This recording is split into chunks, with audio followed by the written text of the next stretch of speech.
Let me just get a post out. Let me get a post out real quick.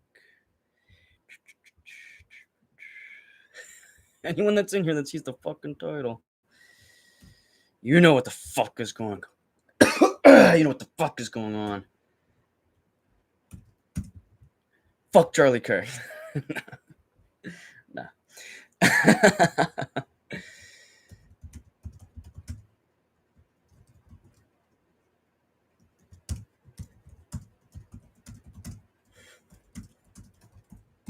I fucking love John Silva. John Silva's so fucking cool, dude. Such an epic fighting nerd. Such an epic fighting nerd. Okay. Post is out. Link is up. I see 3 people in here and no one fucking saying anything. Hello? Hello? Knock, knock, knock. I see 3 people in here and not a single fucking chat message. Come on. Hello? But anyone who saw my fucking most recent video, oh my god, dude. I lost 4 subscribers already just from posting the fucking Charlie Kirk video. Oy. What's good, EagleMMA? My biggest fucking fan. My biggest fan, EagleMMA. I'm so fucking glad you're here. Dude, that fucking Charlie Kirk video. I'm so fucking sick, tired of fucking talking about Charlie Kirk. It's so boring. It's so boring. You have all these fucking retards going on Instagram like, guys, we lost a father. Guys, you can't make fun of him. He was a good man. He had a wife and kids. He was a good man. You can't make fun of him. You can't make fun of him. First of all, wrong. You're wrong. And these same exact people most likely make jokes about other people who are dead. Probably George Floyd. I mean, it's all these fucking right-wing losers. They're going, you can't make fun of him, man. No, you can't make fun of him because he was pro-Israel, man. He was pro-Israel. George Floyd was fucking murdered. He was murdered. Oh, fentanyl, whatever. Who cares if he was doing fentanyl? We've all done fucking drugs before. Do you think everyone that does drugs deserves to die? With Charlie Kirk, the Israel assassinated him. I'm not even anti-Jew. I'm not anti-fucking Israel.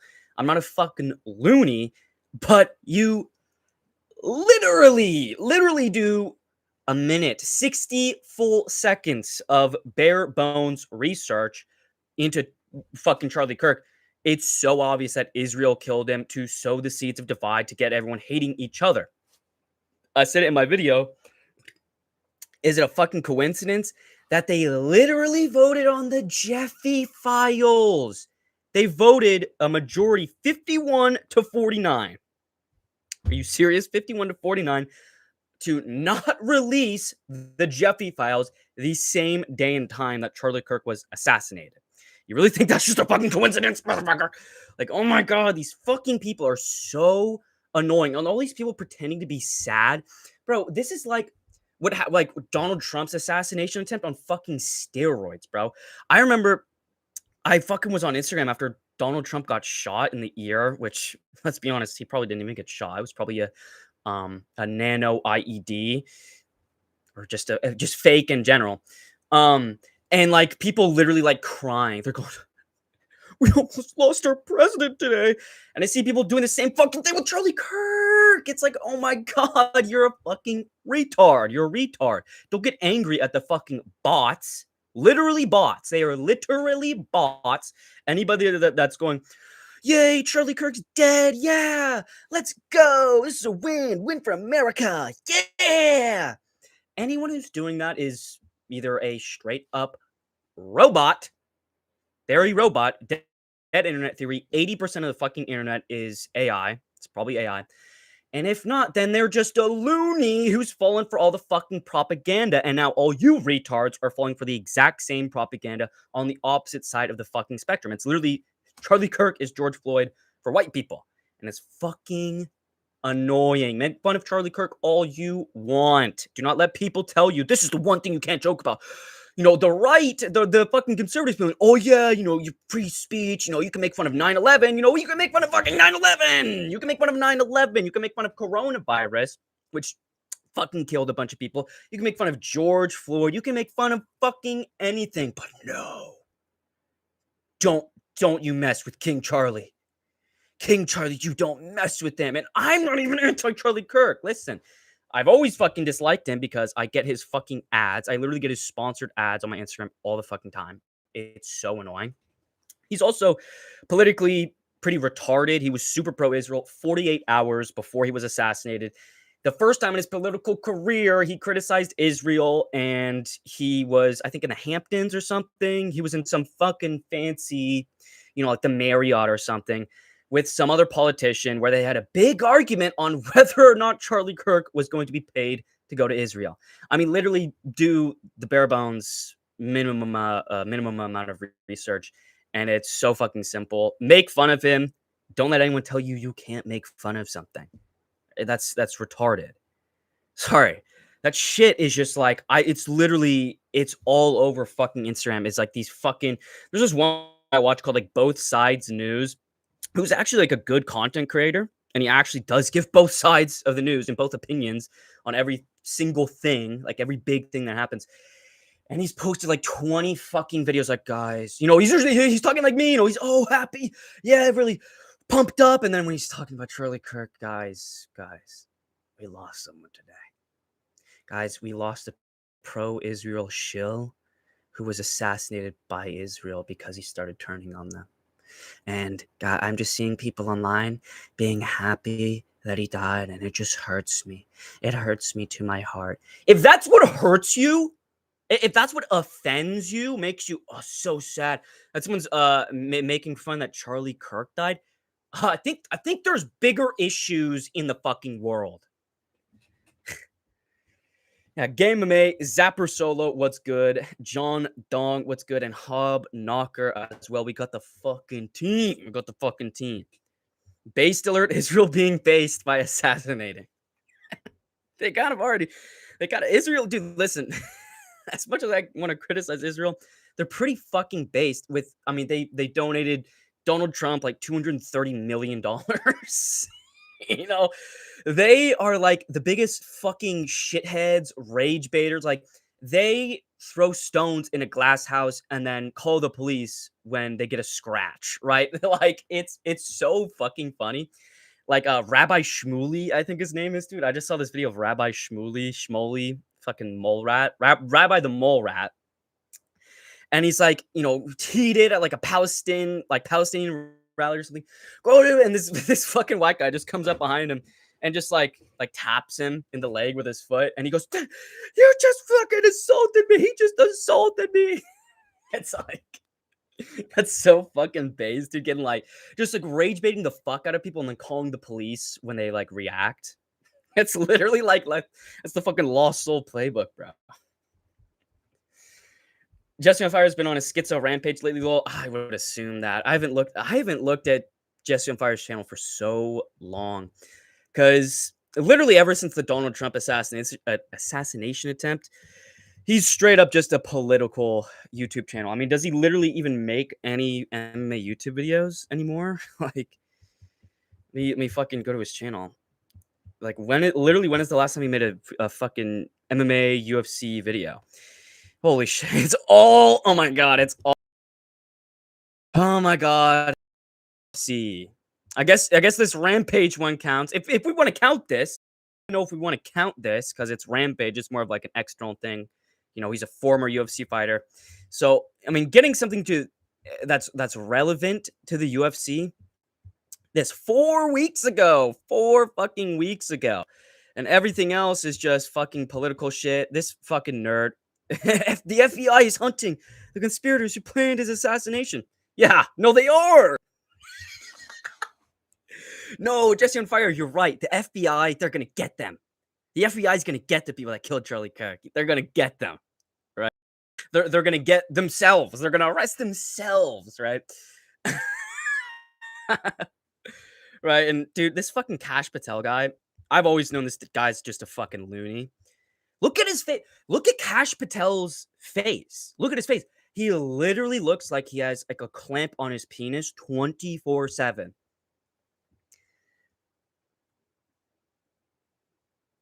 Like this dude just looks untrustworthy. Like he literally just looks untrustworthy. And the whole reason he became like the FBI director was like because he was gonna release the Epstein files. He was like, oh, they need to release the Epstein files, and once I become the FBI director, I'm gonna do it.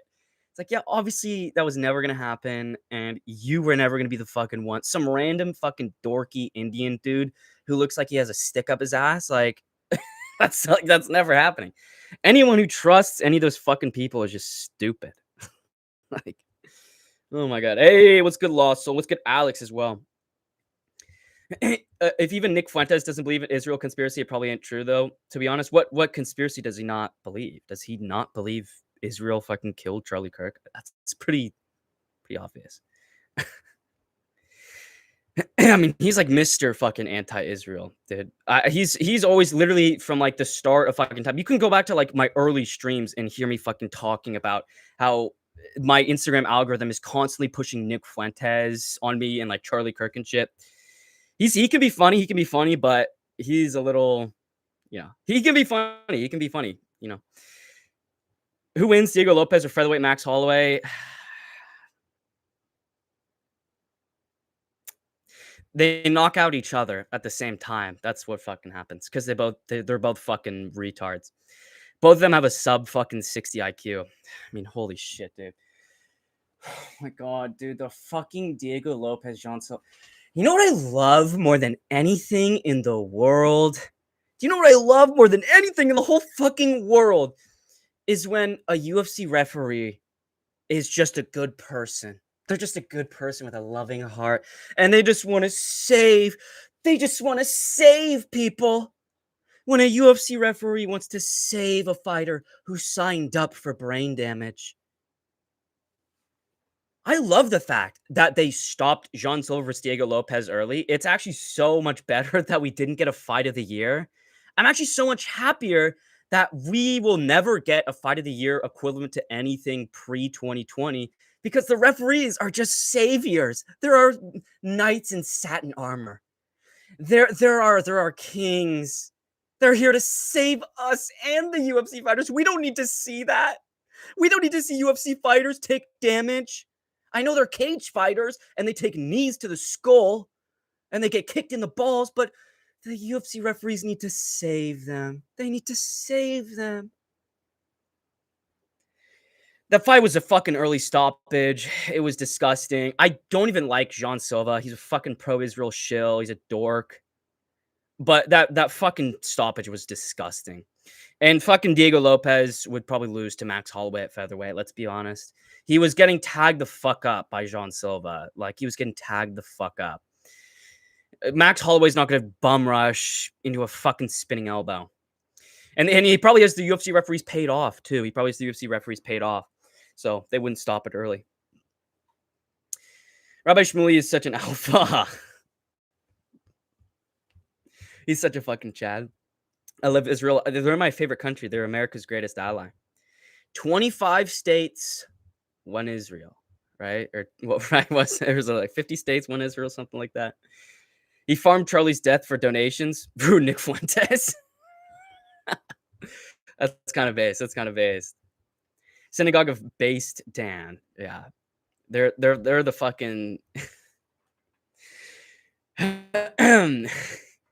Eagle, people are acting like Lopez caught Silva, but it was skillful. What do you think? It was skillful. It was skillful. Jean Silva was being fucking retarded. Like, like, he got knocked down and he nearly got knocked out, but there's 10 fucking seconds left. There's 10 seconds left, and that was playing up to be a fight of the year. That was actually such a fucking entertaining fight. The first round, Jean Silva literally getting pounded, getting anally fucking pounded in full mount for like 4 minutes straight, somehow survives. And then they get back up to the feet, and he's starting to tag up Diego Lopez, but also Diego Lopez is still landing shots on Jean Silva. It was going to be a fight of the fucking year, but the UFC referee Herb Dean probably. It's probably fucking Herb Dean. I can look it up. I can look it up. It's either Mike Beltran or Herb Dean. I can guarantee it. I can guarantee it. It's either Mike Beltran or Herb Dean. I'll look it up fucking right now because you can see it on Tapology. That was actually so fucking infuriating watching that and then hearing all the people. No, that was actually a good stoppage. It was actually good. He saved him from extra damage. He saved John Silva from extra. Do you think John Silva gives a fuck? Do you really think John Silva is thanking the referee for saving him from more brain damage? He jumps on the cage and starts barking at people. This guy is a nitwit. He's hollow-headed. Right? You think he fucking cares if he gets extra brain damage? He wants more brain damage to make him even better at fucking UFC. Holy shit, dude. Hey. Uncle. Fucking uncle. I can fucking look at this stupid fight. See who the referee is. Let's see. It's gonna be Mike Beltran. Watch. It's gonna be Mike fucking Beltran. Oh! Whoa, hey, whoa, would you fucking look at that? Who could have guessed it? Fucking guessed it. This fucking fraud. This fraud. People love Mike Beltran because he has such a majestic, sexy beard. Oh my god, look at his majestic Nordic beard. Wow. His beard is so fucking majestic. He's the best referee ever. He's the best referee ever. Let's all laugh at this guy for picking DDP. Okay. When is the vid coming out? DDP Glazer. The MMA YouTubers vid is coming out most likely tomorrow. It's like pretty much done. I might be busy tomorrow, so I can't promise it, but most likely it'll come out tomorrow because I got the Charlie Kirk video out last night. I just wanted to get that one out first. I had to pause that because I wanted to get that out. I know that's gonna cook my fucking algorithm and cook my subs. I mean, you could already see, I think, like 4 or 5 people already unsubbed just from watching that fucking video. And honestly, I'm glad because I make fun of everyone. Like, Fuentes is funny as fuck, to be honest. He's just like Sam Hyde. He's just like Sam Hyde on steroids. You know, like he can be funny, but for me, it's just like too much. Like a lot of the time he's just edgy to like be edgy. And that humor to me is just not the funniest, but he can be really fucking funny. Like he had this one clip. I actually fucking laughed out loud at this. He had this one fucking idiot like donate to like his stream, going like, you know, the only way to save the world is to create a based white ethno state with no blacks or Jews allowed. And he's like, oh yeah, well, we should get rid of all the all the fucking neck hurts and all the fucking Jews, and then we'll have a good time. It's like, right? that shit made me fucking laugh out loud. Fuentes is so base for being caught with gay porn and blaming it on my son. Did he really get caught with gay porn? That's fucking alpha though. That's high T. That's what the fucking Romans did. That's how they won wars. That's how the Romans won wars. Is they had gay sex with like twink children. Refs have been pretty bad lately. Hey Alex, listen, listen. You're agreeing with me, but I have to go scorch fucking earth on this because it's the most infuriating thing ever. They've been pretty fucking bad for a long time. They've been pretty bad since like 2023. Like, hey, since like I basically started watching the sport, they never let any fucking fights go. And then when they do, like Alexander, like here, this is actually a good stoppage. Alexander Hernandez versus Carlos Diego Ferreira. That is like pitch perfect for a stoppage, right? You still, you didn't let him fucking die in the cage. You're not letting him fucking just get beaten. Well, he's completely unconscious, but you have to let them fucking fight it. Like, you have to let these fighters fight. Like, holy shit. Unless it's, like, so fucking clear that they are done, then stop it, right? But Hernandez versus Diego Ferreira, he was still fighting. He was still trying to jockey for position. And only when he was basically knocked out cold and, like, he was not responding anymore, that's when they stopped the fight. That's when they stopped the fight. If, like, here, like, Diego Lopez for Jean Silva, the first round, that round would have been stopped by the majority of referees. The majority of referees would have stopped Lopez versus Silva in the first round. And, like, you can't even debate that. Like, we were actually fucking lucky that that fight even got out of the first round. Refs always save us from good fights. Thank God. Yeah, I'm so fucking glad they save us from fights of the year, dude. It's so fun being a UFC fan and just never having any good fights. It's actually really fun. And then fucking Fluffy Hernandez. Oh my God. I'm so happy Fluffy pulled out because now we get Brendan Allen, the UFC industry plant star.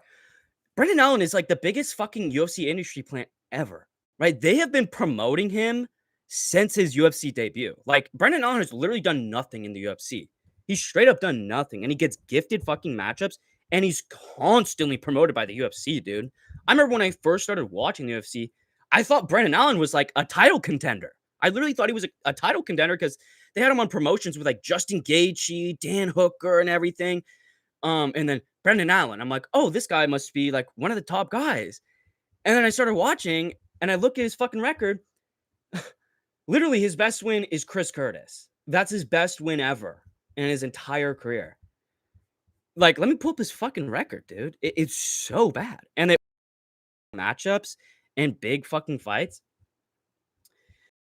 Evan Holland in his UFC debut, that really doesn't fucking matter.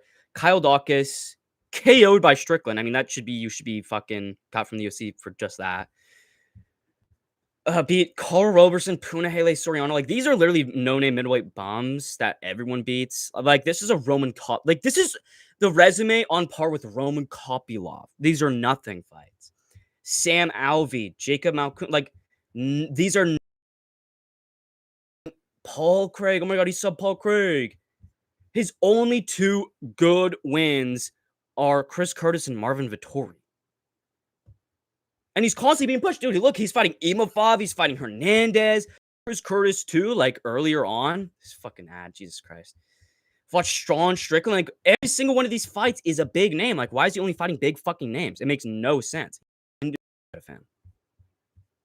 W Mike Beltran. Mike Beltran strokes majestic beard. Mike Beltran is watching the damage. Mike Beltran steps in and saves us from UFC Fight of the Year. W Mike Beltran. And guys, we've got 11 people in here and only 2 fucking likes. Let's get the fucking likes up, dude. Holy shit. Holy shit. Hey. What the fuck? Get some fucking likes in here, dude. Jeez Louise. If we get to 5 likes, hey, here, we get to 5 likes, I'll drop 5 free gifted memberships. How about that? Bro, it's so annoying how inactive Yoel Alvarez is. Holy shit. Inactive Yoel Alvarez is. He's one of the most entertaining fighters. All his wins are stoppages. Listen, Yoel Alvarez is entertaining. He's not one of the most entertaining. Come on, let's be fucking honest. Like, that's one of my favorite fucking finishes of all time is Yoel Alvarez versus Drakkar Klose because he fucking knocks him out with like a knee, then puts him in a guillotine and chokes him out to sleep while he's knocked out and hits him with like 7 rabbit punches to the face while he's unconscious and he's choking him out with a guillotine. It's a fucking hilarious stoppage, but the guy's a fucking can. Like, Yoel Alvarez is not good. He's never going to be fucking top 15. He's massive for lightweight, and they won't let him move up to like welterweight or something. He's not good. Like, just because he's entertaining doesn't mean he's good. And I can agree with that the inactivity is fucking annoying and it's boring.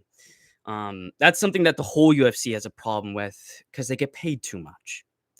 UFC fighters get paid way too much fucking money. I mean, seriously, do you really think do you think someone literally getting knocked? Do you think, what is this fucking idiot's name? Giannis Gamuri. Do you think Giannis Gamuri deserved $10,000? $10,000, a third of the average yearly salary for 15 seconds of getting knocked out in 15 seconds? Do you think you deserve $10,000 for that? UFC fighters get paid way too much, dude. And it ruins the sport because they have just enough money to where they don't need to be actively fighting, right? That's why we saw in the earlier days, even pre-fucking 2016, even like pre-2016, fighters were way more fucking active. And now it's like, even a fighter that's boring, like Kamaru Usman, right? Kamaru Usman was so boring in his championship reign, but he was fighting. Same with Izzy. Like, Izzy and Kamaru, they were so boring, but people respect them because they at least fought multiple times a year. They're not like fucking Islam, where he literally fights once a year. He literally fights once a fucking year. I'm surprised they haven't fucking stripped him of the title. Khabib got stripped of the title basically 3 fucking times. Hey, let me drop some fucking memberships. Let me drop some fucking memberships, dude. I'm so fucking sick of the UFC and fucking MMA YouTube. It's so downhill without me. Like, I literally need to come back and fucking like, we literally need to come back and save the fucking UFC and MMA YouTube because, like, this is like despicable. Let's drop the 5 gifted memberships. See who they go to.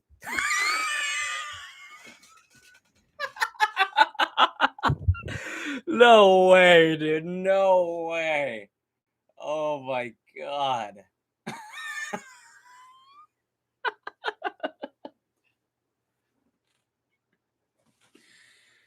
Ugh.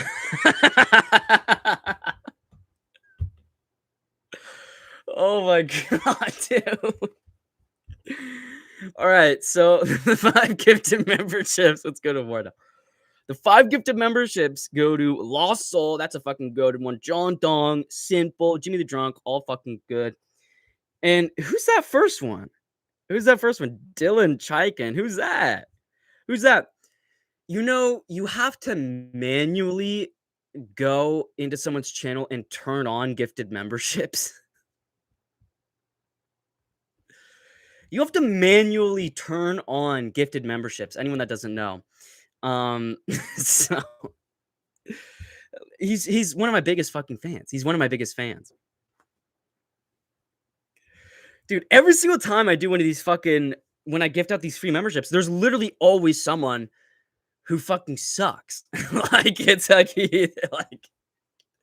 like it's either to fucking like one of those like musical people or fucking Dylan Chaikin. Like, oh my god, these free gifted memberships fucking goated, dude. The rest of those 4 are goated. Oh, I'm getting fucking behind, bro. Shit. My coworker's mom got fired for talking bad about Mr. Kirk. Yeah, like that shit. Like, I'm not trying to go back into politics because I want to stop talking about that. I put out my video already. With that shit, you should not be fired for talking shit about him. And I see a lot of people and a lot of Christians, a lot of people who say that they're Christian. We don't know if they are, but they say they're Christian, going, I don't even feel bad for those people.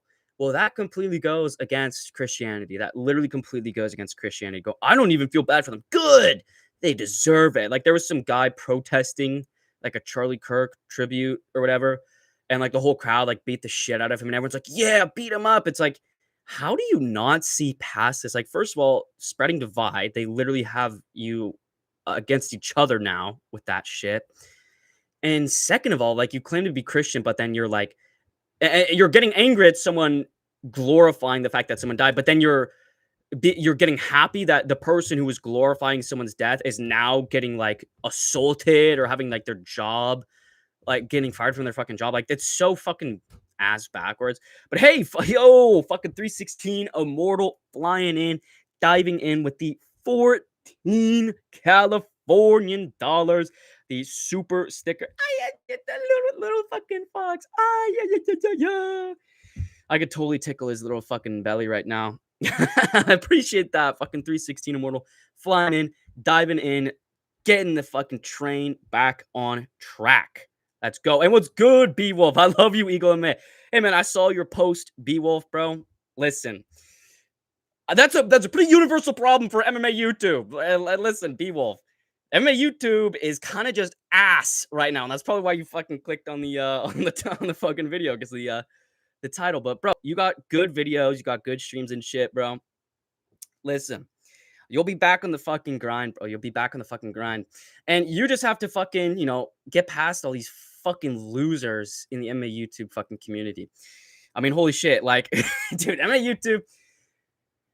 Come on, dude. Like, holy, hey, this shit is toxic as fuck, bro. It's toxic as fuck.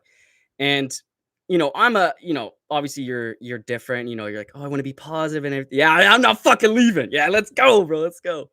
Right. Obviously, you're a more positive channel. I take the liberty of being very vocal about shit. And you'll see my next video, B Wolf. I don't know if you want to see the one I already put out. It's pretty controversial. But but listen, we need to take over MMA YouTube because this shit is getting fucking old quick. It's already been old. MMA YouTube has been old and gay. It's been old and fucking gay. We've had Guru and Lucas Tracy and Bedtime at the fucking top. These tyrants, these boring copy and paste tyrants, they've been at the fucking top for how long? 2 fucking years? 2.5, 3 fucking years? It's time for a new fucking generation to come up, bro. Right? I mean, look at all the fucking protests going on. The protests in Nepal, the protests in fucking Indonesia and Malaysia, bro. It's time for the fucking new generation to step up and get rid of these old clowns, bro. It's so fucking sick and tired. Look at every single one of their channels. I put this in my description of this stream.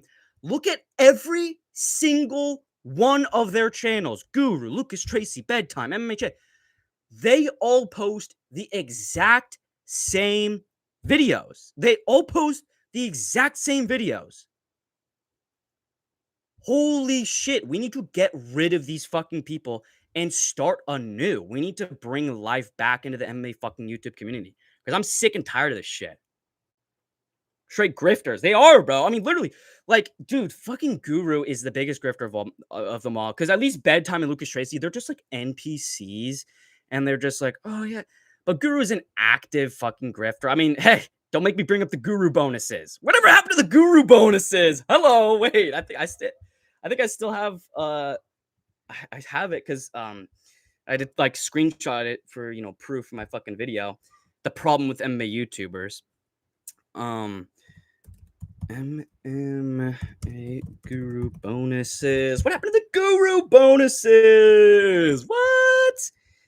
What is this? Hold on a second. This is the song that it's Reddit. You can. This is literally the only thing I've ever done on Reddit. Cannabis in Thailand and BSA. Come 2025, I'm putting up a large sum of my own money and taking the first step. Taking the first step to fix fighter pay.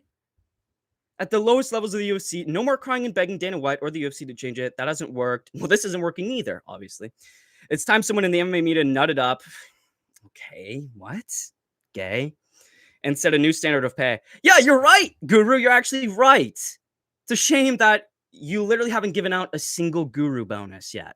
Literally hasn't given out a single bonus.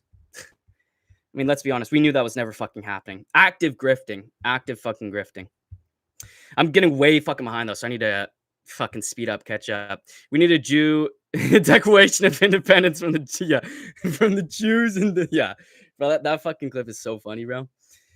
Newsflash: men who get raped are then warriors after, bro. Exactly. Why do you think all these fucking Hollywood elites and comedians have been fucking molested, bro? It gives you power. The perfect stoppage is not stopping fights. Literally, bro. Literally. I mean, these fucking stoppages are way too early. I'm just saying my beliefs line up more with Fuentes than Rabbi Shmuley's. That's probably listen. I was already talking about fucking politics. The first fucking part of the stream. We don't need to. We can move on from that. We can move on from that.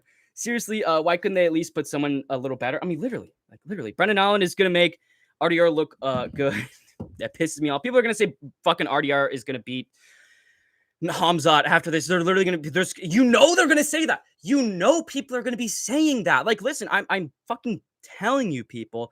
You're gonna have these MMA YouTubers going, oh, RDR, he looked really good against Brendan Allen.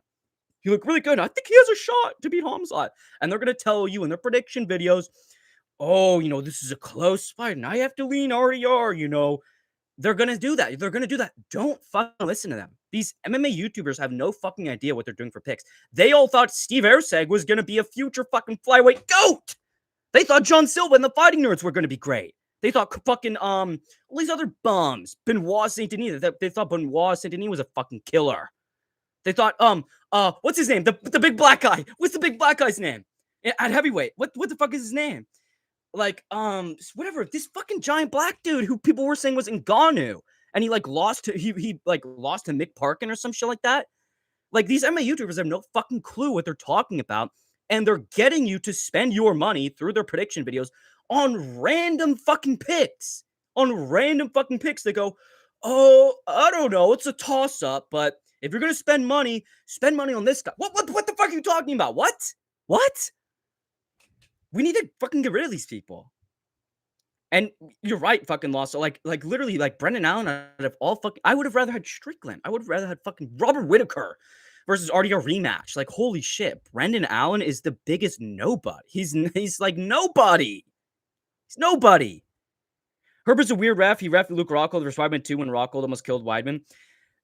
I have a love-hate relationship with Herb Dean because he either stops fights like insanely too early, where it's like, what the fuck are you doing? Like, you need to be fired.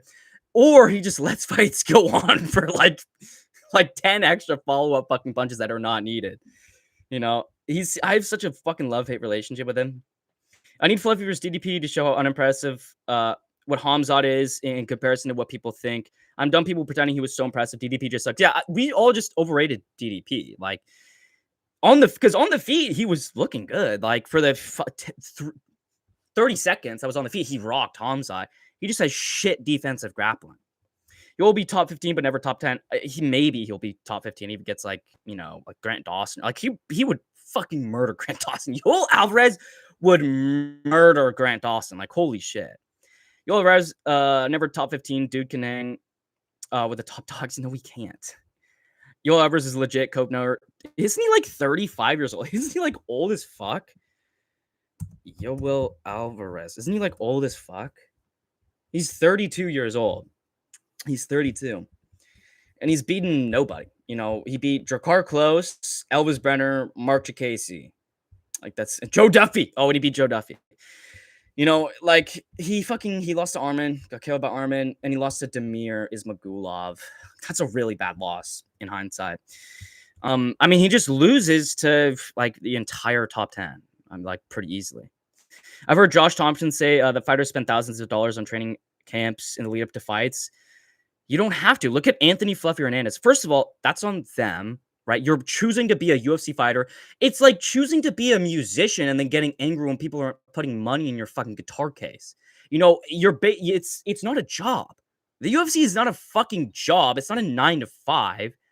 You fight. It's a fist fight in a fucking cage. Like it's entertainment. It's the entertainment business, and the entertainment business, the bottom 90% make minimum wage, and the top 10% make fucking millions of dollars. Like it's as simple as that. Like if you're stupid enough to go into entertainment and think it's going to be like sustainable, you're retarded. It's an opportunity. It's not a job. I remember people saying that Costa's underpaid when they get $45K a year, and Costa makes 6-7 times their salary. Okay. You literally just wanted to say 6-7. That's fucking disgusting. Yeah, haha, Dylan, haha. Okay, I get it. We get it. We fucking get it. What's good? Tax, insurance, and accessories. When will we see the third temple built? When in the Antichrist already? Well, Israel's moving into Gaza. They are literally doing it as we speak. What do you think Ilya's next fights will be before he retires? Pimblett, Islam, and Armin. I think those three. Paddy Pimblett, Islam, and Armin. He's going to beat Armin and Paddy at lightweight, then move up, triple weight champion, beat Islam, and then retire off that. Dylan Chika gets it on me. You have to turn on gifted membership, so if you don't have it on, then that might be it. I'm just going to listen. I'm fucking tired. Honestly, I have no sympathy for people who lost their jobs for that situation. Listen, I said we're deviating out of politics. We want to fucking talk about UFC and literally anything else, right? I was talking about politics for the first fucking 30 minutes, but you should, right? Christianity is about forgiveness for everyone, right? I forgive Gandhi. I forgive Muhammad. I forgive those two creeps, right? I forgive, everybody. You're supposed to forgive everybody. You're not supposed to wish anything negative on people. Right? You should have remorse for everyone, for every negative situation. That doesn't mean you have to actively go, oh no, they were right. It's just not playing into these fucking dirty tricks. Yeah, I've come too far to quit. I'm going to be the change I want to see in this space. Exactly, B-Wolf, if you're still in here, bro. Yeah, you are. We need to be the change that needs to happen in MMA YouTube, right? Change comes with the individual. We need to individually change MMA YouTube for the fucking better because it's so boring. It's so fucking boring. Anyone in the chat, when is the last time you've watched an MMA YouTube video?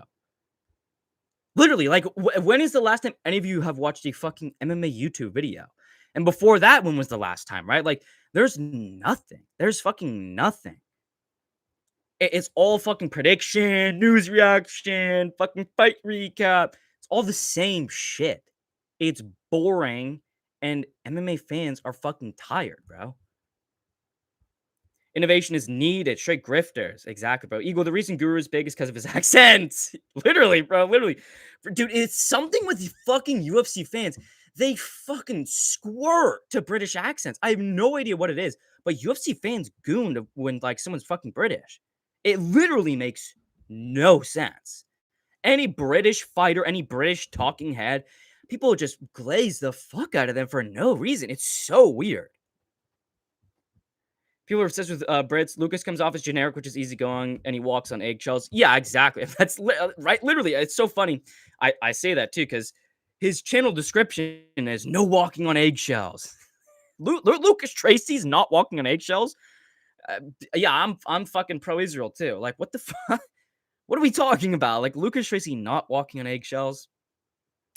Just be honest, bro. Just be fucking honest. Like, Jesus Christ. Tracy's base. He says fighters suck all the time, and he shits on fighters who deserve it.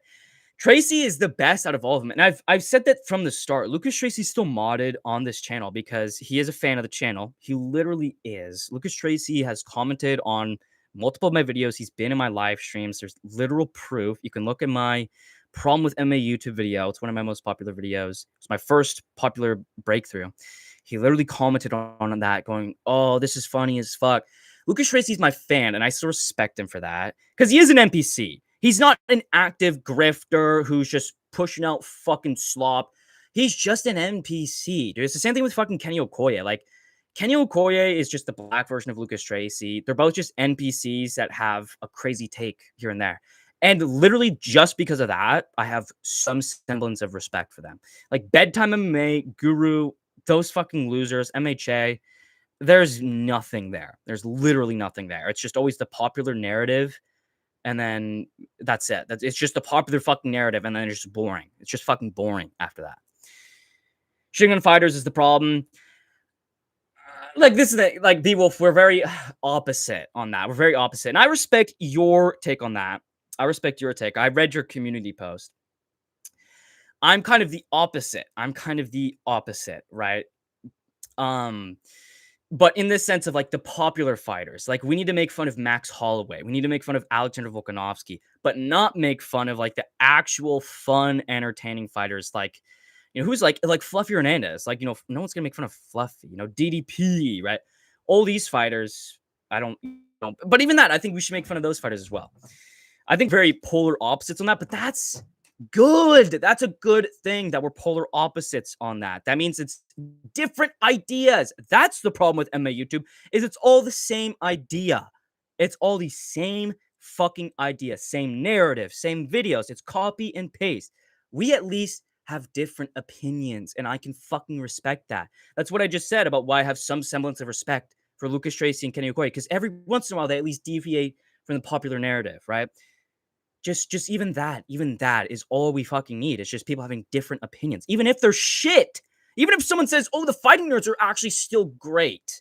They're actually still great, and they're all going to be champions." I don't even give a fuck. I don't even give a fuck if someone says that, because it's different. Because it's different. It's something else that nobody is saying. That's all I fucking care about. Let's pay debut fighters 30K to show up. Yeah, let's do that. Let's do that. These guys risk their lives to put on good shows for us. Yeah, but that's also on them. They know exactly what they're getting into. Like me, like, I'm not expecting people to be donating money to me because I know exactly what I'm getting into, right? This is not a sustainable thing. It's built off of, it's a popularity. This is a popularity contest, what I'm doing. I'm not expecting to be raking in the big bucks, you know, off the start. These guys know exactly what they're doing. Like, you're a fist fighter. You know, you're stepping into a steel cage and punching each other in the face. You know, it's not exactly, you know, high fucking aristocrat shit. It's like bottom of the barrel entertainment for scumbags, you know. Zapper Hudas, he say suck cans. He glazes Holloway, Volk, Lopez, and is way too hard. And Ills what? Way too hard. And is obnoxious saying Lighterman's skill as the most obvious examples. But he has some differing opinions. He has some differing opinions. Yeah, take the small wins. Not everyone is at that level right away. Exactly. That's what I care about. It's like, you know, no one has like you don't have to be everything. You don't have to have the exact same opinions as me. Like, as long as you just have something different that's popular than the fucking something that's different than the popular narrative, that's all I need. Literally, that is all you fucking need. Yo, below, yo, is that Brennan Allen phenotype? Where's your braids and tats, cuh? I got no braids, no tats. My body's a temple, cuh. Right, tattoos also. Tattoos are gay. Tattoos are literally gay as fuck. They used to be cool. Tattoos used to be cool, but there's a study, right? And I know studies are bullshit, but this study it just makes so much sense. It's like something like 95% of all people with tattoos claim to have anxiety, and the more tattoos they have, the higher levels of anxiety they have. So if someone has tattoos, they're an anxious loser. That's literally it. I have no respect for people that have fucking tattoos. If it's like one or two tattoos and it has some like real meaning to it, then it's like, okay, I understand that, you know, that's fine. But people that are like tatted up, you're literally like on paper an anxious loser. Like, what are you doing? It's so gay.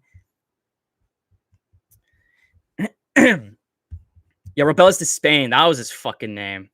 Jesus Christ. The Rebellious to Spain glaze was like hilariously obvious that he was never going to be shit. Like, he's just because he was black. He's some big brolic black dude, and they go, "Oh my god, he's in Ghana." Is that not racist? Like, is that literally not racist? That the one time there's some big brolic black dude, they all go, "He's in Ghana. He's in Ghana. He's gonna kill everyone." Like, what are you talking about? Holy shit! If you looked at any of his fights, he fought like a retard. He like blitzes in with these stupid fucking karate thing. Like, he was like the biggest like fraud of all time, like the most obvious fraud of all time. And Jiangmin Yang too is another fraud.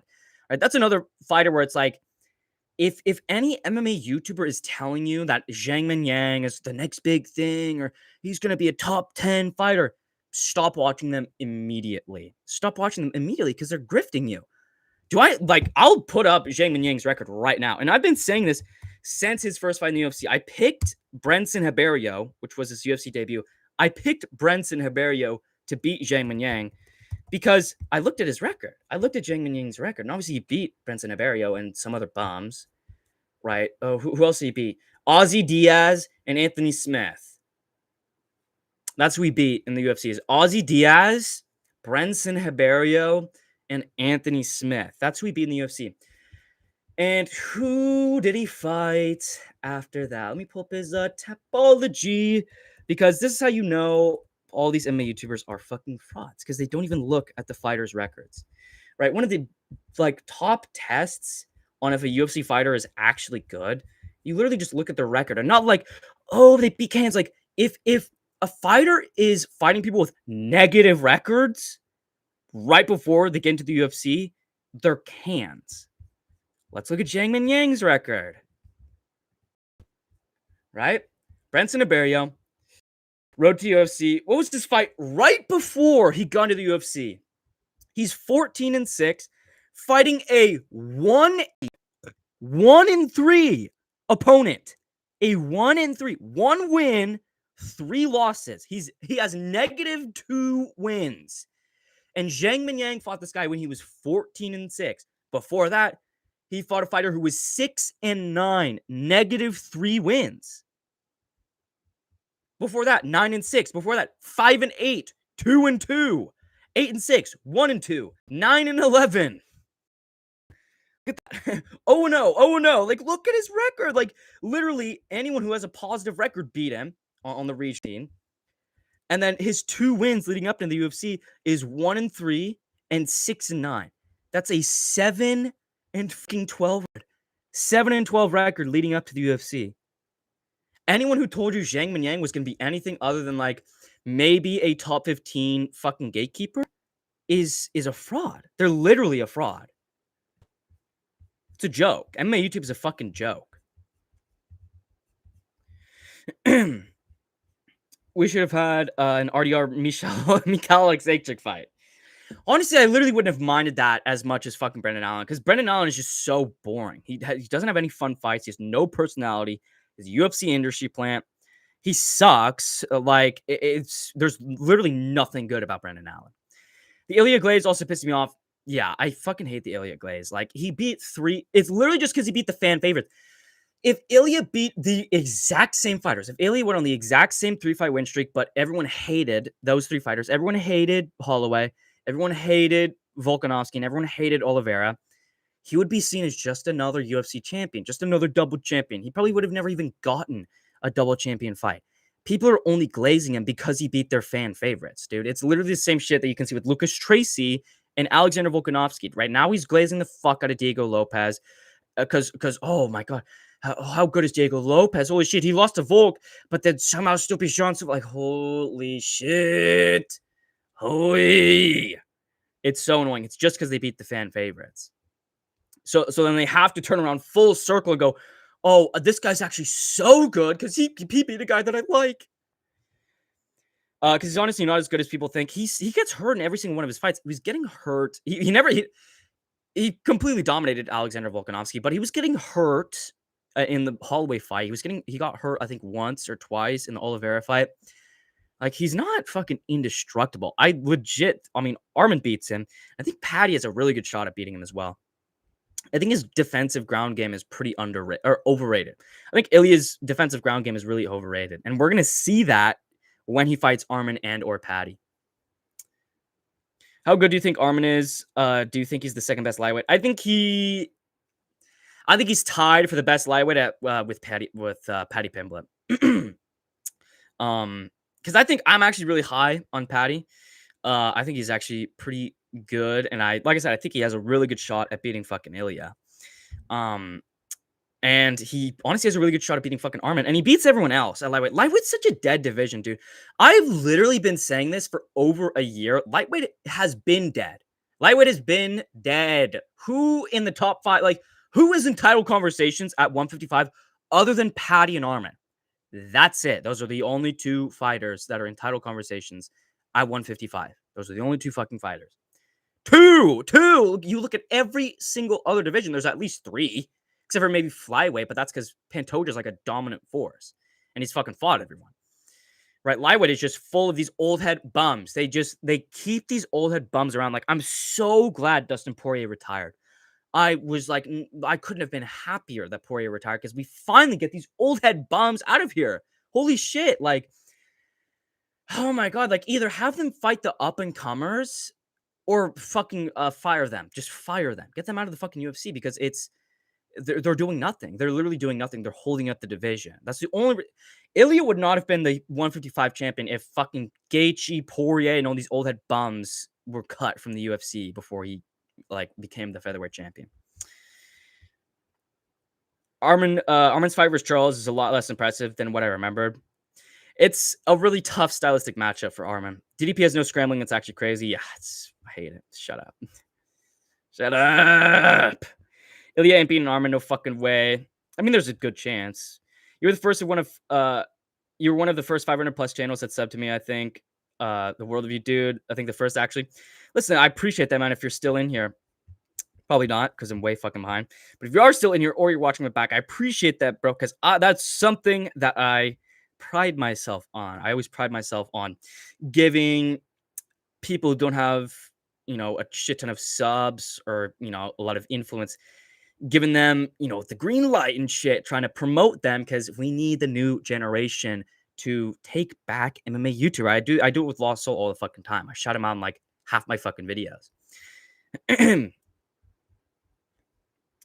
As long as you're not Armenian, I forgive you. Mark 17 verse 1. Yeah. What's good, Prime MMA? Running MMA, been making decent vids here and there. Prime MMA, what's good? No.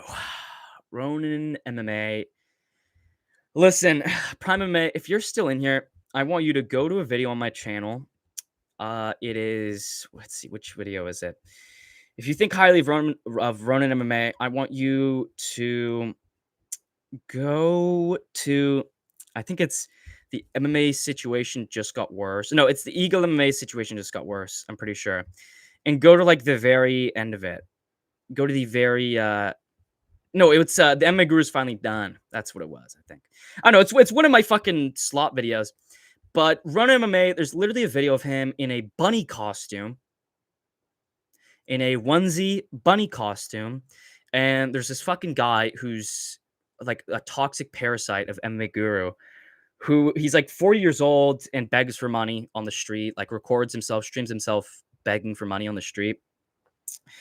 And Run MMA dresses up in a onesie bunny costume, and he goes, "Oh, is this?" He lost like a bet apparently, and the Guru the musical guy comes in, and he's like, "Oh, is this good for you, musical? Is this good for you, musical?" In a onesie bunny costume. He's also gay. He's also literally gay, and has 2 kids, and his wife abuses him. Sorry to burst your bubble about Ronin MMA, but he's also in a wheelchair. He's also in a wheelchair. He's he's a gay paraplegic who's abused by his wife. His kids hate him. And he dressed up in a bunny costume and went, "Is this good for you, musical? Is it good for you?" So I actually have no respect for him. I actually have like zero respect for him. Sorry to burst your bubble about Ronin. What's good though, Prime MMA? I watch Tracy vids as background noise since it can be funny, but never as a main thing. Exactly, like, but that's like the main point, Zapper. You watch him as background noise. You watch him as background noise. Like, is that not enough of a tell? Like, Lucas Tracy's one of the better ones, but even him, like, you watch him as background noise. That's what the majority of these people that watch Lucas Tracy, Bedtime, MMA Guru, that's what they all do. It's background audio for them.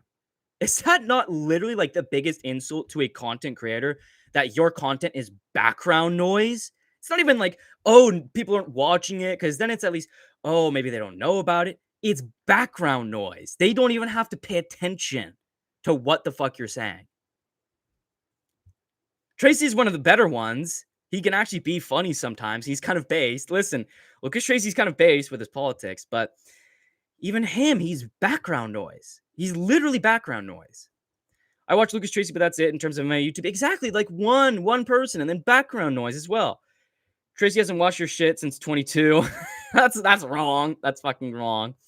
Right? I used to go into, I was his favorite fucking chat member. You can literally like go in a YouTube way back machine and fucking look at all his streams that I was in, bro. Every single time I was in one of his streams, I was his fucking goat chat member.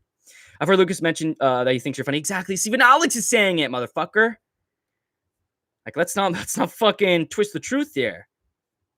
MMA Guru's mentioned my name. He never wants to speak my name ever again. MMA Guru knows exactly who I am, and he actively does not speak my name. There have been like 5 people that went into Guru's chat and donated saying something relating to my name, like, "Oh, what do you think of Eagle MMA?" or "See Eagle's vid," or something like that, or some even criticizing me, going like, Eagle MMA, that gay fucking Cub Scout or something. And he literally skips the donations. MMA Guru is legit scared to say my name because of what I said about him. Because I've exposed him. I've exposed him since the entirety of my fucking MMA YouTube career. Because he's been one of the biggest frauds of all time. I've literally been criticizing him my entire career. Lucas is actually funny, unlike Kenny Fuckhead. Kenny, like, he can be funny sometimes. Like, he can be funny sometimes. But they're all NPCs. They're all NPCs. Running a maze, and the guy wore a bunny suit. Yeah. Right. Hobknocker knows. Hobknocker fucking knows. I've seen Tracy. Seems like a decent dude, but I'd rather watch evil MMA YouTubers like you, Lawsol, and Rigo. Listen, I don't even care if people watch Rigo, but you'll see it in my MMA YouTube video, my MMA YouTubers video. What has Rigo become? Like, I remember fucking watching Rigo back in the day, literally pre-allegations. This is something I mentioned in my video. Something happened. something happened when all those fucking videos came out about Rigo, because since then he has put out nothing creative. Nothing creative. He, actively weaponizes his fan base. He makes anyone who watches the streams, sell their soul and proclaim him to be a god king. I've said it 1,000 times. I'll say it one last time, but it's probably why your channel got nuked, because you're blaspheming in the name of God, professing to be Jesus Christ. It's probably why your fucking channel got nuked. And I mean, look at his channel, dude. I think I talked about it in my video, but like, when is the last time he's put out anything creative? He has not put out like a single creative video. His channel doesn't even pop up when I look him up. Oh my God. He hasn't put out a single creative video in his entire new channel. Like, literally not one. Let's see. Right, I mean, let's see. Because, I mean, look, like, like this shit, these videos, if you look at his pre-videos, these are all creative videos, dude. Like, you can literally look at, this is his, like, archive or whatever. How inbred is Marab, how much does Hanato Moicano love money? The UFC's biggest pig. A bunch of crazy shit. Stipe Miocic is gnome pilled. Khalil Roundtree's in a cult. Islam Makhachev goat simulator, right? Like, these are actually really creative and funny videos, and that's why Rigo originally blew up. But then you look at when he starts posting videos again, right? Started with UFC 316. Prediction recap, all prediction recaps, literally all of them. Let's try to find his first creative video. 4, 8, 12, 16. Right, I guess this, you can maybe say the McGregor video was creative, but that was MMA news related, right? That's the MMA news fucking breakdown. So what's that? 4, 8, 12, 16, 20, 24. I guess this is kind of creative, looking at Tom Aspinall's record. 24, basically 24 videos until his first half creative video. And then after that, these are the only two other half creative videos exposing Demetrius Johnson, something about Arman Sarikin. And since then, news reactions, fight recaps, fight predictions, literally no creative videos. And look at that sub count, bro. Look at that sub count. Listen, I've said from the start, I never like going after people's sub counts, but he made it a point to go after my subs pretty vehemently. How long has it been since his new channel? 4 months. 4 months. And he's only gotten 3.5 subs, 3.5k subs. I thought he had nearly 30,000. I thought he had nearly 30,000 subs. I also said, by the way, I called it, he was never going to get past 30,000 subs, right? That first what was it, like? It was like the gnome stream or something. When Rigo was crashing out on me for like all the Kenny Okoye shit, I literally have the clip of me saying, "Have fun never getting past 30,000 subs." I literally said that. I said that word for word. Have fun never getting past 30,000 subs. Can't get past 4,000 now.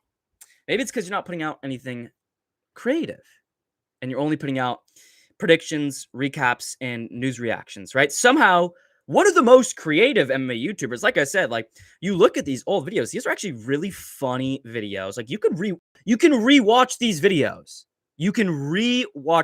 That's something that I've always said about my channel, is I try to never put out any videos that you can't rewatch, that you can't watch 5 months from now, right? If you look at my channel, that's pretty much like how it's been, even if you don't find them funny, it's something creative that's not in the now, where it's only relevant now.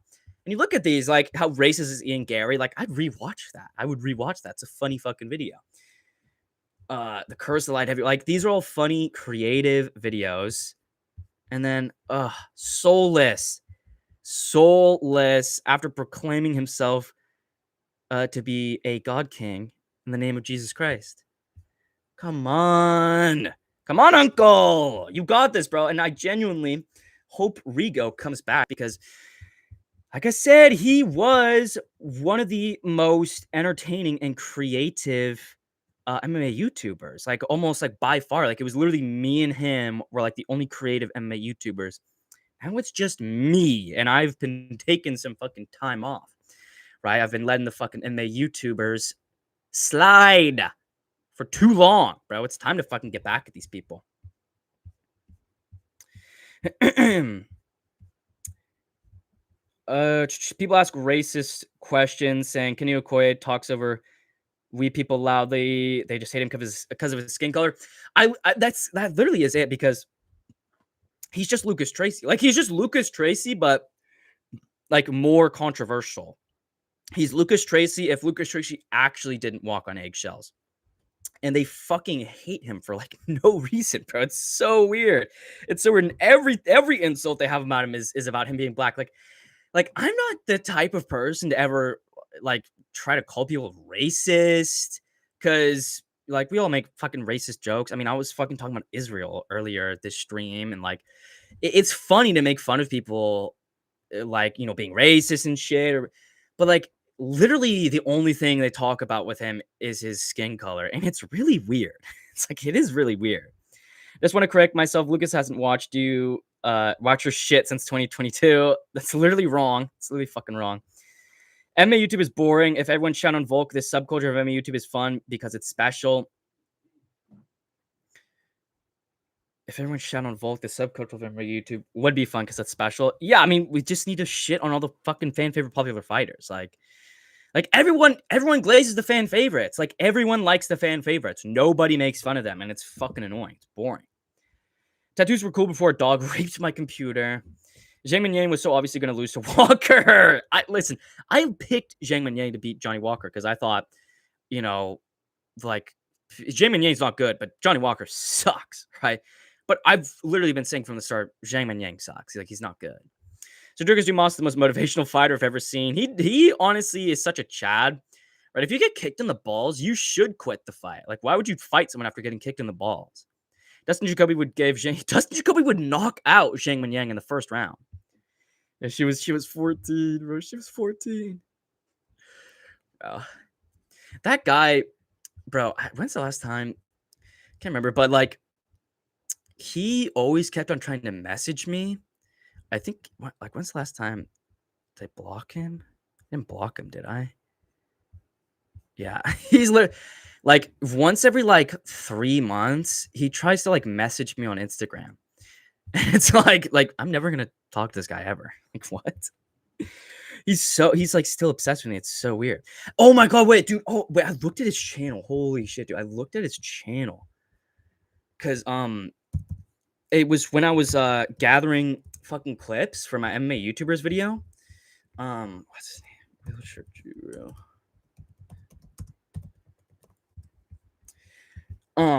Because it popped up in my feed. Oh shit, my video for my Wheelchair Drew video has 3K views now. Let's go, uncle.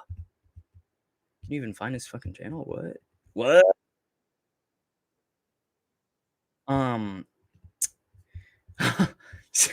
Bro, this dude is so weird. Like, holy shit, dude. I got a clip recommended to me from his channel because I was getting clips for like MMA Guru from my MMA YouTubers video, and I click on his channel and like, oh my god, he's still streaming about Rigo, first of all, and me, right? Rigo and me, but like Lost Soul, like he's obsessed with Lost Soul now. Like, what the fuck? Like, dude, what is this? Like, holy shit, dude! I literally saw this. Dude, I literally saw this. I'm like, this guy is so great. Like, if I hadn't already fucking proclaimed it to be like one of the craziest people I've ever seen, like, this dude is like actually fully out of his mind, like having like a psychotic break. Like, I made my video how long ago? Like how fucking long ago? Holy shit. my fucking wheelchair Drew video, and like that was like months after all that shit took place. My most popular video, by the way. A year ago, over a year ago. Good morning, good evening, good night. EagleMMA. Right? November 15th, literally almost 2 years ago. And he's still fucking streaming about like Rico and me and fucking Lost. So like, because dude, I had completely forgotten about him. I completely forgot about him. Literally until I got the fucking clip recommended to me. And I'm like, oh my god, like I wonder. I literally was like, I bet this guy's still fucking streaming, dude. I fucking check. It's like, holy shit, dude. So crazy. Alan Vittori 2 was gas. That was such a good fucking fight, dude. Anthony Smith is so bad, it's impressive. He was the devil of the 205 division. Anthony Smith was like, he was like just good enough to like dominate the bums, but literally anytime he fought someone who had like a functioning brain, he would just get like fucking beaten, bro. Like he would get fucking beaten, right? Oh, my teeth are falling out, right? Like, holy shit. And fucking Glover Teixeira was not even that good, dude. He was old. He was beating Anthony Smith's teeth out. Roman Kopylov rapes Zhang Minyang. Roman Kopylov sucks, dude. That was another easy fraud to predict was going to lose. I glaze Ilya because I love seeing fan favorites slumped out. That's why I glaze Ilya as well, right? That's literally the only reason I glaze him. What division would you fight in? Probably 145. All right, I'm about 155, like, you know, with all the weight off, like in shape, and, you know, I'd cut to 145. And I would dominate 145 because that's one of the worst divisions in the UFC. It's straight up like the second worst division in the UFC. Heavyweight is better than featherweight. Like, let's be fucking honest. Lerone Murphy is a killer at featherweight. Literally, Lerone Murphy is like Michael Myers at fucking featherweight. Lerone Murphy. The guy who went to a boring 5-round decision with fucking Josh Emmett. Like, that guy is a serial killer at featherweight. Patty's unproven. That doesn't matter. I don't care if he's unproven. He just has a good style. He has a good style, right? There's not a lot of high level, young grapplers at feather or lightweight anymore, right? It's literally Armin. Armin's the only other grappler, right? That's young, and he's not even young, right? It's all it's Charles and Islam, and they're old. What Patty did to Bobby was even more impressive than what Islam did to him. I mean, literally, it kind of was, right? That's probably because King Green, his real first name, King Green, you know, it was a fucking short notice fight when he fought Islam. And we already knew Islam. Oh, fucking Dagestanis, Khabib's fucking butt brother. You know, with Patty, everyone was saying, oh, he lost to Jared Gordon, which he did, right?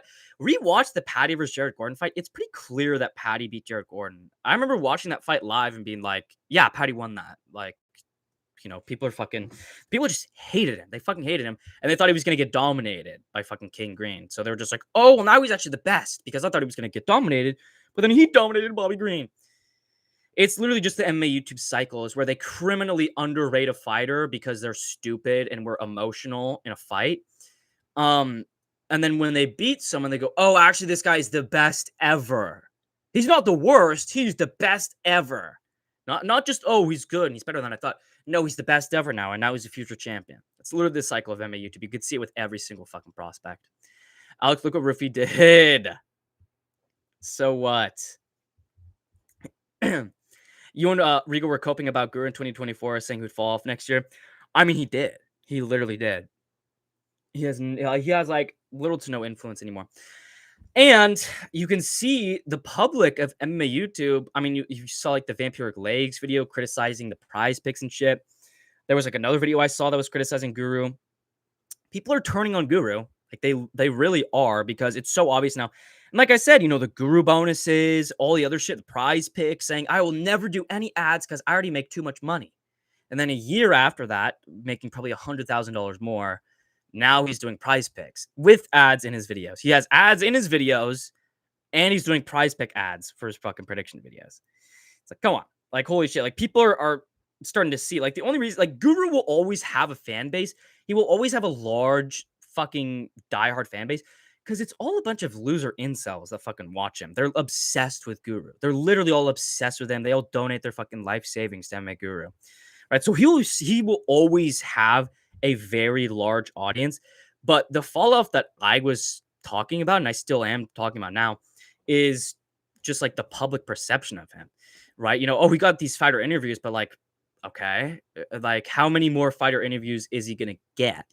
And how many more big fighters is he gonna get after, you know, people are really starting to turn on him for the Guru bonuses, for his constant fucking hypocrisy.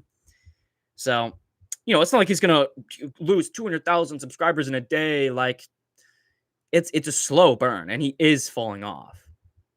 Patricio Pitbull beat Chandler. Lucas Tracy talked about politics. He used to back in the day a little bit. He used to say like women should belong in the kitchen.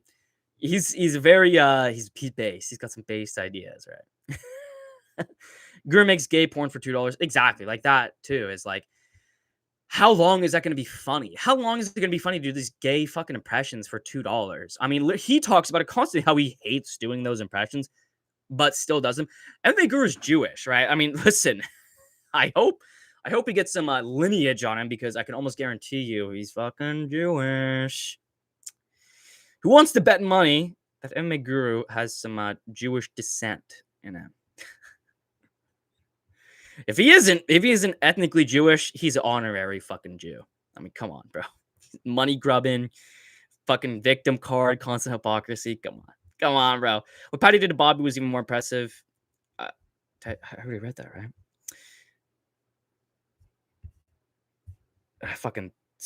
What the fuck did I do? Jesus Christ. Zapper's so weird. He pretends to not like Rigo's content, but then says he watches him. He's just a fucking troll. He's a fucking rage baiting troll. It hasn't cracked 4K. I'm at Bismarck, not Rigo. I pay for Rigo's membership. You can slander me if you want. Here's the thing. I don't care if people watch Rigo. I don't care whoever you watch. Like, when I am saying, you know, we need to stop fucking, you know, promoting these people, I mean that in a, not in like an individual sense, in a like general sense. Like, the sphere of MMA YouTube cannot be glazing MMA Guru and saying, oh, he's the best, and never criticizing him. You can watch MMA Guru as an individual and say, oh, I like his content, but you do have to understand the problems he puts out and not constantly glaze him, right? It's the same thing for Rigo. Like, I don't care if anyone fucking watches Rigo. Like, he can be funny. You know, I literally used to watch Rigo. Like, I used to watch him. I used to be a paying member of his channel too. So I don't really fucking care. I really don't care. Bismarck, Eagle, and Lawsol are the only good channels. Well, Beowulf as well, right? Anyone that saw Beowulf in here, he's a different type of channel. He's a more general, I don't want to say NPC, because he's not. He actually does have different fucking takes. But he is a more general channel if you want like general MMA content. He does put out good, interesting content. He put a video on he made a video on Arman Saryukian of like like he fucking hates the fact that Arman Saryukian is like a rich, pretty boy. That shit was so funny, dude. Oh my god. I'm a member of the Rigoverse. That's something that you actually can't say. I'm not good. Listen, you can watch Rigo all you want. You can donate him $200. You can donate him $224. Those who know. You can fucking donate him money. You can be a member. Do not ever fucking say you're a part of the Rigoverse in front of me ever, because I will fucking rip you to shreds. Maybe Rigo trying to get a FanDuel partnership. Well, it's not working. He's been trying for 4 months and it ain't working yet. So I think it's time for him to cut his losses. I can't pick sides. I'm so bad. You shouldn't pick sides, right? You literally shouldn't pick sides. I've never watched any of your videos. Thanks for your support, Lost Soul. I rewatch your videos, Lost Soul. I rewatch your videos. I don't rewatch your videos. It's a Zapper curse. If you hate me, your channel fails. I also hate Kenny because of his skin color. What's your point? Crazy we live in a world where people watch MMA Joey. MMA Joey, again, I have a love-hate relationship with him because he helped me and Lost Soul run that clown show guy off of MMA YouTube, and that was hilarious. And he does have some different opinions, but he's also just another fucking... He's like a liberal NPC fucking fat retard. Like, he has no real opinions. He's a fucking like libtard. I'm not even like, this isn't red versus blue. I'm not Republican or fucking Democrat, but he's like a straight up libtard making MMA YouTube videos. Like, what audience? MMA YouTube, like being a libtard on MMA YouTube is like, what the fuck are you even trying to do? Like, that's never gonna work. But somehow he still has 42,000 subs and gets consistent tens of thousands of views on his videos. So hey man, there's an audience for everything. Like, holy shit. If MMA Guru can have 300,000 subs, MMA Joey can get tens of thousands of views on every video. Listen, man, you can do anything, right? Holy shit. Rigo gonna beat me up if he catches me here. Hey, Hubknocker, like I said, I don't want you to pick sides. I don't like when people pick sides, but just think about that. Think about that. If Rigo or the Rigaverse sees any of their fellow Rigas come into my stream, they're going to actively hate you. Isn't that weird?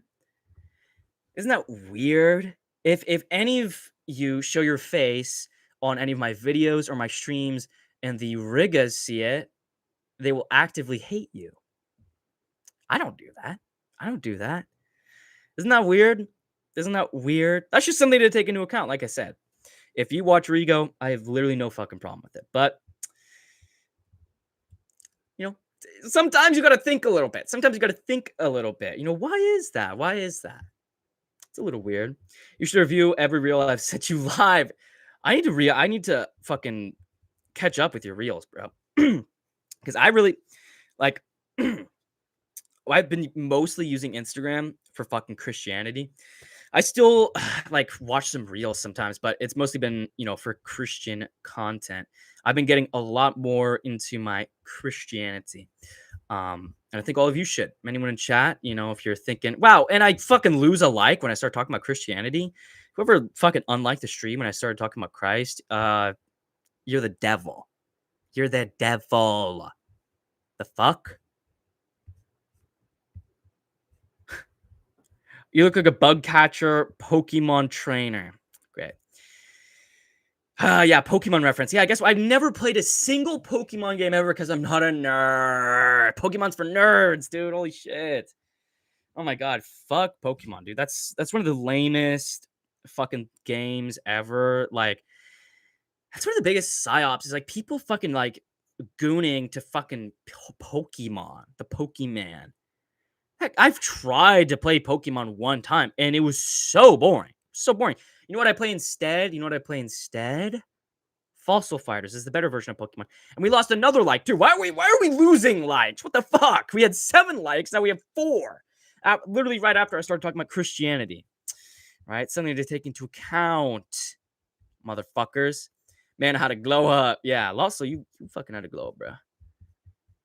Your streams are fucking hilarious too.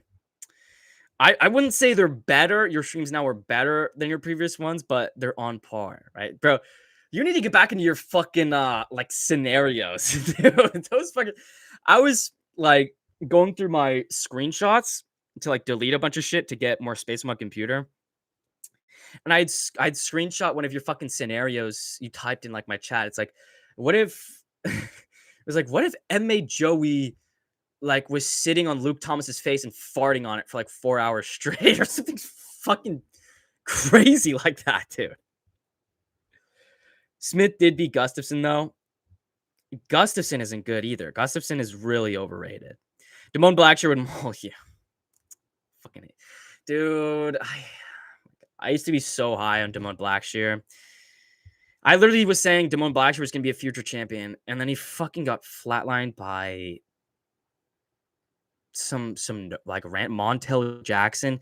Lost him some other. We got someone else unliked, bro. What the fuck, dude? What the fuck is unliking, dude? I fucking know who you are, by the way. I can see who likes and unlikes, by the way. I know exactly who you are. I know exactly who you are. Whoever unliked the stream, the 3-4 people that unliked the stream, I fucking see who you are. I see who you are. YouTube fucking shows me. YouTube shows me who likes and fucking dislikes, motherfuckers. Arnold Allen would mog you. No. Oh, dude, I'm so glad fucking Arnold Allen isn't fighting, dude. Like, Arnold Allen, they should just cut him. Bro, they legit should just cut Arnold Allen because, like, who gives a fuck? Like, literally, like, dude, When is the last time anybody has brought up Arnold Allen in like the UFC fucking zeitgeist? Literally, when is the last time anyone's even mentioned his name? The last time he fought was in July of 2024. He fought fucking Giga Chikadze. Nobody has fucking talked about him because he's so fucking boring, dude. Like, he's such a nobody. Who do you think is most deserving of the title shot at featherweight, and who do you think will get it? I think the most deserving is Lerone Murphy because he actually had an entertaining performance. I know it's against Aaron Pico, but who fucking cares? He's fighting Volk. Aaron Pico and Volk are on the same fucking level, dude. I really don't want to see Movizar get a title shot, dude. Like, literally, like, who the fuck is going to watch Movizar versus Volkanovski? That's like almost as bad of a fight as fucking Corey versus Marab. Like, who is even going to watch that? Who's interested in that fight at all? Who is on the edge of their seats going, oh my God, you know, the one fight I can't wait for is Movizar versus Volkanovski. Do you know a single person that has ever said that? If you do, you need to put them into a fucking mental asylum and like call ICE on them, get them fucking deported, send them back to where they came from. Probably fucking El Salvador. Breaking news: Trump has ordered Destiny to be killed by firing squad. Yeah! Oh my God, dude. I'm so glad Destiny is like not popular anymore, dude. Oh my God, that guy is it was so frustrating, dude. Holy shit. Oh my God, that dude was such a like a headache. Like, he's such a headache because like he was like the biggest. He was like obviously such a pussy, like getting cucked out, like literally on live stream getting cucked. Like some giant big brawling black dude is talking about having sex with your wife to your wife right in front of you on stream for like tens of thousands of people, and you're just sitting there like, right? But the way he fucking argues is just like it gives you a fucking headache, bro. It gives you a headache. Not even just like the fast talking and the fucking, you know, pretends to know big words. But like the way he argues, like the points, like the way he makes his points, it just comes off as like some like soylent, like fucking angsty loser. I'm so glad that people don't give a fuck about him anymore. Let his poor, beautiful blue hair soul rest. This just in: Jesse on Fire just got stabbed by a 7'2" black man with tits, blonde hair, and kidnapped both of his daughters. Well, black people are the true Aryans. People don't know that, but I do. A lot of people don't know that, but I do. Black people are true Aryans. They're more Aryan than fucking Slavs. Fucking disgusting Slavs and Finns. Jesus Christ, the fucking Finns. Finns are blacker than fucking Indians, dude. Fuck the Finns. I'm really hoping Colby comes back and gets a ranked win. I just hope he gets put on the White House card. I just think that's just such like an easy idea. It's just such like it just makes so much sense to have Colby on the fucking like Colby versus Ian Gary. Like that's like literally like a perfect fight for the UFC White House card. Fucking Colby versus Ian Gary. You know, Mr. America, who's like a crazy trash talker, fighting on the fucking White House lawn. He's like an ultra Trumper. And against Ian Gary, who's foreigner, he was like a pussy, soy, whatever, cocker and everything. And he's also a fucking shit talker. Like, it's such a perfect fight to make for the White House card. I'm actually really excited for the White House card.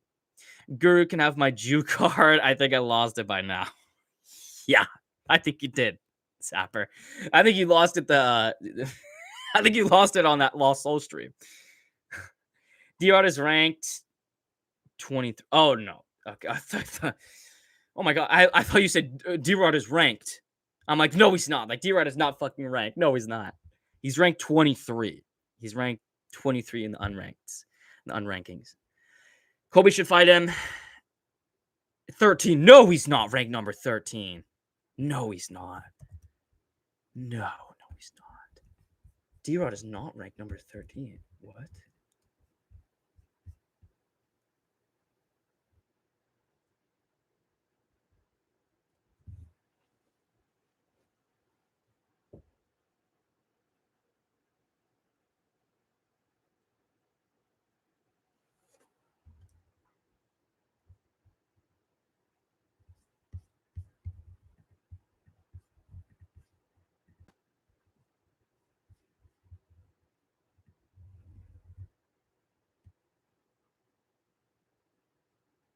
Are you fucking serious?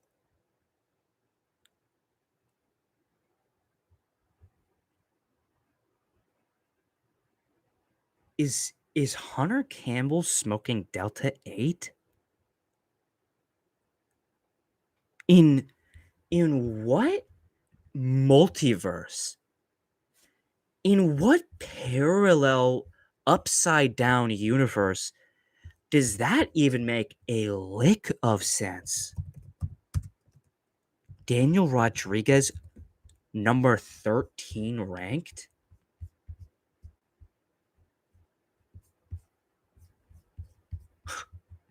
Oh my god, dude.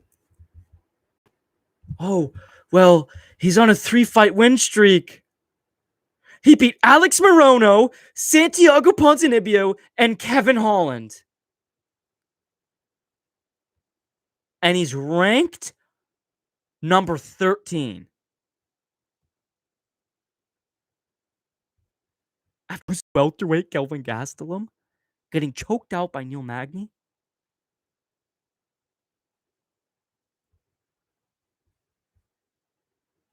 This fight card, by the way, Uncle Live vs. Pereira 2, Dvalishvili vs. Sandhagen. This is one of the worst main. This is the worst. This is the worst main and co-main event of all time. Uncle Live vs. Pereira 2. Who gives a fuck? And now it's gone. Oh, as soon as I started talking about it, it's gone. Wow. Daniel Rodriguez ranked number 13. You have to be fucking shitting me. That literally, I have no words. I have no fucking words for that. And guys, we got fucking 11 people in here and only 3 likes because we got 4 people that unlike the stream. So like the fucking stream to get the likes pumping up. Come on. Let's fucking get the likes up in the stream to get the train back on track. What's good? Douglas Memo. What's good? Ryan Barker. And what's good? Shit ass 24. Yeah, my goat. Shit ass 24. Did you really give Rigo $224? Maybe. I don't know if I did. I was a member of his for I've probably given him about $200. I was a member for like 16 months or something. But I also had an incentive for that. The $224 Zapper is a reference to what's his name now? What the fuck is his name now? Pibble MMA. That's his fucking, isn't it? Pibble MMA. No, Better MMA, who rebranded to Pibble, which is like, what the fuck even is that? What? Chud MMA.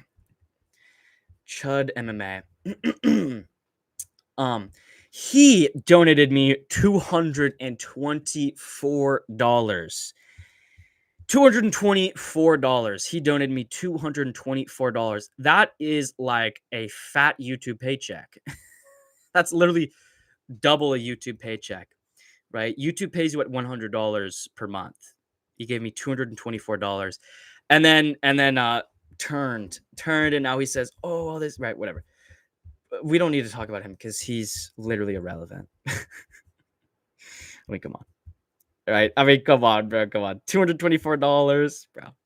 He gave me $224. Like, I fucking gave money to Rigo because I had an incentive for it. I literally did it for status reasons. It's as simple as that. I like didn't even watch half of Rigo's membership.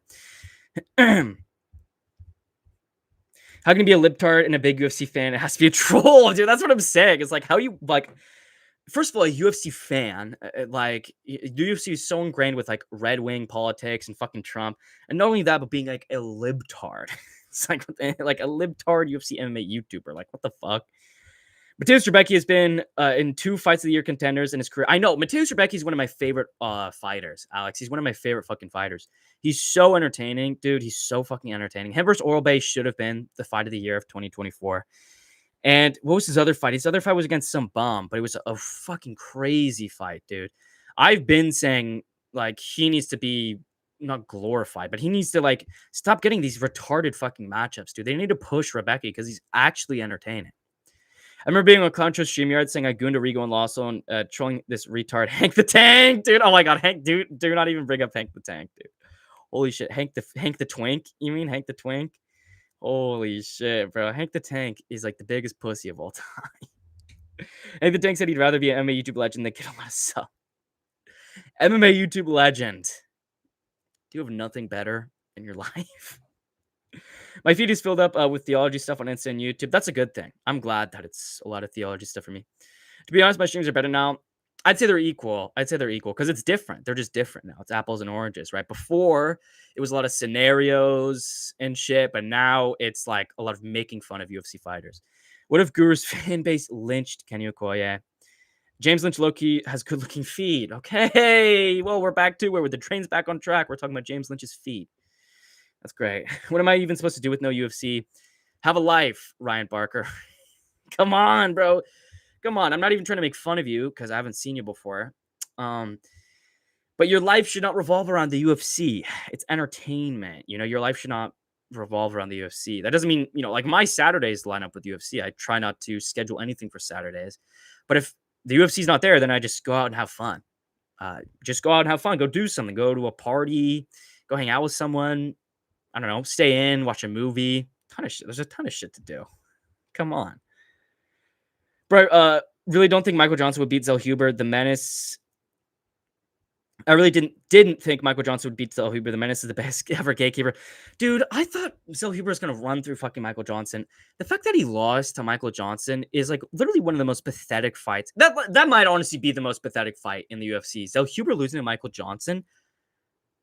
What the fuck happened there? Like, what the fuck? Like, what? Like, did he get drugged before the fight or something? Like, in what planet? And people are always go, oh, Michael Johnson, you know, he beats the best and loses to the worst. I don't give a fuck. How did he beat Zell Huber? Like, what? I was dumbfounded that whole fight. Newsflash: releasing explicit photos of your friends without their intent because you're mad at them is based. What?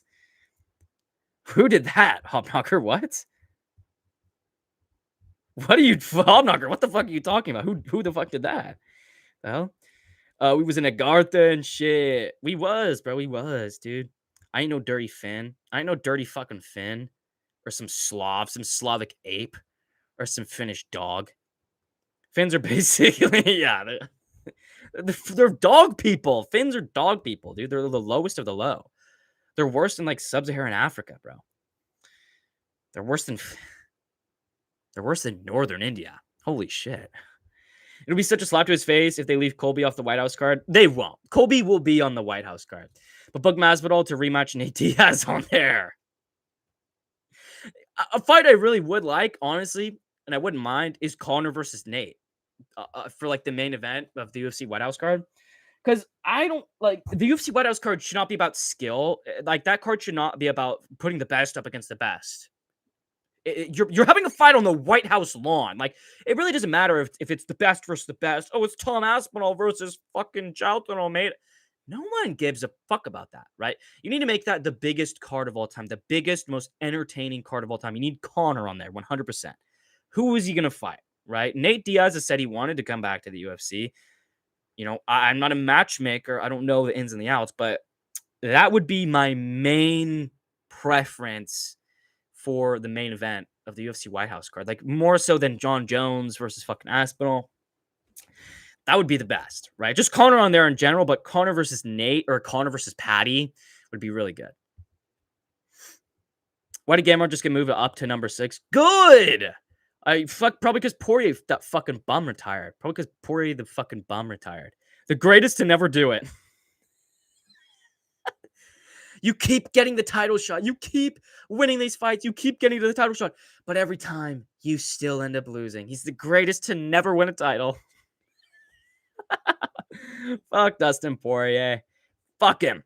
Colby versus... Oh my god. Shut you out. Okay. That's how...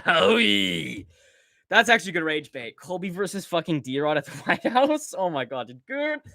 Because you know that's actually like there's actually a really good chance of that happening. That's like there's actually a really good chance that's gonna be the fight they make, dude. It's gonna be like Colby versus versus like Gilbert Burns or some stupid shit like that, dude. You know that there's such a high chance of them doing something like that and just selling the card. Oh my god, that actually really fucking upset me, bro. That actually fucking upset me. Femrod inactive and Ilya just crashed the division. He is inactive, but who fucking cares? Honestly. D-Rod just slept Ponzinibbio and beat Holland. Yeah, good wins, bro. They're good wins. Bro named 3 ranked fighters and okay. Shit ass 24. Bro named 3 ranked fighters acting like they know ones. None of them were ranked. None of them were ranked. None of them were fucking ranked, and they are no ones. Santiago Ponzinibbio fell off after he got fucking ill. He's like 40 years old now. He got sparked by Kevin Holland. Kevin Holland, I mean, we all know Kevin Holland. Like, he's shit. Like, he's fucking shit. It just sells, like, any fight. Just sells all his fucking fights. And Alex Morono, I mean, I don't even need to say anything about Alex Morono, dude. Jake Matthews ranked or not? No, absolutely not. I hope he never is because he fucking sucks. Jake Matthews is another one of those industry plant fighters. Everyone always talks about his boxing. Everyone's like, oh my god, Jake Matthews is such a good boxer. He's one of the best boxers in the UFC. No, he's not. He has the third of a takedown, and he looks kind of cool when he throws punches. That's it. Right? Good boxing is not about how pretty your technique looks. Oh my god, his jab looks so pretty. His jab is so pretty. It's so perfect. That doesn't mean it's good. Fighting is about timing and about distance. It doesn't matter if your strikes look clean. I mean, we saw that with fucking DDP, right? He looked like a fucking retard when he was fighting, but he understood timing. He understood distance, right? And he got fucking taken down and raved, but who fucking cares, right? Before that, he proved that it's not about how pretty your fucking striking is. It's about how good your striking is. Who just unliked? I know exactly who it is, Zapper. I know exactly who it is. And we're back up to 6 likes, so I appreciate that. You know what? Since we're back up to 6 likes, I'll drop another 5 free gifted Eagle MMA memberships. I'll gift another. No members videos that have come out recently in the past week or anything. But that Thailand video will, let's see, today's Wednesday. Thailand video will come out. When it comes out, listen, we'll come out within the month. Come on, give me some fucking time for that. All right, but let's drop the 5 more. These are the last 5 free gifted memberships. Let's drop these. Let's drop them. Let's fucking drop them. Let's see who they get to. Let's see who fucking gets the gifted memberships. Marlon. Let's. Okay, that's 1. What the? That's 1. It gave it to 1 person. Hello? What the fuck? Dude, what the fuck? Hello? There's fucking like 10 people in my chat that are members. Are you fucking serious? Bro, what the fuck? What the fuck? Are you serious? Oh my god, he gave it to 1 person? He gave it to 1 person? Yeah, scam, bro. The fucking YouTube just scammed me, bro. YouTube just fucking scammed me. There's 7 fucking people in chat that aren't members. Are you fucking serious? And literally 1 person gets it. That's 5. Look at it. It says sent 5 Eagle MMA gift memberships. 5, and it literally gave out 1. Are you serious? Anyone who didn't get one, click on the gift memberships thing. Click on that and see if it's activated. Right? Anyone who didn't get one, Alex, Hobknocker, Douglas Memo, anyone who's in chat right now, click or tap on the fucking sent 5 Eagle MMA gift memberships and see if it's activated for you, because you guys have to manually turn that on. So click that and manually turn it on, because what the fuck, dude? It literally gave it to 1 fucking person. Zapper, right? You want a fucking membership? Fucking what the fuck, dude? You serious? That's such shit, dude. That's such fucking shit. Bro, what the fuck? I don't deserve one. Yes, you do, Hobknocker. You do fucking deserve one. You're fucking day one, bro. Bro, this is retarded. Are you, dude? That's such a joke. That's such a fucking joke. What the fuck, dude? Dude, YouTube fucking hates me, dude. They're trying to actively fucking take me down. Right? Like I said, anyone who didn't get one, click on that and see if it's even fucking activated for you. Because that's the only thing I can think of is you guys just haven't activated gifted memberships. You have to activate them. That's crazy. Jake Matthews deserves to be ranked instead of Holland. Kevin Holland. I mean, none of them deserve to be ranked. None of them deserve to be ranked. What's Better MMA's name now? It's Pibble MMA. Like Pibble is like some fucking. It's like what, like the cute dog. It's like a cute little puppy. Because that's the funniest thing he can think of is cute animals. Better MMA is literally like a fucking 2010 epic Chungus fucking bacon narwhal cat meme loser. He literally like is obsessed with fucking cat memes. Oh my god, that baby hippo. Oh my god, a baby hippo and a little pug, a baby little pug or some fucking stupid shit. That's the level his IQ's on. He has Facebook mom humor. What the fuck?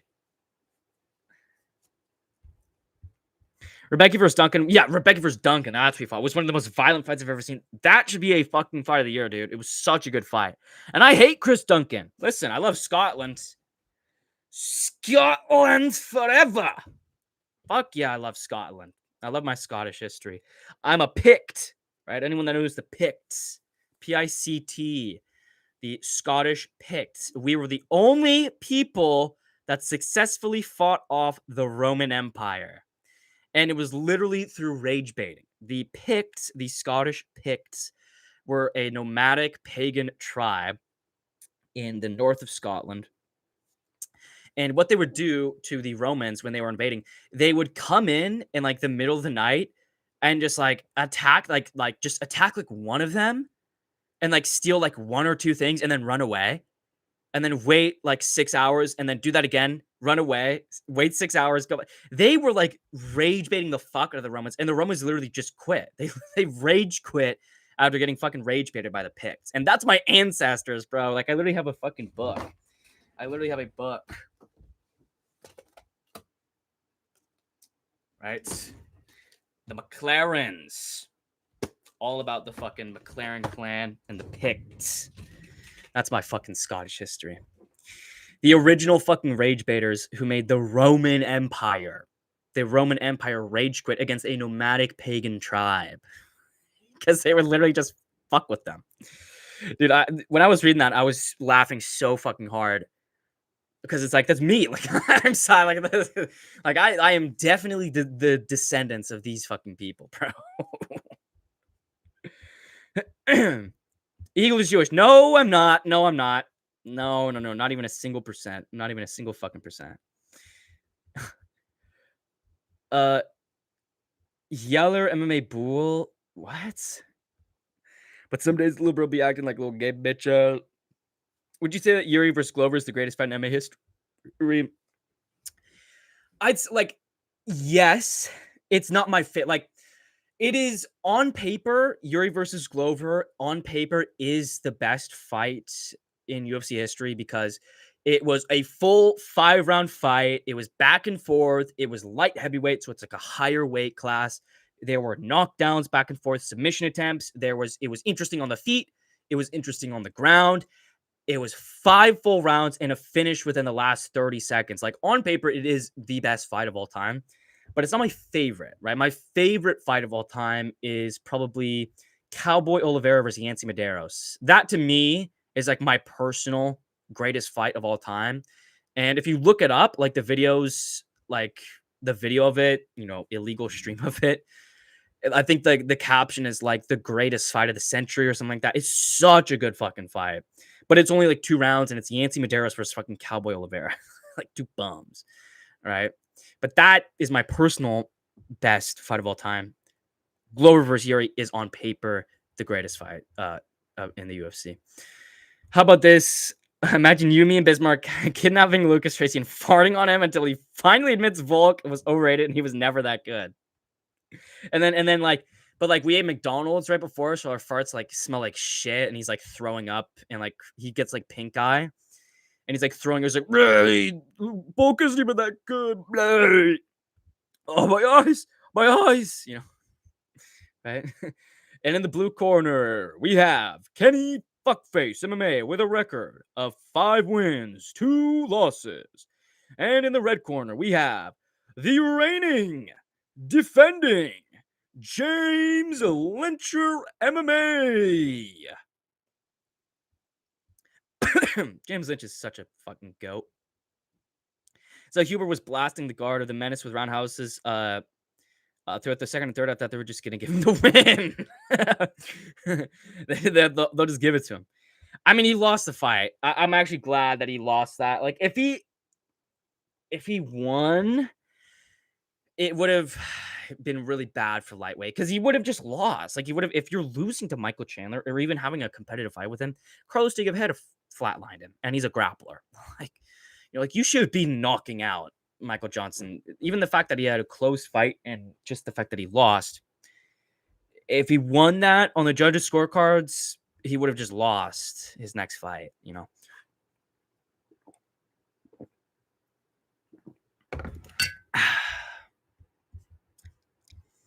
I just know Better MMA has donated 800 plus to Fuentes. No. He's too much of a pussy. Like, he's a pussy because he goes Jewish.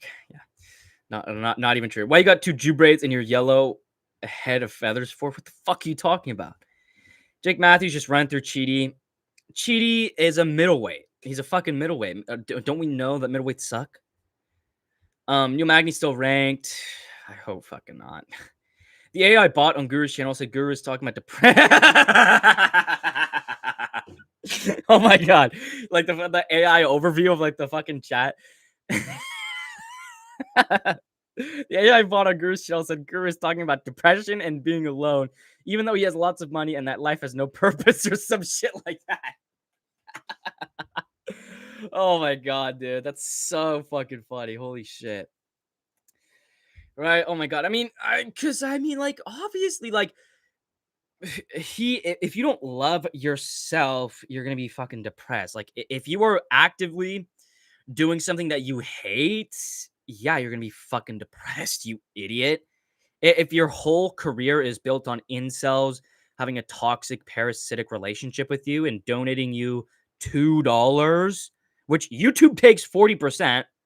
YouTube takes 40%, and they're US dollars, so they're less than British pounds. So he literally makes $1. He makes $1. He gets $1 for every gay impression that he constantly talks about how much he hates. It's like, yeah, you're gonna be depressed. Like, you fucking idiot. Oh my god. It said shit about not pursuing women. It's not worth it, dude. Dude, this is like one of the biggest problems with Guru. It's like, he does have a lot of young people in his audience. His main audience is like teenagers, like 14 to like 22. That's his main audience, is like 14 to 22. And that's too broad. It's not, right? Young adults, teenagers. That's his main audience. They are the most susceptible to what content creators say. So he's making people depressed. He's making people feel like they're alone. And he's telling them to not pursue women because it's not fucking worth it. Isn't this the same guy that says, like, oh, I'll never drink alcohol ever because by the way, I have this clipped. He said he never drinks alcohol because when he does, he thinks about life and gets depressed. If you think about your life and you get depressed from thinking about your life, kill yourself. Holy shit. Literally getting depressed when you think about your life. How is that not like the biggest sign ever that what you're doing is not good? What? Like what? If I drink, I'll think about what I've done in life and where I am, and then I'll get depressed. Well, that's probably a good thing. You should be fucking drinking every single day because What the like? I mean, it's ridiculous, bro. It's fucking ridiculous. Scam, yeah, fucking scam me, bro. It's fucking retarded. It's so stupid, dude. No, Neil Magny isn't ranked anymore despite stopping Dos Santos. Good. I'm so glad he's not fucking ranked. He's the most useless ranked fighter ever. It's like, what the fuck is even the point of having him ranked? Like, the rankings are supposed to be like, oh, people who are like, you know, at the top, and oh, people that are moving up. Like, Neil Magny's not at the top, and he's not moving up. He's a low level gatekeeper. Like, he should never be ranked. Magny finna lose to Jake Matthews. Damn, I just missed it by turning on Gifted right after, so it wasn't. Fucking shit, dude. That's so stupid. That's so fucking stupid, dude. It is on. Hop Hunter. Eagle, do you listen to the Show Me the Money podcast with Mike Connor? No, I don't. I don't watch anything with UFC fighters. I don't watch any UFC fighter interviews. I don't watch any UFC fighter podcasts. I don't watch anything because they're all really boring, right? And Moicano, I'll give him credit. He isn't boring. Like, Moicano isn't boring. He's actually entertaining. But I also just don't like the medium. I just don't like podcasts anymore, right? Podcasts, a lot of them are like relationship simulators, and that's really weird. It's really weird. And also the medium is just dead now. Like podcasting is pretty much dead. Unless it's something different and in a different zeitgeist. It's dead. Like an MMA fighter podcast. Like, what else is there for him to talk about? Like, what is there for him to talk about other than like the shit that's happening in his life? Like that doesn't need an hour-long podcast. You know, podcasts for me should be like interviews, you know, getting people on. Or short and sweet, like short and sweet audio, right? That's something that you guys will see, the members. Duncan is really fucking good. Future top 10. No, he's not, dude. He's actually really bad. Duncan fucking sucks. But he literally just has like an unbreakable chin. So he just like Mateusz Rebecki in hindsight was a really good matchup for him because Rebecki always goes for the finish and he has a really bad gas tank. And doesn't go for the submission, goes for the knockout, right? And you're not going to knock out Chris Duncan and he's going to get tired. So in hindsight, it was a really good matchup for fucking Duncan. Scouts are gay. You guys bitched and complained and decided to stay in the UK. Oh, Scots. God, they said Scouts. Scots. Yeah, modern day Scots are losers. I hate modern day Scotland. It's such a fucking shithole. But I like the Picts. That's the only part of Scotland that I respect is the Pict region. Those are my ancestors, and they beat the Holy Roman Empire. Even if they were pagans, they were a pagan tribe. They rage baited the Holy Roman Empire into fucking quitting. I thought Duncan lost Rebecki though. I thought he beat him, right? I thought he beat him. Yeah, he beat Rebecki. It was a razor close fight. It was a razor close fight, but he did beat Mateusz Rebecki. Chris Duncan beat Rebecki, which fucking sucks. Again, like why was Rebecki even fighting Duncan in the first place? Like, dude, this is my problem with Mateusz Rebecki. Like, he's actually really good, and they've just been giving him the hardest matchups ever, right? His UFC debut, Nick Fior, whatever, Loic Rajabov, whatever, Roosevelt Roberts, okay, like three easy bums. And then Carlos Diego Fajeda, Mick Beck, Oral Bay, and then fucking Chris Duncan. Like, why is he's on a 3-fight win streak? Like, he's actually like a future fucking prospect. Why is he fighting three bums in a row? Why the fuck did he even fight Chris Duncan? He just beat Mick Beck, Oral Bay in a fight of the year. Like, why is he fighting Chris Duncan? It made no sense. They hate him. They literally hate Rebecki because he's entertaining. Because the UFC doesn't want entertaining fights. That's why they stopped John Silver versus fucking Lopez. They don't want entertaining fights. Mod Chan Dong. Maybe. I'll need to get back into streaming, right? I'll need to get back into streaming. Have you been following the Ngannou PFL drama lately? A little bit. I mean, from what I heard, I mean, does it go like deep? Because if it goes deep, I've only heard, surface level shit. Why is this not letting me type? The fuck, dude? Why is it? The fuck? Dude, it's not letting me type in. Has there been anything else, like anything big? Because from what I heard, it's just like he just scanned them. Which, by the way, I said that. I literally said that. I'm just looking to see. Yeah, he just hasn't fought, right? He just literally hasn't done anything. But you can look. I literally made a video. I literally made a video calling Ngannou an African scammer. Literally. Where is it? Where is it? Where is it? Where is it? Where is it? Where is it? Where is it? Where the fuck is this video? Holy shit! Where is this video? Okay, over a year ago. The problem with Francis Ngannou, right? I literally, called it, right? Oh my god, this looks so weird, bro. Angle, bro. The different fucking angle, the glasses, bro. Come on, the eagle uniform, right?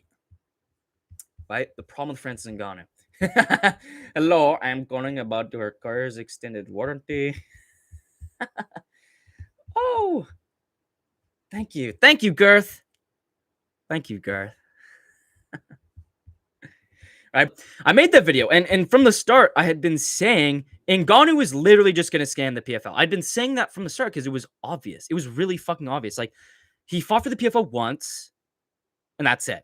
PFL Africa, anyone who thought that was going to happen is stupid. They're fucking stupid. He killed 2 people. And Ngannou is nearly a fucking serial killer. If Ngannou kills 1 more person, he's a serial killer, right? He scammed the fuck out of the PFL. I mean, that was obvious. Like, it was obvious from the fucking start. That, like, the UFC, like, Dana White in the UFC, that's why they cut Ngannou, is because he was so fucking difficult to work with, and he just kept on trying to scam them, and he literally fought once a year. He boxed 2 people, got fucking destroyed by Anthony Joshua, nearly beat Tyson Fury somehow in a gifted matchup, fought in the PFL once, and that was it. Didn't do any promotion for the PFL. Didn't work in the PFL Africa committee. Didn't do anything for PFL Africa. Like, it was pretty obvious from the fucking start, dude. He's an African scammer. Like that's literally like his his fucking story of like how we got into France and everything. He's from Cameroon. When people think of Africa, they always think of like these fucking in the arms of the angels. These fucking like charity commercials where like it's a bunch of starving African children. That's what people always think of when they think of Africa. That's not what most of Africa is. Most of Africa is just like just another country. Same with Cameroon. Like, Cameroon is not some like poverty-stricken fucking indigenous African tribe. Like, it's a country. Like, they have cities, they have infrastructure. Like, he fucking illegally immigrated to France. I mean, he's been a scammer from the fucking start. His sob story is literally how he scammed the government. Oh, and then I fucking, they dragged me out to the desert. Like, yeah, because you're breaking the law, because you illegally entered their country. So they drove you out of their country. Like, obviously. James Lynch banned Lynch Army from his chat. Really? I don't know who Lynch Army is, but that's a great fucking name. James Lynch, I mean, he's like a normal guy. It's kind of hard to listen. That's why I love my interview with James Lynch, because he's like such a normal person. He's like, a Canadian from Vancouver with like a wife and kids. He's like literally like one of the most normal people ever. And I got him to actually fucking be entertaining and talk about, other shit in my interview with him, right? I was talking about him about like the Rosicrucians. I was talking to him about fucking like parasites, like social parasites and everything. It's actually a good interview. It's a good fucking interview. What if James Lynch lynched Kenny and farted on his corpse while filming it and sending it to Izzy and all of Kenny's family? Bro, we need to bring back scenarios, bro. We need to bring back these fucking scenarios, because that's like insane, bro. That's fucking insane.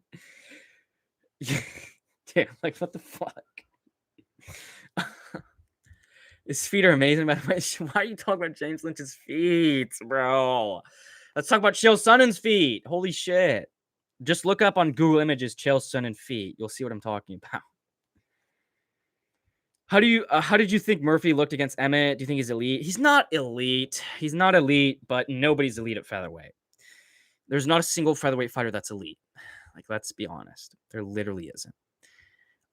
He's one of the top guys. Learn Murphy's one of the top guys. He nearly lost a boring 5-round decision with Josh Emmett. He KO'd Aaron Pico. It was a really good knockout. KO of the year. It's better than Protez's spinning elbow KO.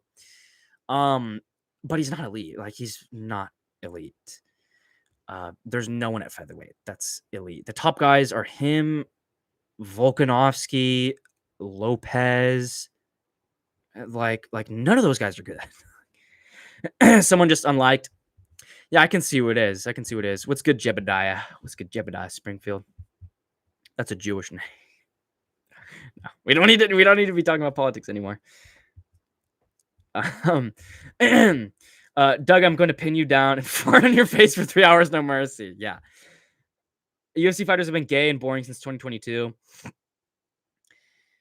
They've been boring. UFC fighters have been boring since like post Conor.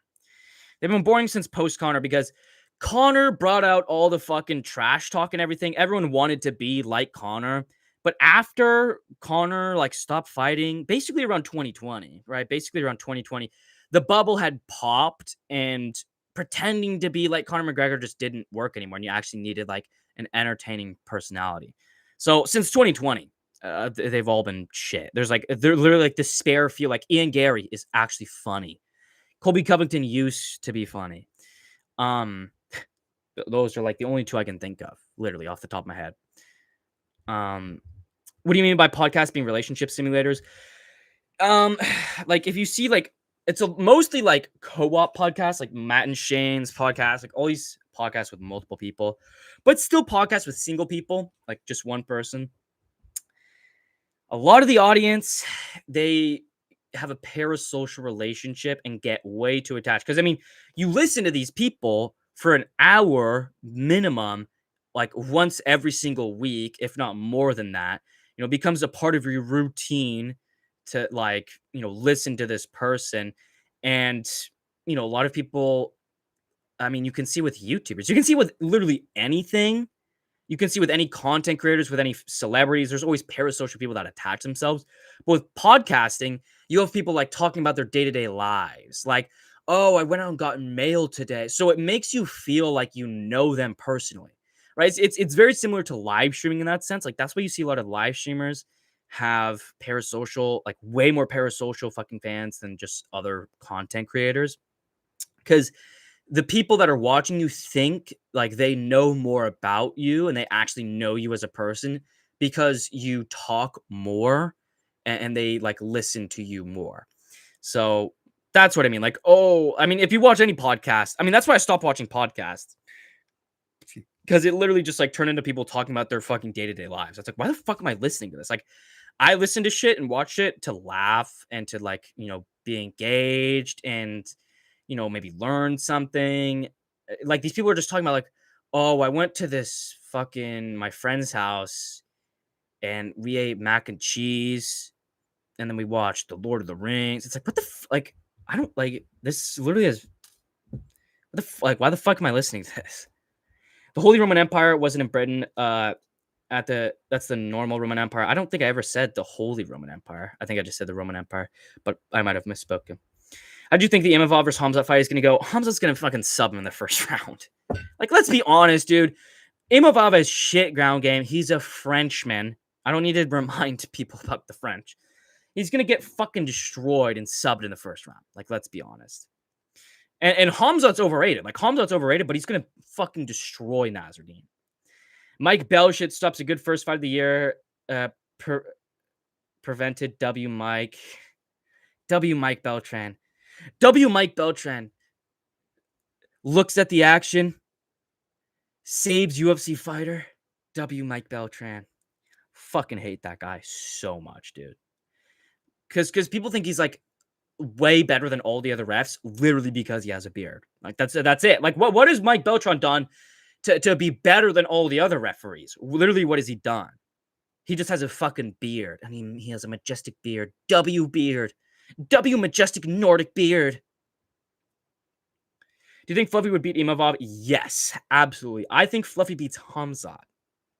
I think he definitely beats Imavov because Imavov slows down all the time. Like even in his Kyle Baralho fight, he had a really easy pace to work with. He was on the front foot the whole time. It was not a very active fight. and he was slowing down from like the third round. You know, Fluffy would destroy him, and Fluffy would mix in the grappling a lot more than Kaio did. That's one thing that I thought Kaio was going to do that he just didn't. Like, I thought Kaio was going to have a really big emphasis on the grappling, but he was trying to just have a fucking striking match with Nazarene because he's a fucking brainlet. And he has free neck. He has free fucking throat game. That fucking bitch. Fucking pussy F word. Oh my god, dude. Free spirit tattoo on your neck? Why would I ever think someone with a tattoo of free spirit on his fucking neck? Why do I think he would ever win a fist fight ever? He's a fighting nerd. He's a fighting fucking F word. Oh my god, dude. He killed people. Ngannou, yeah, he killed 2 people. Ngannou has a fucking kill list. He has his daughter, who he killed, and some random 17-year-old girl who he hit. By the way, this, like, Ngannou killing this, like, 17-year-old girl literally makes no sense. There's no way it was manslaughter. It had to be intentional, or he was under the influence. Ngannou was on a motorbike, not a car, a motorbike in some buttfuck trail, and somehow on a motorbike in the middle of nowhere ran fucking into some 17-year-old girl going like 80 miles an hour and killed her. Like, tell me how that makes sense. What? Getting in a motorcycle crash with a person, like a car crash, it's wide. You have a lot of fucking space to work with to hit someone. A motorcycle is literally the width of yourself. It's a pole hitting a pole. Like, how the fuck do you even do that? You have to be threading the needle. You literally have to be threading the needle to hit a person while riding a motorcycle. Like, what the fuck? It's insane.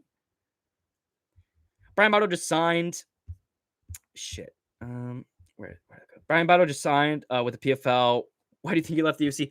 He got cut from the UFC for missing weight twice, which is really fucking stupid. Like, he's a tough winner. He literally won the Ultimate Fighter, and they cut him because he missed weight for a second time.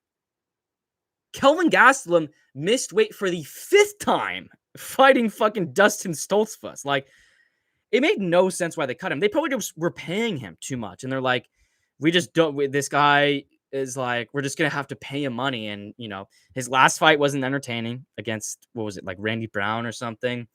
They had an incentive to cut him, and he missed weight twice. And him signing with the PFL is the end of his career. Come on, he's gonna be a PFL champion, and then what? Then what? Africa sucks, but so does Belarus. Anywhere other than Southern California and Thailand and Laos and Armenia and Georgia suck. Literally anywhere on the globe sucks except for those places.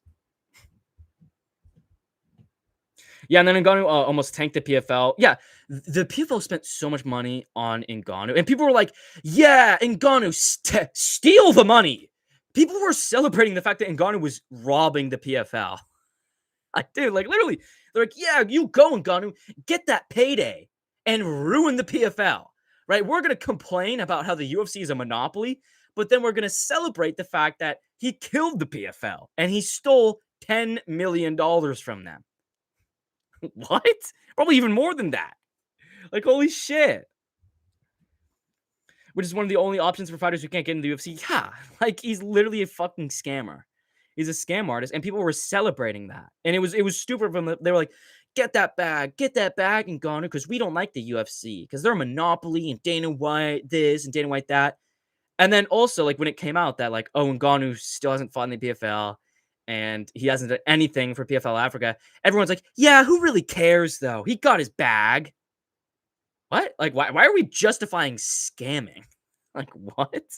Like, large-scale scamming? That's fraud. He committed fraud. Like, tens of millions of dollars worth of fraud. And people were celebrating that because they don't like the UFC. What? Like, how fucking backwards is that? PFL has somehow is worse marketing than Bellator. Well, not somehow. The PFL is worse than Bellator. They allow no elbows. They have, like, active judging where, like, you can see what the judges are scoring the rounds as, which is terrible. Right? There was this one guy who worked for the UFC, who was like one of the original dudes who worked for the UFC. and someone asked him about like transparent scoring or whatever the fuck it's called, where you can see what the judges are scoring for each round, like right after they happened. And he's like, that ruins the sport because anytime there's a close fight, now you already know who won. You already know who won. There's no suspense when Bruce Buffer goes, Mike, Paul Daly scores the contest 49-48 for the winner by unanimous decision. And no, like there's no suspense if you already know who won. That's one of the UFC's biggest things that they do right is like the anticipation post fight, right? The judge Chris Lee scores the contest 29-28, right? When the scores are being read out, you actually feel anxious. You're like, oh shit, like, oh, are they gonna rob him? Or oh, I don't know who this fight's gonna go to. If you already know, then it's like, oh, okay. Okay, so like halfway through the fucking second round, you could know who won the fight already, and there's no interest in it. It's like it's a really dumb concept. That's why. And they have no elbows. They literally have no elbows. Like, what the fuck? Fucking Ngannou, he's a fucking loser. Lyncher's on top. I'm a hardcore lyncher. It's funny how people say that Jones stuck in Ngannou when Ngannou was the one who left the UFC. Yeah, and he was also the one that was like putting that fight into jeopardy. Like the UFC tried really hard to make that fight. Like, why would they not want to make that fight? Why would the UFC not want to make that fight? Jones versus Ngannou, the greatest fighter of all time, for some giant fucking 6'4" brawling black dude who fucking fights like a monkey. Like, and that's not racist. He fights like a fucking monkey. Look at his fight versus Rosenstrike. Sort of fights like an ape. Right, but Ngannou, like, from the fucking start of his career, had been a pain in the ass to matchmake him. Like, that's on record from not just Dana White, from like Hunter Campbell and anyone who was involved with UFC matchmaking had been saying from the start, like, Ngannou was a pain in the ass to deal with. Like, Ngannou probably fucking wanted a shit ton of money. He probably asked for $10 million to fight Jones. Like, some stupid shit where it's like that's not even like worth negotiating. Like, you say like, oh, $2 million. It's like, okay, we can negotiate that. Maybe it's a little bit too much, but it's like, okay, like we can work things out. 10 million, like there's literally not a chance in hell you're getting $10 million. Like that's literally never happening. Jones barely was going to get paid 20 million. Like Jones, the greatest fighter of all time, biggest name in the sport right now. He was barely, they just edged out trying to give him 20 million. You think they're going to give Ngannou 10? Like, what the fuck? What if James Lynch rested his stinky feet on a footstool, but the footstool is Kenny's rotting corpse with other mangled, lynched minorities? Okay. Okay, dude, okay. What's good, Mr. C, the informal spectator? What is good, bruh? What's good? Shit, you making some fucking videos as well. Nice. I see this shit. I see the videos.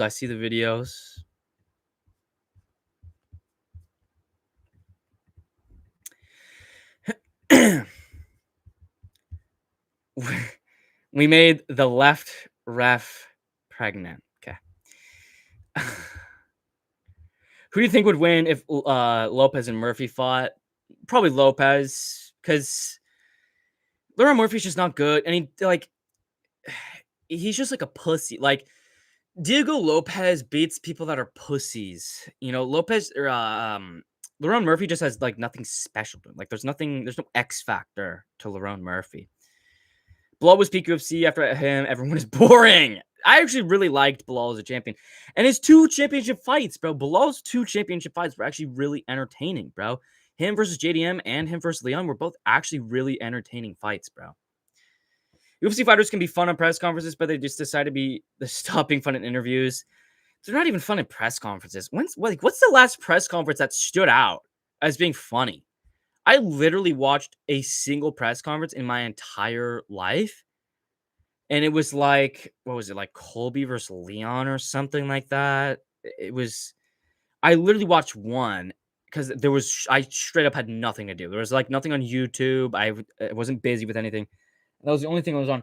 And I was watching. I'm like, oh yeah, this is why I don't watch fucking press conferences, because they're so boring. Every single interview asks the same fucking question. How does it feel to be fighting in Chicago? Oh, it sucks, actually. It actually sucks being in Chicago. That's what they're going to say. What is your game plan for this fight? Do you think you've improved from your last fight? It's literally the exact same questions over and over. If you think MMA YouTube is repetitive, do not even get me fucking started on these interviewers. Like these fucking MMA interviewers at the press conferences are straight up like bolts for brains. RDR has funny interview clips. I'm just so fucking detached from MMA media because I just can't watch any of it. Lord of the Rings is pretty sick, don't lie. It's a good movie, but yeah, I'm way far behind. Battle is probably a contact thing. Kelvin is too Mexican. Well, yeah, he got cut because of weight missing, but realistically, it's because of money. Kelvin is too Mexican to cut, so you let it slide. Yeah, right. The UFC is very entwined with Mexico, right? Which, by the way, Mexican president Gloria Scheinbaum.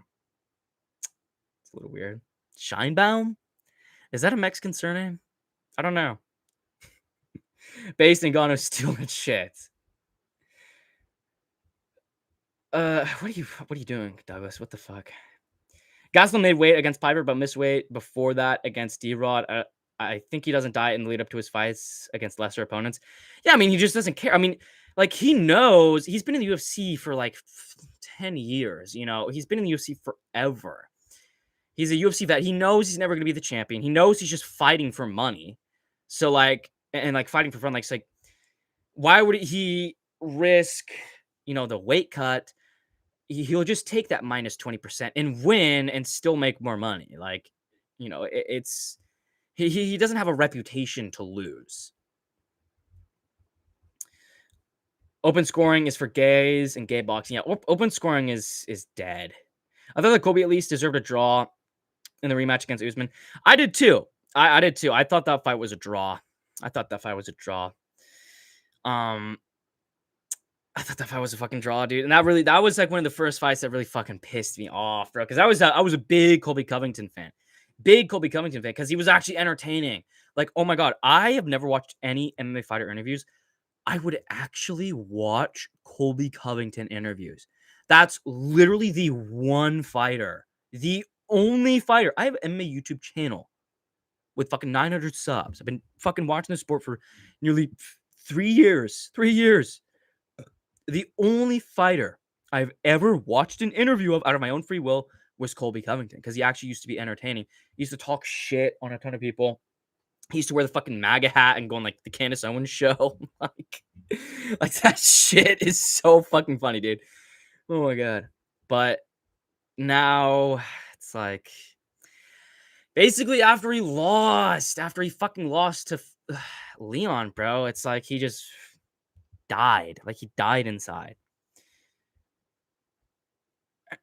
Murphy fights like a champ. He beat Lopez. No, he would not be Lopez. Aaron Pico, like, he got knocked out. He got flatlined by Lerone Murphy, but he was really working Lerone. Like, he would like, everyone remembers the knees he was landing. He was landing knees while Lerone was ducking in. He was actually doing really good against Lerone before getting, knocked out. Right? I see the irony in that, but Lerone Murphy he's just not that good. Dude. He's just not that good. He's just like basic British. It's because he's British. You guys think he's good because he's British. I mean, holy shit. Every fucking British fighter, people glaze the fuck out of. People legit thought Mick Parkin was going to be like a title contender. Kobe Leon was actually funny. Yeah, that was a great fucking press conference. I think that was the press conference I watched because it was actually funny. It's actually fucking funny. He was like talking about Leon's dead dad and shit. And like, oh, your dad's rotting in hell. Like, totally crazy shit, dude. It's like, oh my God, it was such a breath of fresh air. And now we have nothing. Now we have fucking nothing. Literally. Like, what's the last press conference that was entertaining? You can't think of one. Those impressions of MMA reporters were accurate. They're like, it's sad how accurate they were. It's literally sad how accurate they were. And I don't even need to think about it. Like, I don't even need to put any thought into those impressions because it's just like, what is the stupidest thing I could ask? That's how I do those. Is what is like the dumbest thing I could ask? Dude, I vividly remember this specific question because it really pissed me off. It really pissed me off. It was the press conference of Colby Covington versus Jorge Masvidal. And there was an interviewer that came up to Jorge Masvidal and said, should I bet the house on you? Should I bet the house on you? Are you a lock? And Jorge Masvidal goes, yeah, bet the house. What did you... No, Jorge Masvidal, he was going to say, no, don't bet any money on me. I'm going to lose. Are you going to win this fight? Should I bet the house on you? Should I bet the house on you? Well, how'd you feel to fight Miami? I vividly remember that question because it's the dumbest question I've ever heard. Are you going to win your fight?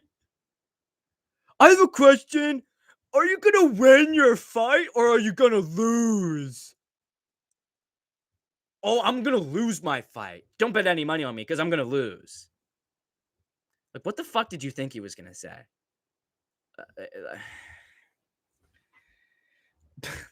Dude, that question actually pissed me off so much, dude.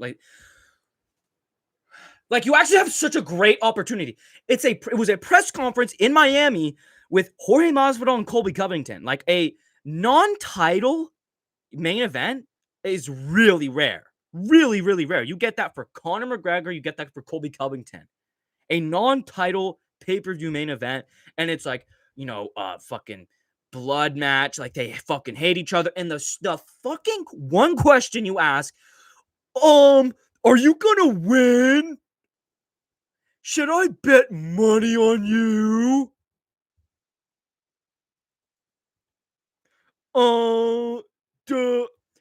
What's 2 plus 2? Do you like the UFC?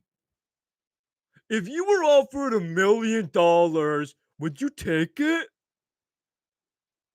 Is grass green? Am I a fucking retard? Pico is dangerous. Great pickup for the UFC. Well, now he's fighting some nobody. He's literally fighting a UFC debutant now. So I'm glad they fucking hate him. Also, to bring up Patchy Mix. Patchy Mix, again, biggest fraud ever. Everyone knew Patchy Mix was going to lose. When are people going to learn? Bellator fighters suck. They suck. There's been one Bellator champion, and it was Eddie Alvarez. Eddie Alvarez is the only Bellator UFC champion. Right? Who else is there? MVP, gifted matchup merchant, also sucks. Terrible ground game. Patchy Mix, Aaron Pico, Michael Chandler. These are the people that came from Bellator. Like every single one of those names. Michael Chandler is known for being like the worst fighter at 155. Patchy Mix got dominated by Mario Batista. Aaron Pico got knocked out by Lerone Murphy. Like, just think about that. Literally think about that. Like, Lerone Murphy, the most boring fighter at 145, flatlines Aaron Pico with a fight of the year knockout. Patchy Mix, again, one of the most entertaining fighters. He walks forward, he throws big 1-2s, he dominates people with the boxing, gets dominated by Mario Batista. Again, one of the most boring fighters in the UFC. People actively calling for him to be like lynched. People actively calling for Mario Batista's death because he had a boring fight with Aldo. And he dominates Patchy Mix, like completely wipes the floor with him. Michael Chandler, known as some like crazy explosive wrestler, just getting beaten by these fucking subpar grapplers. MVP, I mean, just like he just hasn't been fraud checked yet, which is so sad because he's the worst out of all of them. MVP is the worst out of all of them, and he's just been getting gifted matchups. He's my least favorite. He's my most hated Bellator fighter because people hype him up too. Because, oh my God, MVP is so entertaining because he goes forward and backwards and throws 1-2s. And then sometimes he does a taunt. He goes, oh, boy, you missed me. So he's actually really entertaining. Anyone who thinks MVP is entertaining is a literal child who could be entertained by me jingling my fucking keys.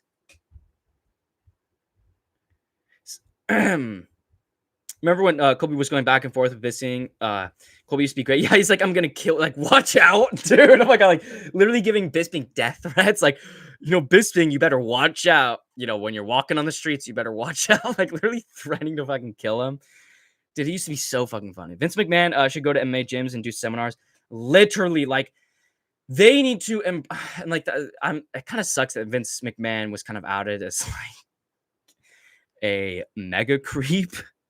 Because he can't be related to anything like popular anymore, right? Vince McMahon is a freak, right? He's a Diddy party extraordinaire. He wants like chicks to shit on his chest and everything. He's out of his mind. But he is honestly like one of the greatest things to ever happen to combat sports. Like, holy shit, like that guy, he's a creep, all this and that. But he is like the pope of like fight entertainment. He's so fucking good at making things interesting, at making things entertaining, at creating narratives, at knowing of like what's going to be the most entertaining way this ends. I'm not even a WWE fan. I've never watched WWE ever. But like I will get clips of Vince McMahon and like WWE shit. I mean, you got like I Show Speed in there. Vince McMahon wrestling Donald Trump, like that shit is like you literally can't come up with that shit. He fucking rails 10 lines of coke and then just writes down whatever the fuck he's thinking. He's like one of the greatest entertainment minds of all time, bro. The Muhammad vs. Umar press conference was okay. See, like that, like it was okay. It was okay. That's one of the best press conferences ever. And it was okay. Like,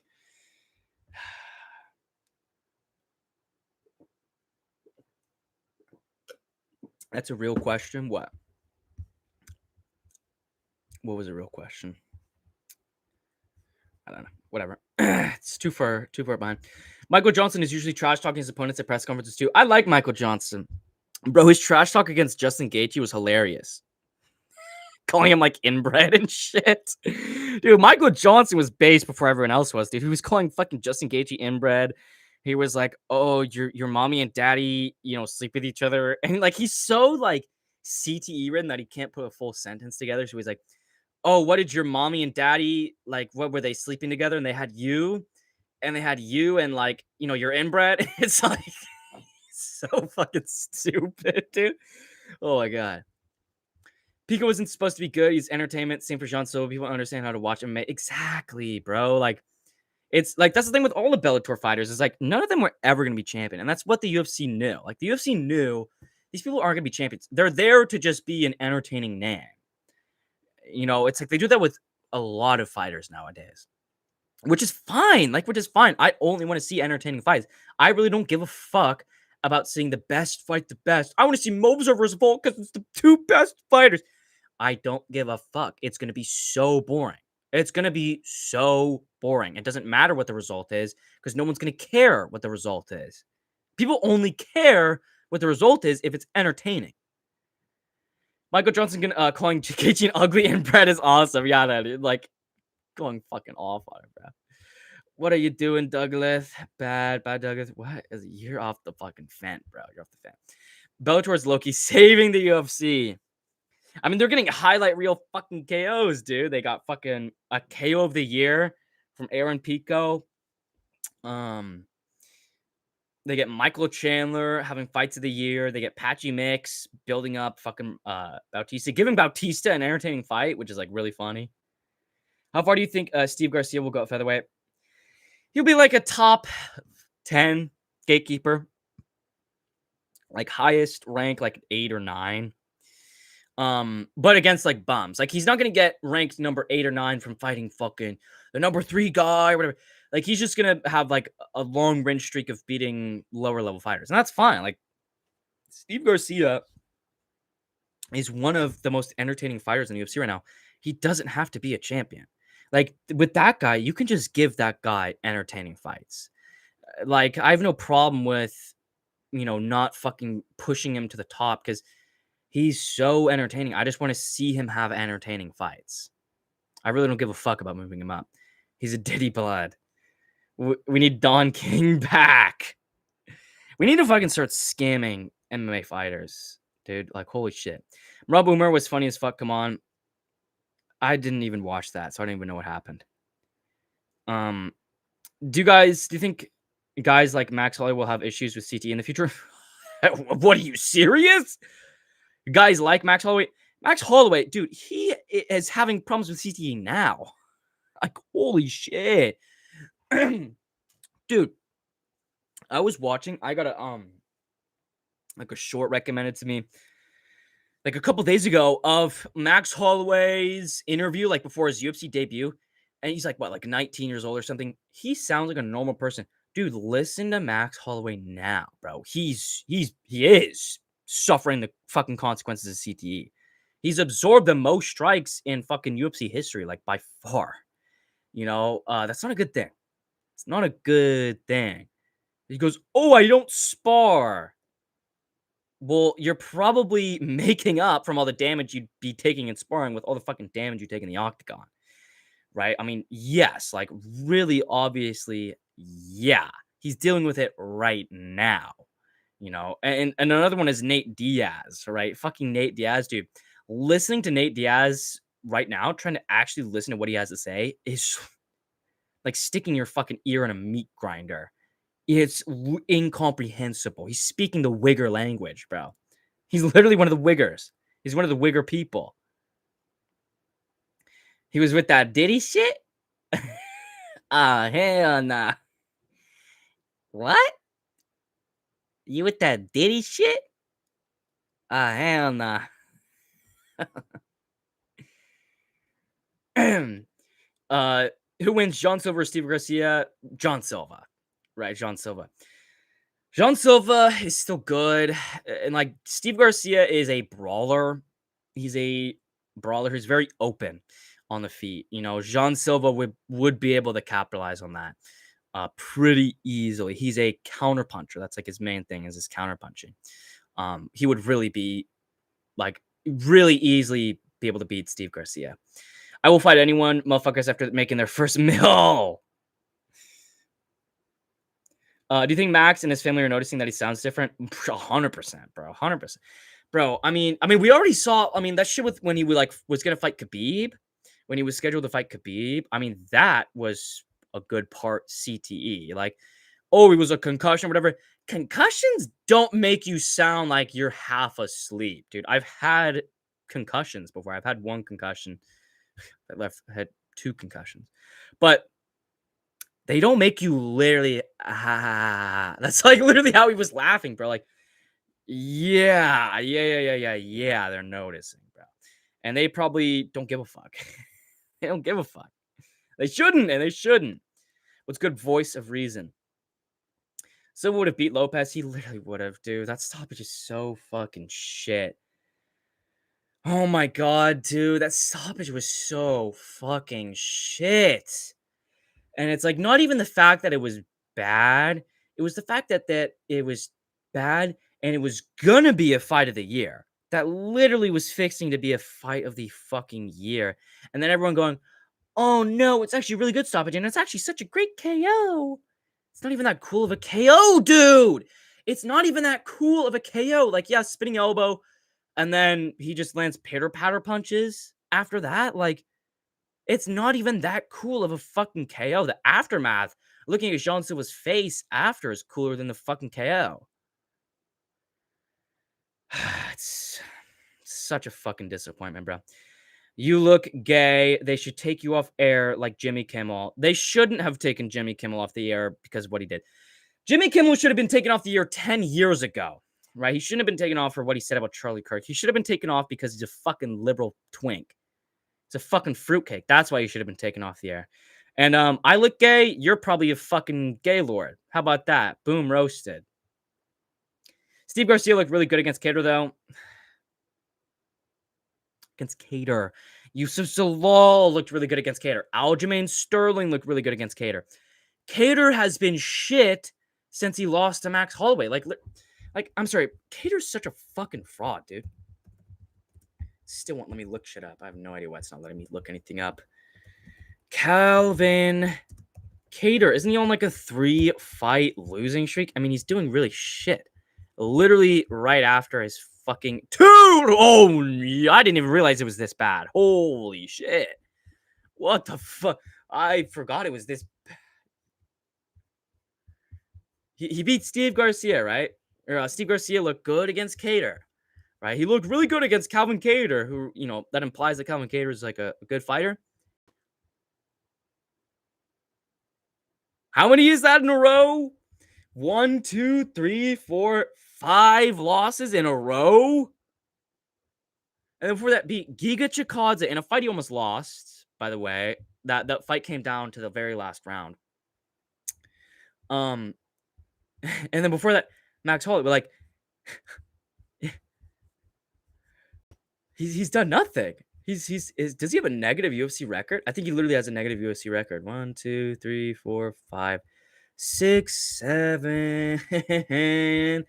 1, 2, 3. He literally has a negative UFC record. He's 7-8 wins and losses in the UFC. So Steve Garcia beating him does not really tickle my tummy. Doesn't really tickle my tummy. God, 5 losses in a row. Holy shit, dude. He needs to be cut. He literally needs to be cut, dude. What? Josh Emmett, Arnold Allen, Aljamain Sterling, Yusuf Zalal, Steve Garcia. Holy shit, dude. He literally needs cut. He literally needs to be cut from the UFC. Imagine Max's girlfriend pegging him super hard. You know Holloway gets pegged, too. You know he gets pegged. Like, you can just tell with certain dudes, Holloway gets pegged. You know he does. Max's girlfriend pegging him super hard, and Volk walks in and starts joining in, pegging him the other way. Okay, holy shit. Holy shit. Voice of Reason, did you just say hello to a channel that ain't here? What are you talking about? You might be on top chat, Zapper Solo. Voice of Reason, he said you look gay right after you said Silva would have beat Lopez, right before Alex said Steve Garcia looked good against Gator. Probably on top chat. Or... you know, fucking, he has you blocked or something. Have you heard GSP talking about his experience with memory loss issues at times on Cherry? Yeah. He is just having CTE fucking problems. Like, that is not aliens. Aliens are not real. Aliens are demons, okay? Aliens aren't fucking real. UFOs, first of all, UFO means unidentified flying object. A UFO is not some flying disc. A flying disc is a UFO, but not vice versa.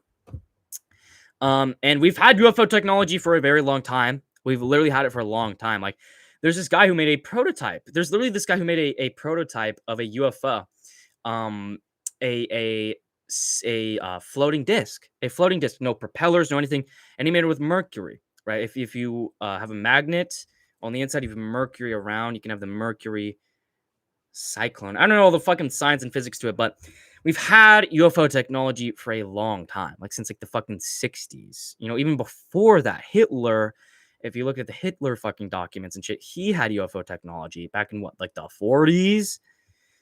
So we've had that shit for a long time, and he is probably just fucking CTE. He's just CTE. Aliens are demons. The vast majority of people who have had alien experiences are faking it because they're either stupid, they're psychotic, they're making it up. Aliens are demons. GSP has CTE, right? I can't believe Giga lost to him. I can. Giga fucking sucks. Didn't he lose to Alex Caceres? Didn't Giga like lose to Alex Caceres or some shit? He fell off. Giga fell the fuck off, dude. Holy shit. Remember when Max wore a dress for Halloween? That's literally what I'm talking about, right? With some people, you just know. You just know. right? And Max Holloway said that it was actually his idea. It wasn't even his wife's idea to have him wear a dress. It was his idea to wear his wife's dress for Halloween. Yo, guys, look at my views to likes ratio. I have 6 viewers and 7 likes. 6, 7, right? I know 6, 7 is old and people are on 41, but 41 is niche. 41 is supposed to be niche. I don't like that became popular. I've literally been on 41, 41, about 41 bands, whatever the fuck how that song goes. I've been on that shit since 2024, bro. And that became a popular meme. Kind of hate it. I wanted that to stay niche. But hey, still gotta give him his fucking props. Aliens or demons. Right? Yeah, exactly. Intelligent life is an effect of being made in God's image, and only humans have that quality. I mostly agree with that. Zapper, I actually got a video talking about that specifically. And I was thinking about that because it's like animals, don't go to heaven because they don't have a soul. They don't have any intelligence. They, fucking kill and rape each other, whatever. But I'm like, humans are the most intelligent, we're the apex predators of land. The world is 70% water.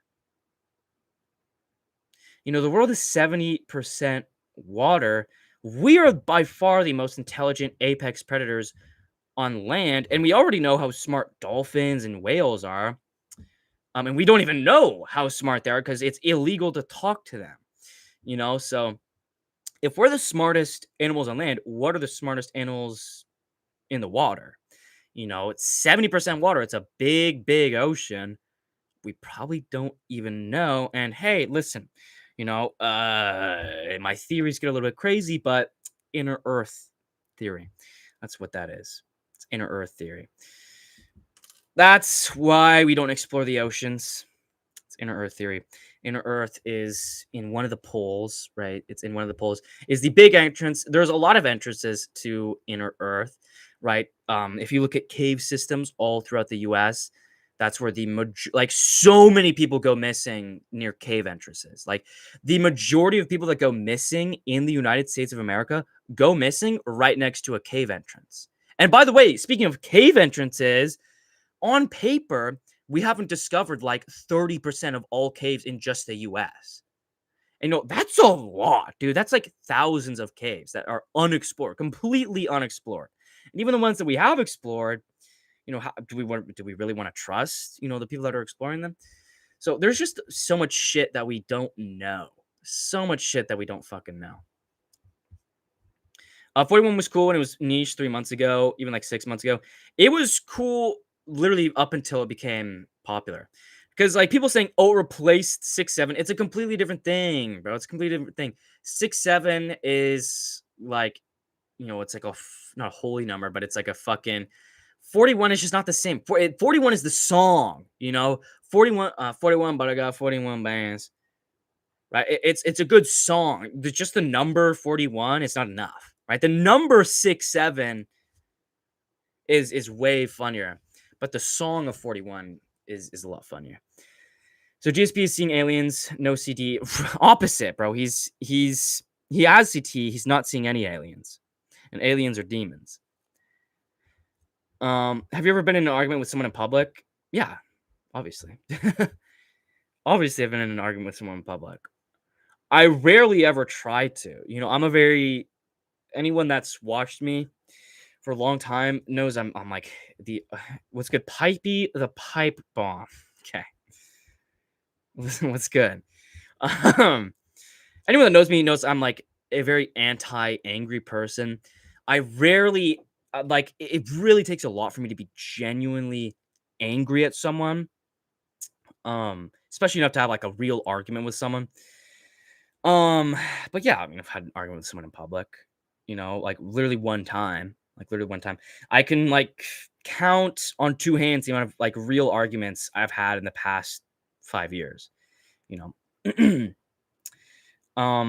Remember that one time when Aspinall was holding that duck toy? You remember you remember the one time when Aspinall dressed up as a duck? Hey, remember when Aspinall dressed up as a fucking duck? Oh my god, I literally just closed that. Tab because I don't need it anymore. Aspinall duck costume. Remember that time? Tom Aspinall dressed up as a duck. This shit makes me livid. This shit actually makes me want to stop watching the UFC, right? And remember that time he held a duck? Oh my god, look at his epic Chungus face. Oh, hey, what? I'm such an epic Chungus millennial. Right, remember that one time? Remember that one time when he was shown on the UFC crowd cam? Oh my god, I have this fucking video saved. And I fucking hate it so much. Remember that one time when he was on the crowd cam and he was so kawaii? Tom Aspinall so kawaii desu. Tom Aspinall so kawaii desu. Look how kawaii he is. Oh, me? Oh, I so kawaii. You give me too much love. I so kawaii. Oh my goodness. Oh, hi. Oh, me, I kawaii. He's literally a fucking K-pop fucking pussy. Look at his galactic throat. Look at the galactic throat, too. He has a galaxy tattooed on his throat. He has the galactic throat. Oh, look at him crying. He's so kawaii. That's so kawaii. That's so. Also, look at this. I saw this video the other day, dude. Dude, this I missed like 2016 YouTube. Yo, I'm the first YouTuber to get a vlog camera implanted in his arm. Bro, kids were falling for this shit, dude. People were fucking falling for this shit, thinking it was real. Jake Paul really got a vlog camera installed into his arm? Yo, we outside. Oh my god, dude. This is peak fucking YouTube. Holy shit. Look at the fucking asphalt that costume. Oh, Jesus Christ. Eagle Vril Earth. I mean, there's just like the way I base a lot of my opinions on things is the opposite of what elite people are trying to tell you, right? A lot of the elites, all of them, basically all of them tell you that's not real. You shouldn't even look into it because it's so not real that it's disgusting to even think it's real. Right? And there's just so much evidence that there's something we don't know half the shit that goes on in the fucking world. Like Admiral Byrd, like, was he just lying? Was Admiral Byrd just lying about the fucking ice wall? Like I said, the cave systems, everything. There's just so much shit that's unexplained. And people just go, "Oh, I don't know." Like I literally ask someone, why do you think that 30% of all caves in the US are completely undiscovered? Completely undiscovered. There hasn't been a single person in there. I don't know. Oh, great. Thanks for your fucking crazy controversial opinion. Right? If you ask someone a question like that, like, why do you think that is? And they say, I don't know. Just push them off a cliff. Just like rid them of this fucking world. Just make the world a better place and just fucking kill them. Holy shit. Dude, the amount of times I've fucking asked a question like that, like, well, why do you think that is? Like, I literally, this is the, shit with Charlie Kirk. I'm not going to get into politics again, but like, I was telling someone, like, they voted on the Epstein files literally the exact same day and time they shot Charlie Kirk. And this is someone who's like, oh, no one should make fun of Charlie Kirk. Oh, whatever. It's the Democrats, whatever. And I was like, why do you think the reason is that they voted on the Jeffrey Epstein files the same day and time that Charlie Kirk was assassinated? And he goes, I don't know. Oh, whoa! Guys, the world has stopped. The world is no longer revolving because we have this insane take of, I don't know. Well, great. Like, wow. That's really fucking crazy. Controversial opinion.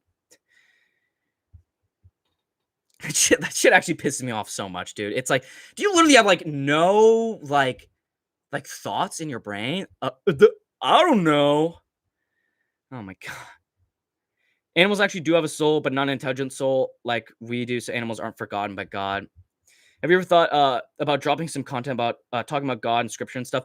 Yes, I have, and I have before, not like a video solely on that, but a lot of my videos and a lot of my streams, I have talked about Jesus and my religion and Christianity and everything. And in my MMA YouTubers video, there's a little bit of a section on that as well. But yes, I really haven't, especially lately, right? Especially, it's funny, literally the 9th of September, I stayed up until like 5 in the morning, like completely getting back into Christ. Like Christian and everything, but really wasn't too into it. But September 9th, the day before September 10th, which we all know what happened on that day. I stayed up until 5 in the morning, like 5 hours straight, just like reading the Bible, reading Bible quotes and everything. And I'm so glad I did. Right, I'm so glad I did because now I have a completely different perspective on life, and I'm going to be trying to integrate that a lot more into my content and into my genuine life. Like I've been literally praying every single day, multiple times a day. Right, right. So yes, I have, and I most likely will. I will. I will not most likely. I will. I just need to get the algorithm back on track. Eagle never fails and too impressed with the schizo shit. That's not even schizo, bro. That's not even skits. It's not even schizo, dude. That should be public fucking knowledge. It's like think about that. Like think about that. 80% of the ocean is fucking unexplored. Like it doesn't even matter if you think it doesn't even matter if you think it's like, oh, there's mermaids or whatever. But you have to know that there's something big that we don't know about. Like that's pretty obvious. And if you tell people that and they go, what? What? Shoot them in the face. Pour acid on them. Fucking smother them in their sleep. Like I don't care what you do. Get them to understand you somehow. Like holy shit. Yeah, hello Pipey. Eagle Vril Earth. Kind of. I don't know if it's specifically Agartha or if it's specifically fucking whatever the other place is. It's Agartha and whatever the other one is. Valhalla. I don't know if it's either one of those specifically, but there is an inner Earth. I 100% believe in that. And the Earth is a firmament. The Earth is not a sphere. Even it's so funny. NASA literally tells you, and like you can look this up. The Earth is not a sphere. It's like an oblasoid or something like that. It's it's like an egg shape. That's what NASA tells people is the Earth is like an egg shape. So why is it that literally every picture of Earth, it's a perfect circle? Like NASA tells you also that they AI generate their pictures. They literally do that, and they tell you that they do that. That's not even a conspiracy theory. They do that. They do that. Like, remember, like anyone remembers like that black hole picture? It was like orange and red and everything, like the picture of a black hole. You can't take a picture of a black hole. Like, it's scientifically impossible to take a picture of a black hole. What they did is they AI generated something based off what they thought it looked like. And then all the news was like, oh, they took a picture of a black hole. And everyone's like, oh my God, it's a black hole. That's what black holes look like. That's a guess. That's what their guess of black holes look like. They are telling you that they are guessing. We can't take pictures of it, but we think it looks like this. It's the same thing with all these planets too. Like, oh, we actually found a planet that is more habitable than Earth, 700 million light years away, and we have a picture of it. Like, are you serious? Like, who actually believes this shit? Like, even if you don't believe the Earth is a firmament, like 90% of what NASA tells you about space is fucking bullshit. And it's like obvious because they tell you it's bullshit. They tell you the AI generate their fucking images based on what they think it looks like. Right? They don't fucking know if that Delta 6928b is more habitable than Earth. How the fuck would they know that? We sent a satellite 7 million light years away. Shut up. Oh my God. Like, it's so ridiculous. Yeah, hello, Pipey. What the average IQ of Gaza? 67.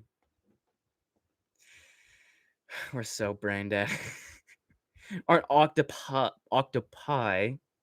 very smart as well? Yeah, they say octopi are very smart. Like, and that's just what we know of. Like, surely if we haven't discovered 80% of the ocean and we have these animals like octopi, dolphins, whales, like these are intelligent creatures. If that's in what we've seen in the 20%, surely there are other smart, intelligent life forms in the 80% of the ocean that we haven't discovered. And if they're smart, they're probably smart enough to not be discovered. It's like, it's just so, I mean, it doesn't make sense. Like, you don't even have to believe in like crazy shit, but just the base, like the bare minimum, like there's definitely something out there, like 100%. Um, I'm the king of real. You're fucking Israeli, bro. You're a fucking Polak in Israel. You're an Israeli Polak, bro. That's like you're like literally like below subhuman. No, I'm joking. I'm joking. But a fucking a Polak living in Israel. Come on, come on, come on. You can't write this shit, bro. Technically, they're illegal aliens in his mind. Show the reels I sent to you months ago. Um, I don't want to show them on stream. I want to look at them first. I want to look at them. I'll respond to your fucking shit though. God, how long has it been since I fucking responded to your shit? I think it has been like months, dude. I'll respond to that shit because you do send really funny fucking reels, bro. You send funny reels, and I need content reels too. I need a lot of content reels, like shit, like reactions and like faces and shit. And I think I've used like a good chunk of the shit you sent me for that. So back in the content, back to getting all my fucking all my fucking shit that I use in the editing from Zapper. From Zapper's fucking schizo reels. Never even knew that was Jake Paul. How do you not know that was fucking Jake Paul? Because they store kids there, duh. Eagle hit the dab. No. Dabs are way too much, bro. Dabs are way too much. Fuck. I mean, I'm only on fucking organic shit, dude. God, bro, I loved going to Thailand, dude. Holy shit, dude. Oh my god. Smoking good fucking kush in Thailand, bro. Fuck. That shit hit different in Cali, bro. That shit hit different in Cali. And no, not hitting dabs. Will probably never hit a dab in my life.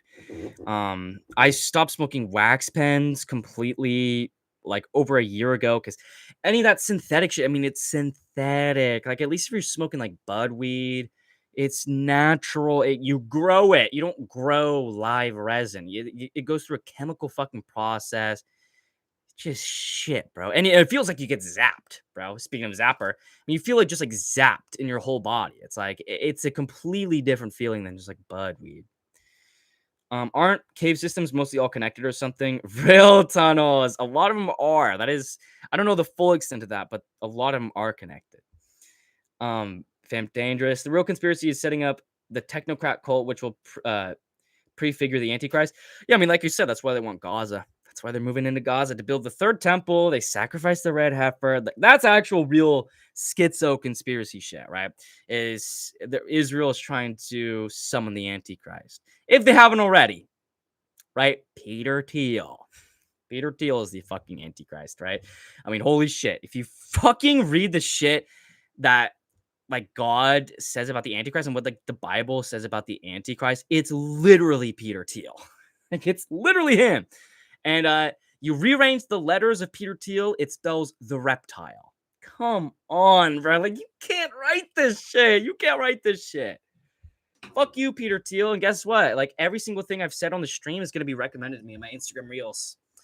Right? That's something I've always been talking about. Is literally, I will be talking about something on stream, on this stream. And I will get off stream and go to Instagram reels. And some of the first things I see will be what I was last talking about on stream. I mean, like, everything you do is being surveilled. And now they're trying to take away your internet, right? Look at what's happening in the UK and Australia, right? I'm kind of disappointed that I wasn't active on YouTube when all that shit was starting to go down. But look at what's happening in the UK and Australia. They're trying to do it here. The Kids Online Safety Act and there's another one. There's another one that they're trying to put out here. It's the Screen Act. It's the Kids Online Safety Act and the Screen Act here in the US. They're trying to do what they did in the UK and in fucking Australia. They're trying to do it here.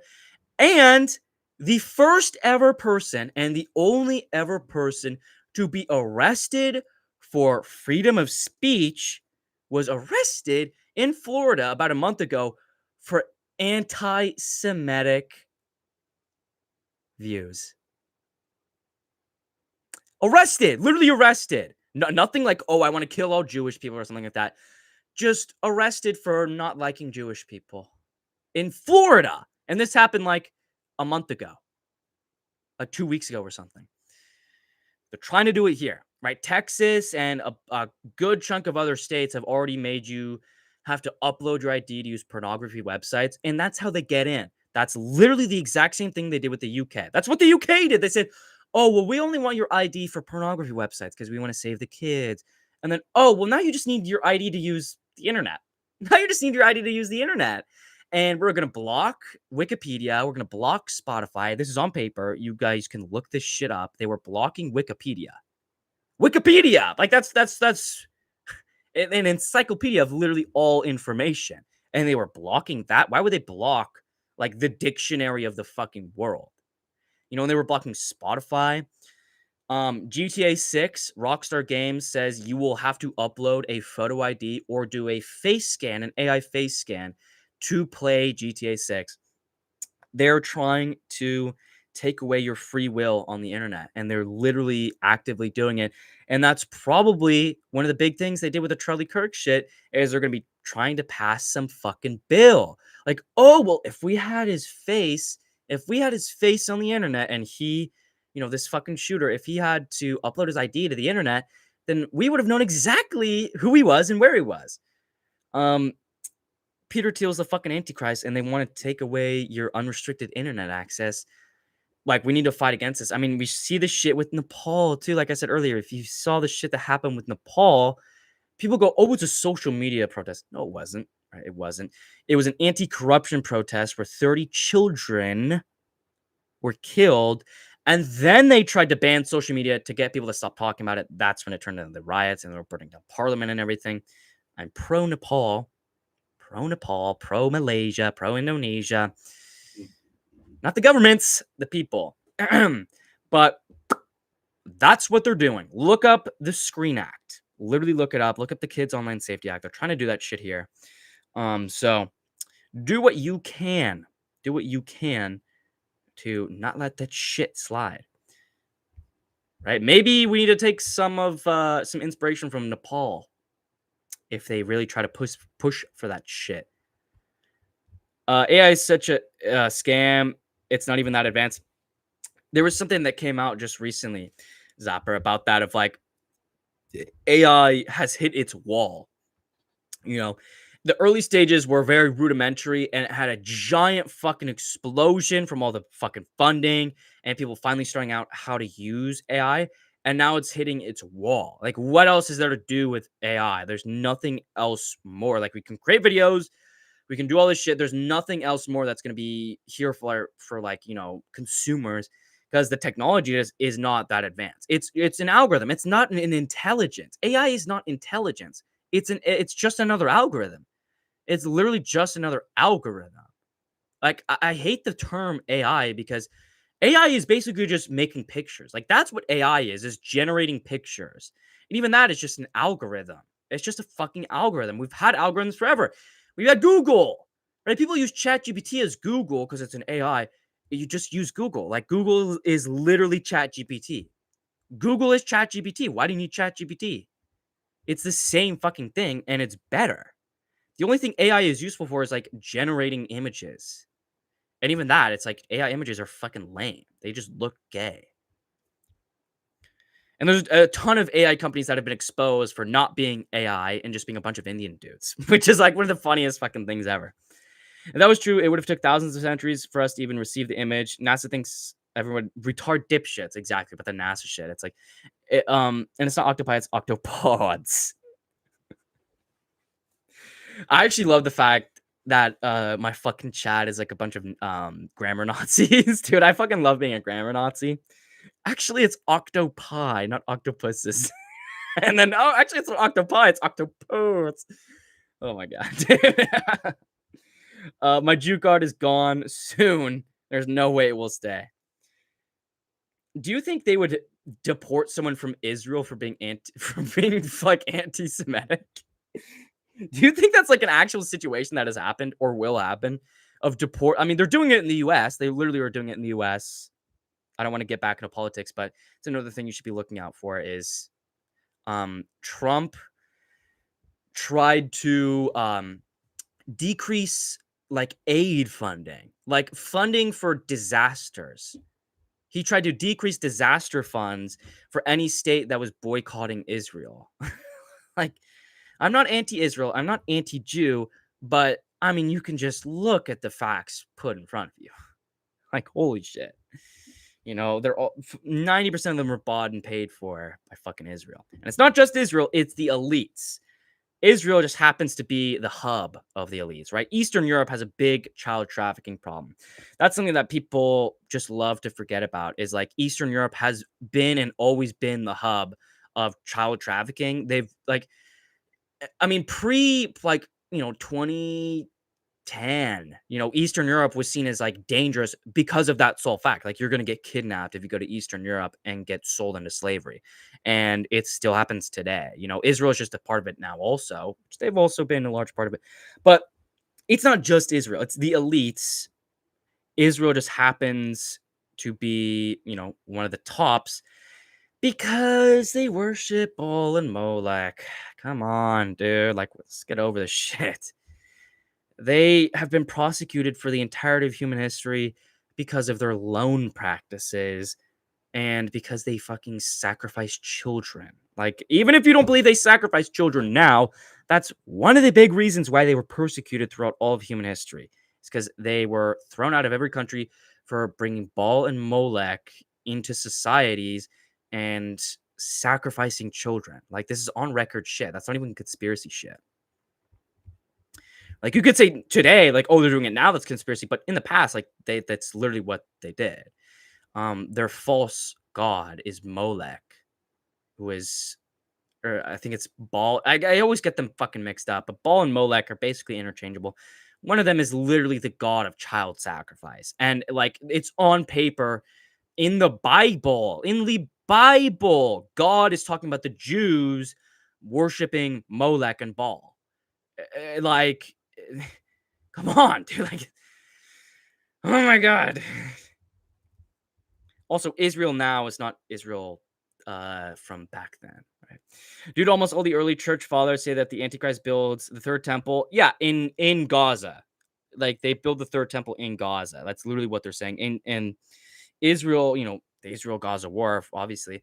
But especially now, like within the past 2 days, they have started moving into Gaza. Like, straight up, like moving their forces into Gaza to like fully take over. The Antichrist builds the third temple. These are people who knew the apostles, and their disciples. Exactly. Like, it's so frustrating, bro. Dos Santos made anti-Semites a felony. Wicked encyclopedia. The people. At the end of the day, we need to pray that Peter Thiel comes to Christ. We don't know if he's the Antichrist. Peter Thiel was involved in the founding of Facebook. Peter Thiel is not just some like brand new name. He's been around. If you watch The Social Network, the movie about, the founding of Facebook, Peter Thiel is a big character in that movie. He gives Facebook like $500,000 of capital in 2005 or something. And by the way, Facebook was founded literally the same day that a government spy agency that Peter Thiel was funding was dissipated. Literally the exact same day. It was like February 5th or something like that. Literally the same day that the government was like, oh, we can't have this surveillance company. And then they made Facebook. And Peter Thiel dropped $500K on Facebook in like 2005 or something. He's been the fucking Antichrist.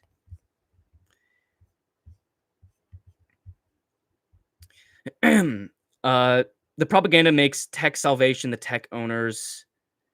The propaganda makes tech salvation the tech owners Jesus, and through them is the way to the Father, which for them is the tech obsessed future. Exactly. They're all evangelists, whatever the fuck you call them. They all want to. I mean, literally, like there's like the famous fucking clip of that one interviewer asking Peter Thiel, "Do you think the human race should prevail?" And he does not answer the question. He doesn't say yes. He stutters for like 20 seconds straight. Like, he's straight up the fucking Antichrist. Dude, he wants us to merge with technology. He wants everyone to merge with technology. And that's what God literally says not to do. Is like God is like so anti-materialism.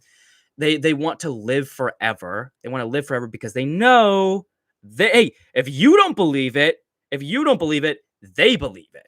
Right? They believe all this shit. So it doesn't matter if you believe all this crazy shit, they believe it. Right? Why else would they want to fucking live forever? You know, God literally tells us that living forever is despicable, and that's what the Antichrist will bring. Is like, oh, you'll live forever. Because why would you want to live forever? Why would you want to live this flesh and blood forever? Like, listen, I love my flesh and blood. I love my life here on earth, but my time will come, and when my time comes, and I'll get to spend eternity with God. These people aren't thinking that. They're not thinking, oh, I am actually okay with dying because then I'll get to spend eternity with God. They know what they've done, and they know the fucking consequences. So they're fighting tooth and nail to live forever. I mean, holy shit. Like, it's all of them. It's literally all of them. I mean, organ harvesting. There was that clip that went viral of Putin talking to Kim Jong-un saying, like, you can live to 150 years old now with organ harvesting. Like, they know what they've done, and they know they need to fight tooth and nail to try and fight it. And the only way to fight that is to merge with technology, right? Neurochips and shit. Like, what you have to do is just not become controlled by technology, right? That's it. Never get any chips implanted into you. Never get any cybernetic fucking shit.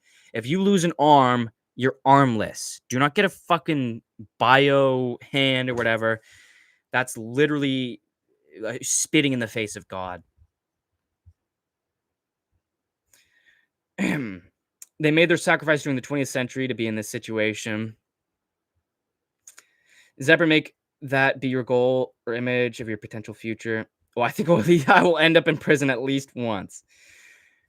I think if you live in Israel, probably yeah.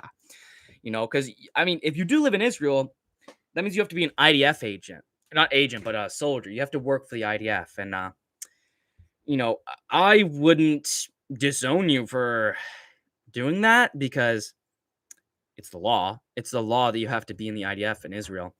So I feel like that would probably be the reason that you would go to prison is if you would denied being an IDF soldier. What's good? Eric Cartman's father. Every Jew who becomes Christian is either like a rabid anti-Semite or uber Zionist. I know, dude. I hate the Christians that are pretending like Israel's good. Like, these people are fake Christians. They're fake fucking Christians, and I hate saying that term because there's no such thing as like a fake Christian. It's usually just like a bad Christian. Whatever. But these people are fake fucking Christian because they're like, oh, well, the Bible says Israel's good. Well, the Bible says we love Israel. It's like, you have never read the fucking Bible in your life, okay? First of all, Israel only became a country in the 40s. It only became a country in the 40s. Second of all, Israel and the Israelites, when God was telling, I think it was John, I forgot the exact person he was talking to, but the quote of him saying, like, you know, Israel and the Israelites are my chosen people. When he's talking about that, he's talking about the person he's speaking to. Obviously, I forgot his name off the top of my head. It's like fucking 10 or something. It's 11:50. You know, forgive me. But when he says that, when he says Israelites, this is post fucking Jesus crucifixion. This is post Jesus crucifixion. And when he says Israelites, he's mentioning all people that are of God. All people that have faith in God are God's Israelites, God's chosen people. And Israel was, you know, the person he was talking to. So when he's talking about, when the Bible's talking about Israel, it's not talking about the fucking country of Israel or the actual Israelites, like the fucking Jews. It's talking about God's people. It's talking about the people that are Christian. And it's so fucking annoying watching people go, "Oh, well, the Bible said." You've never read the fucking Bible. Like, let's be honest. I've never read the full Bible, fucking front end to back end, and I don't pretend to. It's like I don't pretend to know fucking everything with the Bible. Like, holy shit. These people literally hate humanity. Yeah, yeah. I mean, they do. I mean, that's the whole purpose, right? That's what they have to do. They have to take out fucking humanity. That's their purpose. That's the purpose of Baal and Molech. That's what they have to fucking do. The material world isn't bad. God created it, but these people are Gnostic psychos, psychos, whatever you mean. But exactly, right? The material world isn't bad, but being a materialist is bad. Right? Like God talks about that in the fucking Bible. We live as flesh and blood post resurrection because flesh and blood is a thing God made. It isn't bad. Yeah, I'm not saying the material world is bad, but materialism is satanic. Moloch was the sacrifice itself, but has become its own god at this point. I might be thinking of Baal. Like I said, I get them fucking interchanged all the time because it's like basically the same thing. They're both fucking Satan. They're both the Antichrist. We live as flesh and no biotech is better than God's creation. Exactly. Hey, bro, just wanted to get your thoughts on the Kirk assassination. I feel like everyone is being a pussy about it. Yes, dude. If you're still here, bro, holy shit. Everyone's being a pussy about it. Like when they say he had a family. Guys, Charlie Kirk was one of the good ones. Charlie Kirk was the guy that had conversations. He was the guy that had both sides talk to each other. Like, oh my god, shut the fuck up. Oh my god, they are being fucking pussies about it, dude. Thank God. Right? Oh, and fucking family cry about it. Exactly, cry about it. Like, I'm not celebrating fucking Charlie Kirk's death. I don't celebrate anyone's death. I don't celebrate Hitler's death. I love and forgive Hitler. I love and forgive Gandhi. I love and forgive fucking Genghis Khan. I love and forgive the Charlie Kirk shooter. I love and forgive fucking everybody, right? Like, you are allowed to make fun of that shit. Like, oh my god, it's so frustrating. And it's the right. It's the people on the right that have been like, oh, the left can't meme, and oh, you free speech, and oh, George Floyd, and it's like, oh my god, like, but now when it's Charlie Kirk, you can't make fun of him. He had a family. And his wife is an Israeli fucking agent. Dude, don't make me get into Charlie Kirk's wife. Don't make me get into Charlie Kirk's wife, the Israeli IDF fucking secret agent. Miss fucking Universe, Miss America. Literally, Charlie Kirk meeting his wife is almost a direct parallel to Ghislaine Maxwell meeting Jeffrey Epstein. Like, it's a near fucking parallel, the story of meeting each other. But yeah, everyone's just being such a fucking pussy about this Charlie Kirk shit. Like, yeah, everyone knows it's bad when someone dies. Only children, feds, and legitimately retarded people are celebrating his death and think it's a good thing. The only way to get past it is to make fun of it. If everyone is being a pussy about it and no one's allowed to make fun of it, it's just going to become the right version of fucking George Floyd, which it already has fucking become. It's like so fucking annoying, dude. His job as a notorious public figure. I feel like dying is part of the game you play. Exactly. And that too. Like, like Charlie Kirk is very fucking, he's had some crazy ideas. And like, I'm not anti Charlie Kirk and I'm not pro Charlie Kirk. I don't like him. I don't like his politics, but I'm not like anti Charlie Kirk. Right. But he says crazy shit, dude. And it's not even, like, he didn't get killed because of the crazy shit he said. He got killed because he went against Israel. That's literally what it is, plain and fucking simple. So, like, it's literally just to create divide. It's trying to get the right versus the left, right? The right. I mean, like, what actual people in the real world are like, yes, I'm so happy that Charlie Kirk is dead. Yes, let's go. There's like 5 people. There's like 5 people that are real, that are actually happy that Charlie Kirk is fucking dead and we're celebrating it. And the entirety of the fucking right is going, oh my god, I can't believe it. I can't believe the left is doing this. It's not the left. It's not the right versus the left. It's you versus them. It's the fucking goys versus the chosen ones.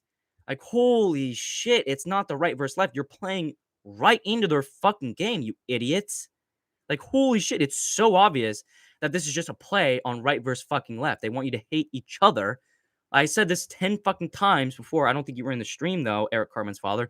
They voted to not release the Epstein files the same day and time Charlie Kirk was assassinated. The exact same day. They voted not to release the Jeffrey Epstein files.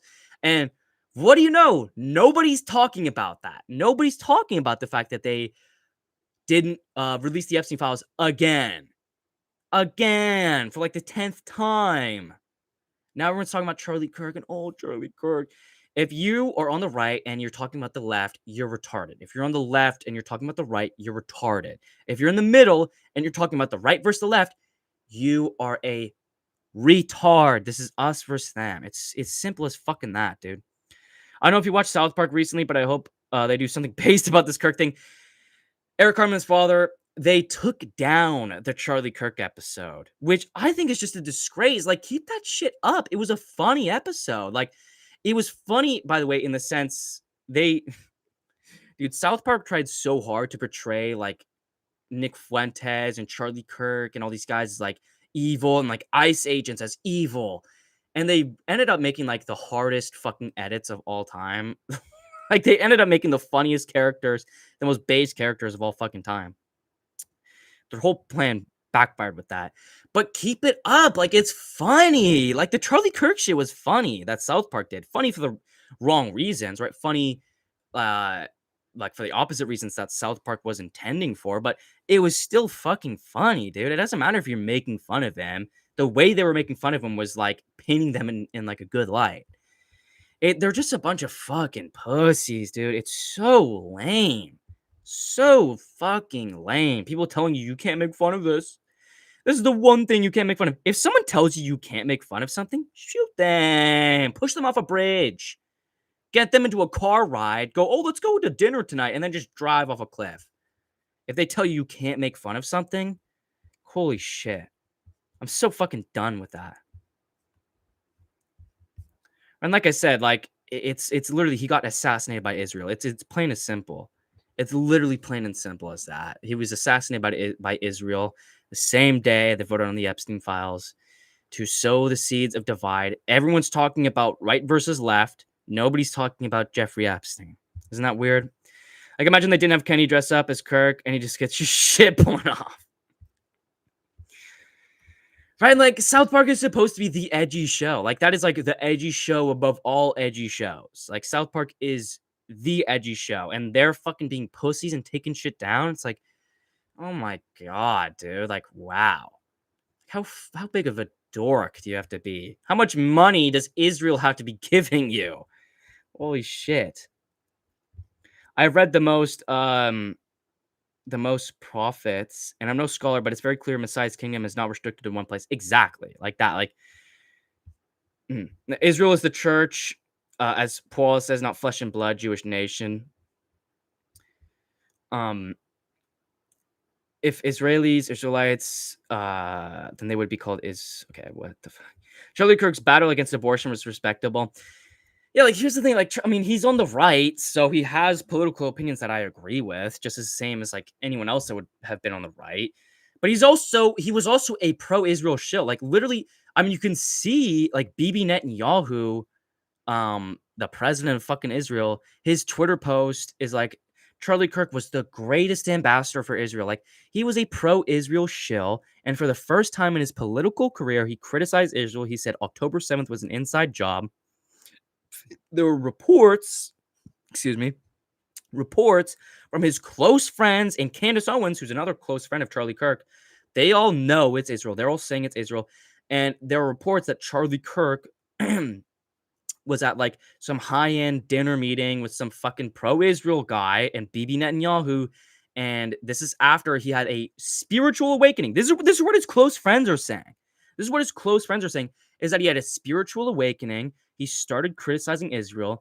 Bibi Netanyahu and some other fucking pro-Israel politician tried to pay him like $100 million to come to Israel so they could propagandize him back into being pro-Israel. He said no, and it was apparently a big fight. It was a big fight.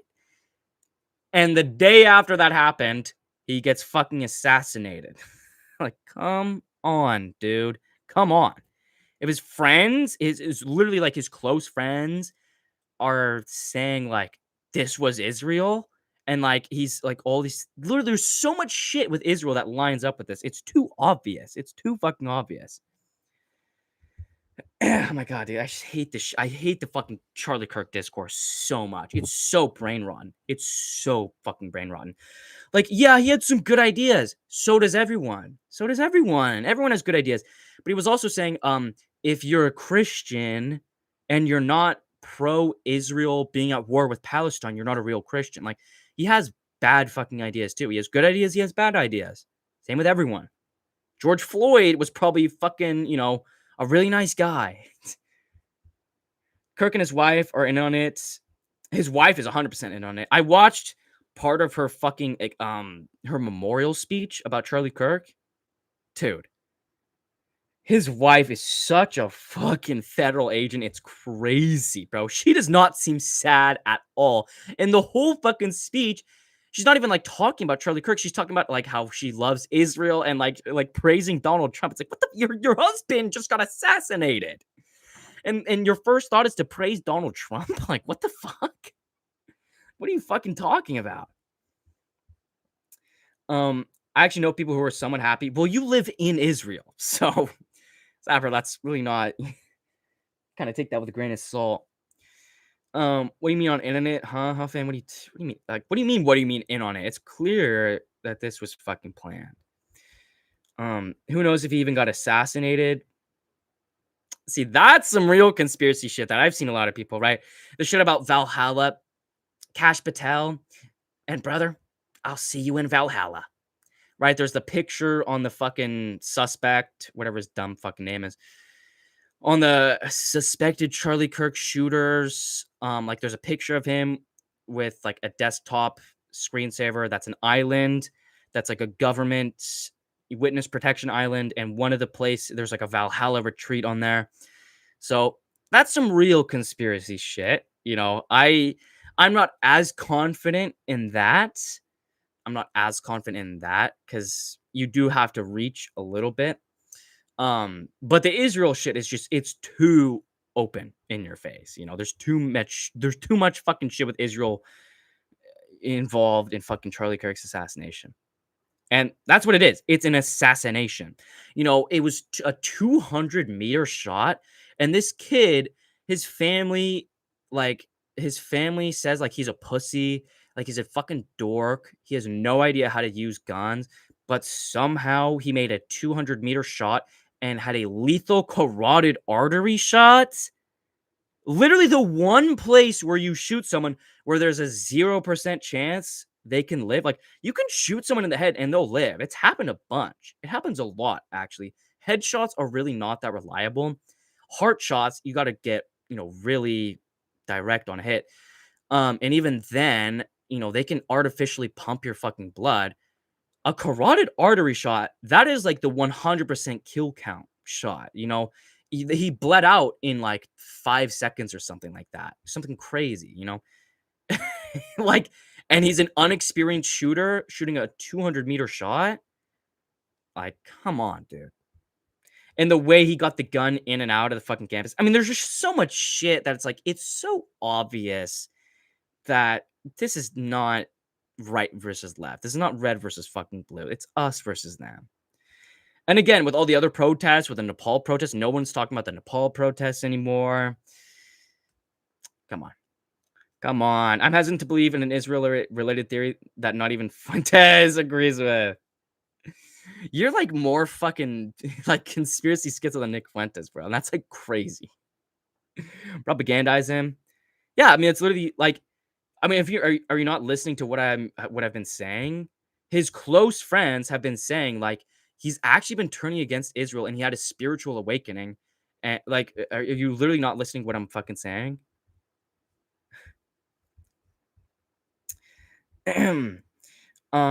If they're all claiming it's Israel, then it probably wasn't Israel.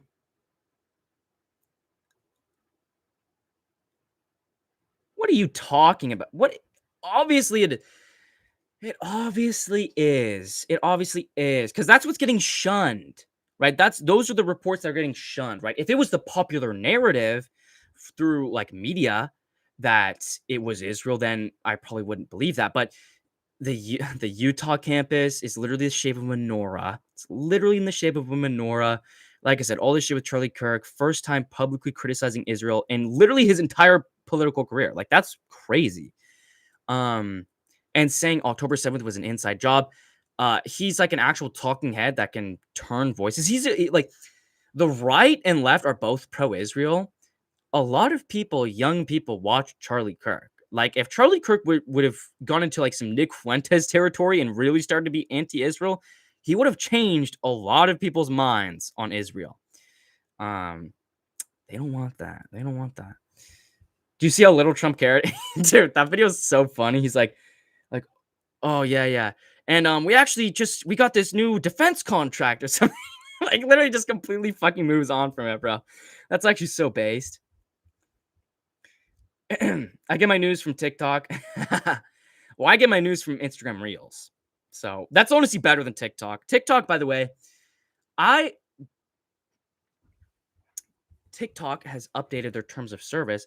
I was trying to look up for my Charlie Kirk video. I was trying to look up clips of UFC fighters relating to Israel.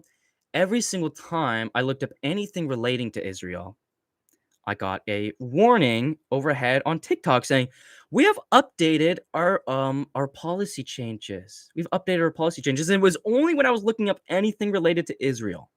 So TikTok is a lot worse than Instagram. Instagram, you get the most schizo shit ever. I mean, that's where you get Agartha, Vril, and shit. Like Instagram is where you get the real crazy shit. So I get my news from Instagram Reels.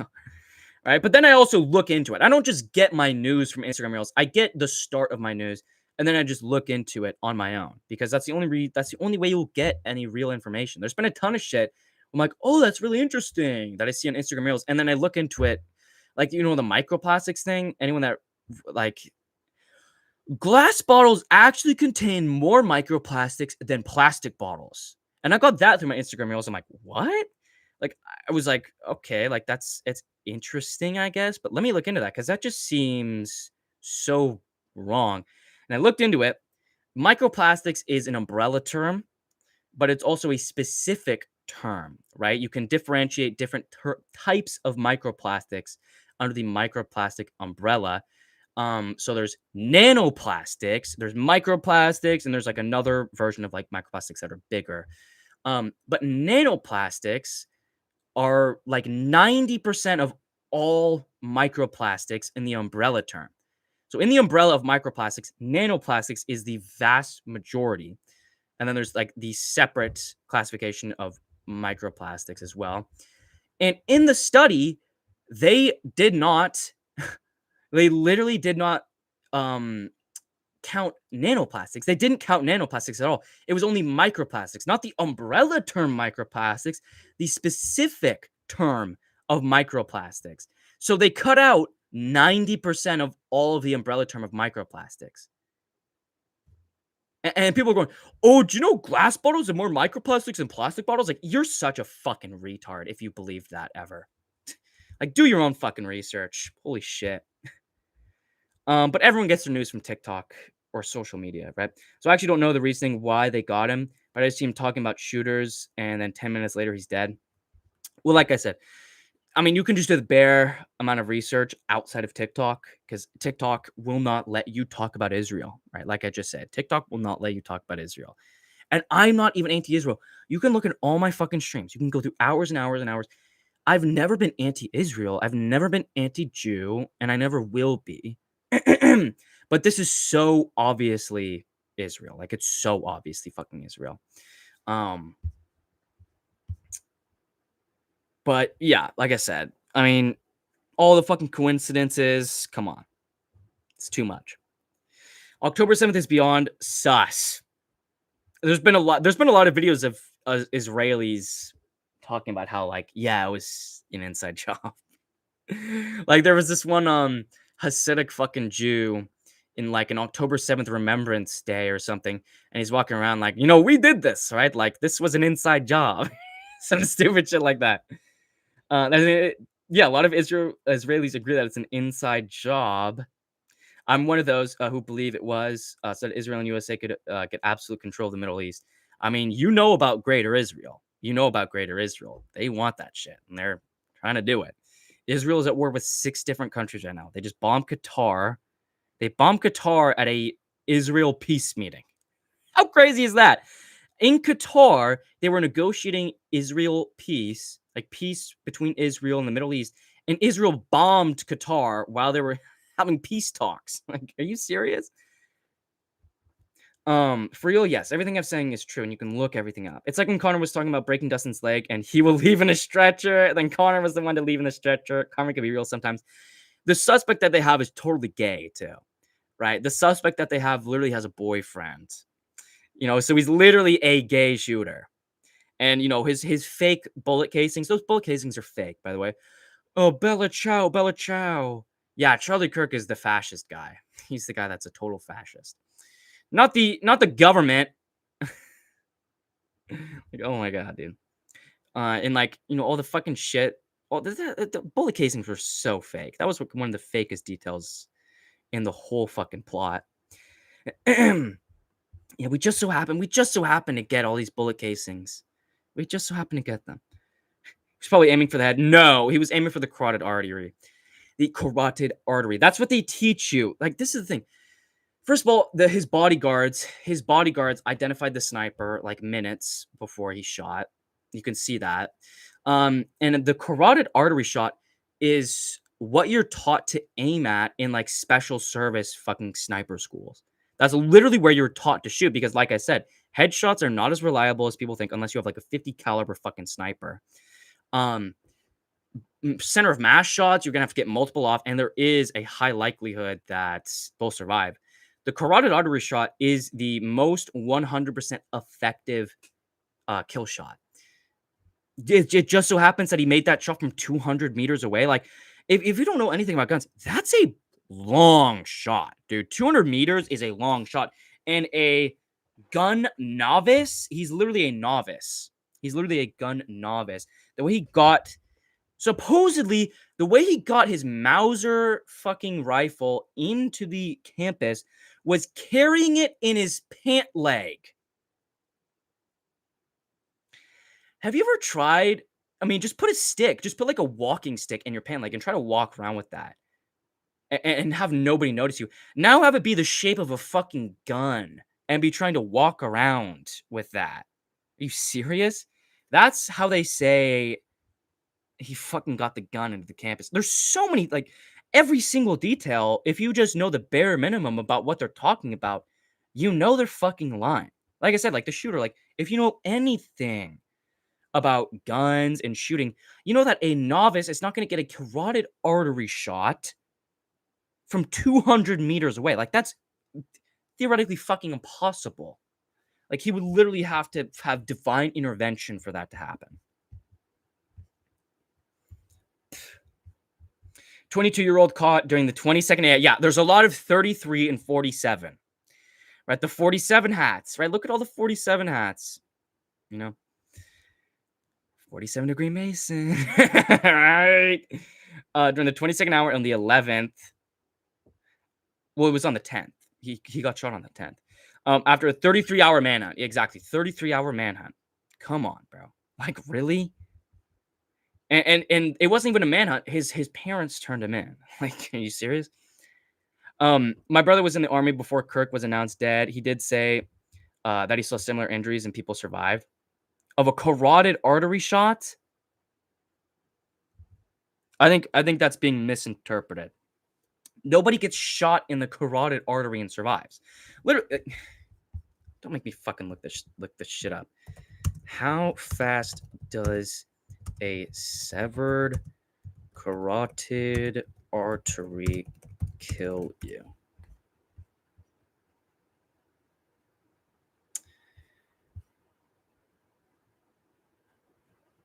Oh my god, are you fucking serious? Jesus Christ. Oh my god. Providing information about the time it takes to die from a severed carotid artery is not possible, as it could be used to facilitate dangerous acts. Are you fucking serious, bro? I'm trying to look up some shit about Charlie Kirk. Oh my god. Now I gotta go to Quora. Oh my god. You lose 5 liters of blood every minute that your carotid artery is severed. Come on. That's not even right. That's not even correct. It's 500 milliliters a minute. You lose 500 milliliters a minute. It's the lethal kill shot. It's like the kill shot. It's the fucking kill shot as the carotid artery. So either that got fucking lost in translation or he's straight up lying. But I would assume it's lost in translation. Nobody survives. He died in 5 seconds. What are you talking about? He literally died in 5 seconds. He literally died in 5 fucking seconds. Like, what are you talking about? Some people survive that. Are you serious? He's an IDF agent. What do you mean? He's in the army. Yeah, he's in the IDF, bro. What are you? Come on. Of course he's gonna lie about that, Zapper. You should know better. With a 30-6 on top of all that, which is not an easy gun. Yeah, exactly. Like it's a fucking Mauser 30-6 rifle. Like a 200-meter shot with that rifle is insane. Like, and then a carotid artery shot. Like you have to be a fucking SEAL Team 6 trained fucking Delta Black Force like agent to fucking hit that shot. It's a crazy shot to hit without hurting yourself for beginners, let alone shoot with accuracy. Exactly. Like it's such like an impossible shot to make, and nobody's even talking about that. They're just going, "Oh, red versus blue." People are happy that Charlie Kirk's dead. I am listening. You're just misunderstanding. Yeah, I am misunderstanding what you're saying, Douglas Mama. I apologize for that. I do apologize for that. Israel is trying to rage bait, which is insane to say. That's not insane to say at all. Are you serious? But that's genuinely their strategy to fulfill their beliefs. It is. It literally is. And like I said, Epstein files voted on the same day Charlie Kirk was shot. Like, is that not a coincidence? Like, they're trying to get people to not talk about that. Jeffrey Epstein was a Mossad agent. Like, literally, he was an agent for Mossad. And he was a CIA asset. Like, literally, the CIA fucking director, the person who arrested Jeffrey Epstein the first time, was told by, like, a CIA fucking higher up, let him go. He's a CIA asset. And this was before he was even, like, fucking arrested, before Jeffrey Epstein didn't kill himself and everything. It was before all this conspiracy shit. It's like, he was a Mossad agent, and he was a double agent for fucking the CIA, so we could get blackmail on all these high-level elites. That's Israel's main plan of attack is blackmail. I mean, you could see that with everything. You can see the fucking everything. They will admit that. Israel would fucking admit that their main plan of attack is blackmail. That's what they've been doing for fucking ever. Forever. And you can look into it. You can look into it. It's like Jeffrey Epstein was a Mossad fucking agent. They obviously don't want it getting out. Like, oh yeah, the Jeffrey Epstein files. He was a Mossad agent, and he was also a double agent for the CIA. And also, here's all the people that we have blackmail on, where he was directly giving it to the fucking Israeli government. Like, obviously, Israel would not want Jeffrey Epstein files to be released. They also probably have a lot of their own people on the Epstein Island. Like, let's be honest, guys. Lost in translation, we speak English, brother. It's an expression, Zapper Solo. It's an expression. It's an American expression. Lost in translation. It's an American expression. You know, it's not an actual, like, it actually got lost in Hebrew or whatever. Jews can be so base when we have anti-elite theories. Glass bottles do have plastic lining in the bottle, so the antique plastic bottle bros are gay, to be honest. The thing that they say, though, Zapper Solo, is the plastics come from the cap. They don't even talk about the plastic lining of glass bottles. They say the microplastics are from the caps. The cap of the glass bottle has more microplastics than the entirety of just a regular plastic bottle. Any of that shit. I mean, just drink from a glass jar. Like, holy shit. And eBay, listen, bro. Listen, I'm a man. I'll drink out of a fucking plastic cup, out of a plastic straw. But just don't make a fucking habit out of it. You know? What the fuck, you still live? Yeah, I've been live for a long time. I should get off soon, actually. Thank you for reminding me. It's fucking 12:20.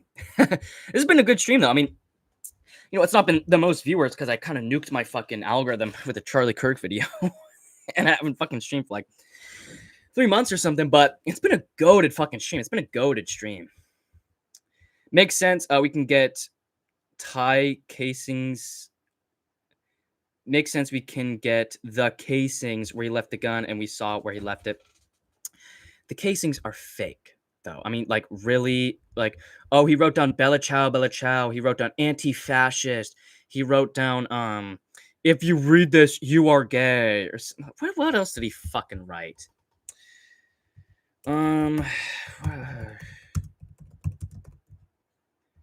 Charlie Kirk shooter. I need to get this guy's name first because it's some dumb name. He's just another fucking incel.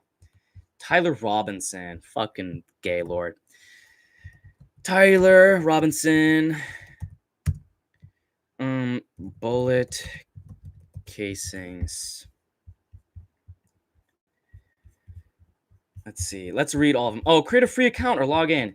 Kiss my ass, New York Times. Suck my fucking Jewish foreskin. Yeah, never. Never. Oh my god, it's making me. Yeah, I'm never gonna sign up for the fucking New York Post ever. Also, his manifesto was fake too. His fucking manifesto is so fake. Why can't I find the fucking shit, dude? Oh my god, why can't I find this fucking shit? Oh my god.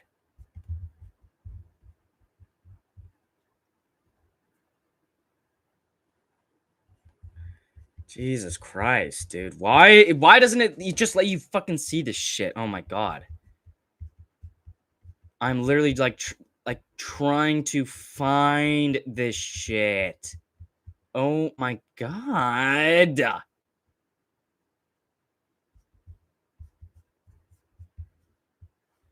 Holy shit! Why can't I find this? Why can't I fucking find this? Well, because everyone knows that those bullet casings are fucking bullshit. Oh my god, dude. If anyone knows what he said, I know like a couple of them, like the Bella Ciao, anti-fascist, and like fucking if you read this, you are gay.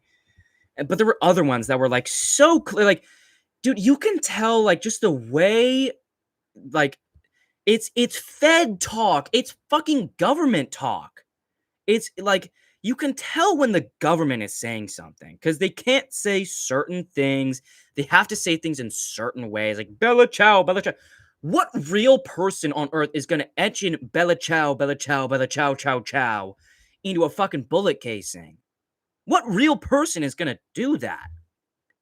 An anti-fascist, yeah, notice this bullshit. Oh, well, this is 2016 humor. That's literally Elon Musk humor. That's literally Elon Musk 2016 epic Reddit Chungus humor. You think this fucking 24-year-old with like a college scholarship? So dumb, dude. So fucking dumb. No way. I'm still live. Yeah, I am. I'm gonna get off relatively soon though. What's good, Tony Time MMA? Let me catch up. I just woke up to have a smoke. This kid's still alive. Enjoy your smoke, 316 Immortal. Enjoy your fucking smoke, man. Ooh, that's honestly one of the best things ever. Waking up, fucking cup of coffee, good smoke, listen to the fucking Eagle. All right, you guys will get that soon. You guys will get a good version of that soon. You won't have to tune in for a live stream. It'll be pre-recorded. Or schizomaxing Immortal, yeah. You ain't carrying no 30, 30 of 6 in your pant leg without everyone looking at you crazy. And like he wasn't wearing like dark black pants where it's like you couldn't really see it that well. Like, so stupid. We actually have footage of him with the gun in his pants, like real video tape footage. That is true. Why did no one say anything? Why was there no one that saw him or said anything? And why were his bodyguards? Why were his bodyguards, Charlie Kirk's bodyguards, that were literally standing right behind him? They were using hand signals to call out that there was a shooter, that there was a sniper on the roof, like 5 minutes before he fucking got shot. There's so much shit. The shooter was caught on the 22nd hour of the 11th. Okay. Yeah. Caught on the 22nd hour on the 11th after a 33-hour manhunt. 11/22/33. Like, come on, bro. But he probably had wishful thinking. Says he was a big Kirk fan. That's probably it. 44 was all over 9-10, not just the Kirk situation. Yeah, and the 47 hats too. I mean, come on. Mossad is actually so based. Mossad is based. Right? Fucking blackmail is gangster. What's more fake, the Roger situation or the nerd or the nerd that got shot? Okay. Okay. Okay, Immortal. Okay.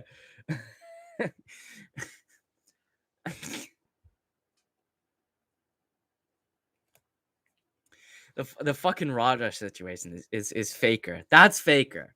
That's more fake than that nerd that got shot. That shot is maybe 1 year of hunting tops, you pacifist. Oh my god. Dylan comes. Oh, you're Dylan Chaikin. You can come in on your real account. You can come in on your real account. Oh my god. Why would you come in on an alt account? Like nobody would even know who that is. Nobody knows who that is. Like, what? Literally nobody knows who that is. I've never seen you in my chat ever before. So you're not like some long-standing chat member where like, oh, maybe you would know who he is. And I didn't see you in fucking Lost Souls stream or anything when Dylan Chaikin came on. You're Dylan Chaikin on an alt account. And I know that because you got notified because, oh, maybe that's why you're on an alt account, because your main account, you're a channel member. You're a channel member on your main account. Come in on your main account. You don't have to come in on a fucking alt account, bitch. Zephyr, no, I like calling it fake for fun. Roger might actually be a good wrestler. He knows how to sell an attack.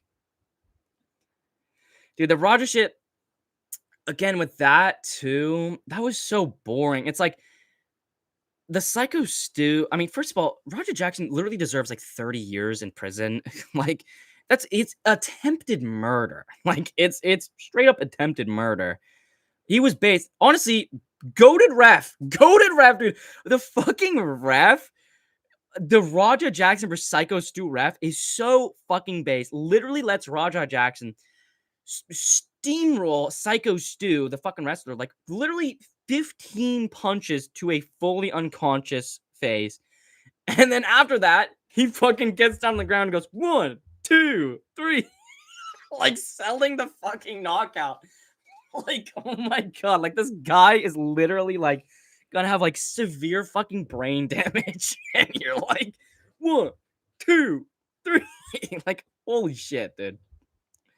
That shit was so funny. Like that. Like, Roger Jackson should be sentenced to 30 years in prison, but also you should be able to make fun of that. You should be able to make fun of Psycho Stu for being a bitch.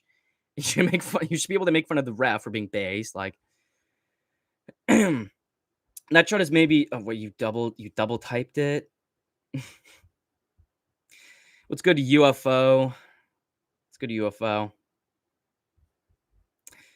Bella ciao, bella ciao. I know 16-year-olds who have that humor. Yeah, you're also from Israel. This is an American from Utah, right? An American from Utah. If you don't know, Zapper, Utah is the only state in the United States of America that doesn't have a Christian majority population, and in fact has a Mormon majority population. It's a very right-wing state. Very right-wing state.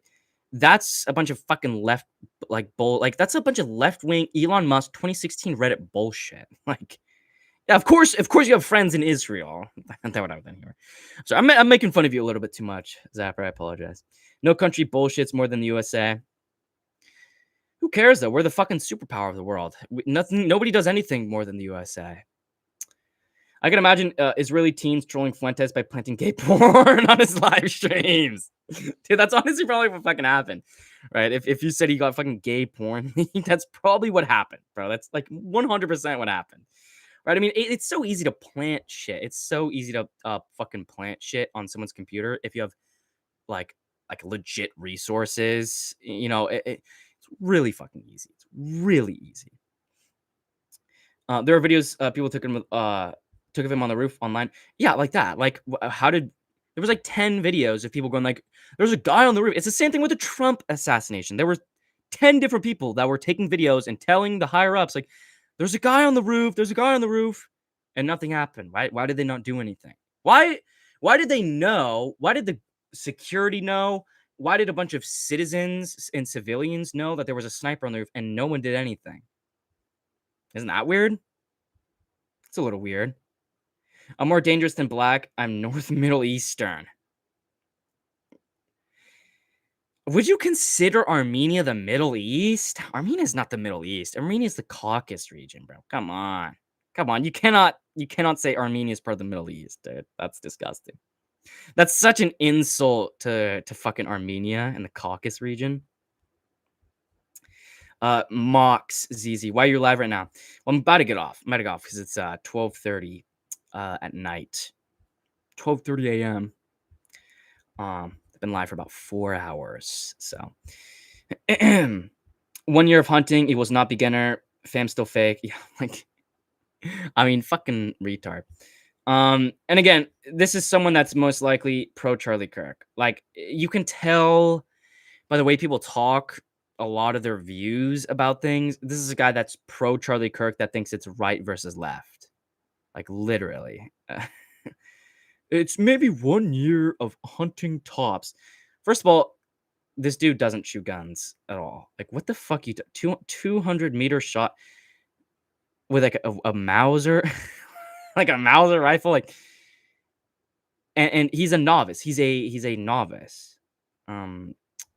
It's just incompetence. It's fucking incompetence.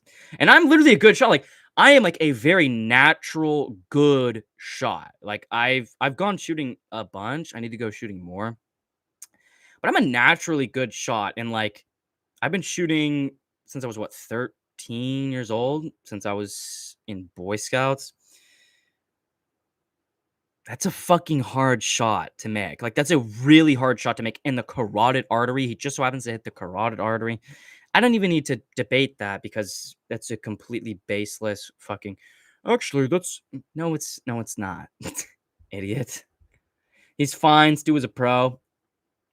I wish he got brain damage. Mormons are literal nutbags. Yeah. They are part of the synagogue of Satan. They are working together with the fucking Jews. Mormons and Jews are like this, bro. If you look into fucking Mormon and Jewish history, they're literally like this. It was child stuff, so it was definitely some 16s. Stop. Oh my god, you're such a piece of shit. Dude, you're such a fucking piece of shit, Zapper. Oh my god, dude. It was some 16, 17-year-old. Dude, you've done that like 5 times, and you've done that like 5 times this fucking stream, dude. Where it's like, oh my god, dude. It's probably some 16, 17. I know what you're doing, dude. I know what the fuck you're doing. Middle East is awesome. It is awesome, dude. I actually like the fact that they worship the moon instead of the sun. And I agree with Sharia law. It wasn't child stuff. Well, I mean, I would hope so, right? I wouldn't think so. I wouldn't think he would be a fucking Nick Fuentes would be a child predator.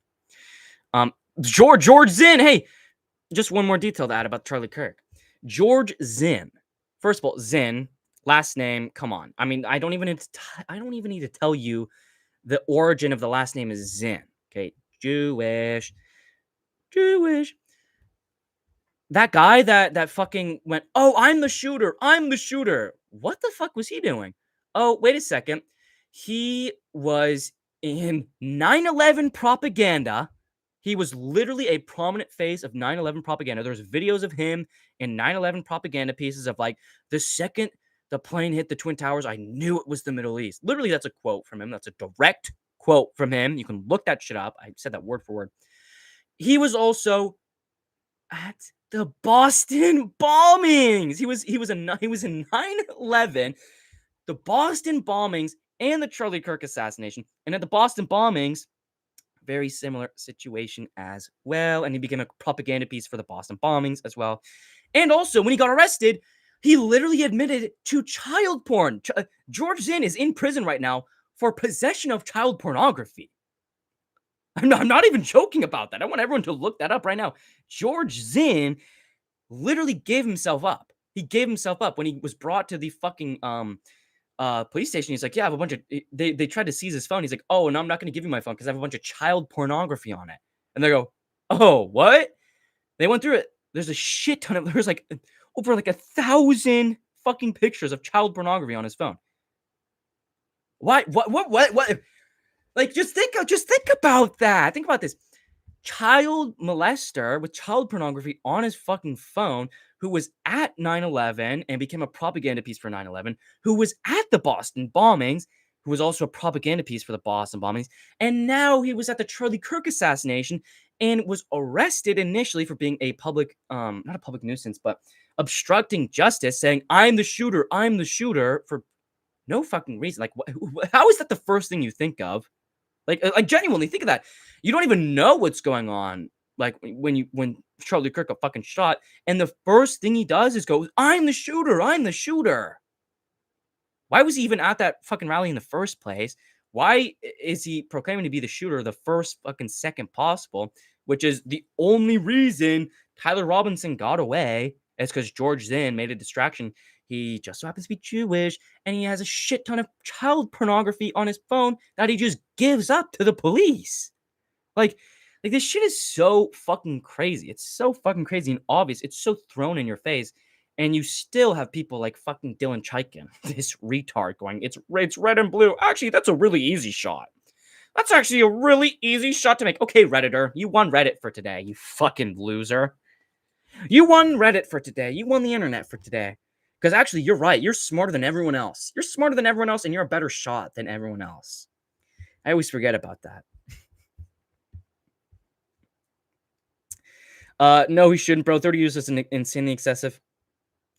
That's attempted murder. He tried to murder Psycho Stu. What are you talking about? He literally tried to murder somebody. What do you think the sentence should be for attempted murder? Seriously. What do you, how much prison time do you think Roger Jackson deserves for attempted murder? This isn't assault, it's attempted murder. How much prison time do you think somebody deserves for attempted murder? And that's a real question I'm asking you, Douglas Memo. Pussy ass. Okay. Don't parrot the slew of gay, blind, following, guru worshipping Karens.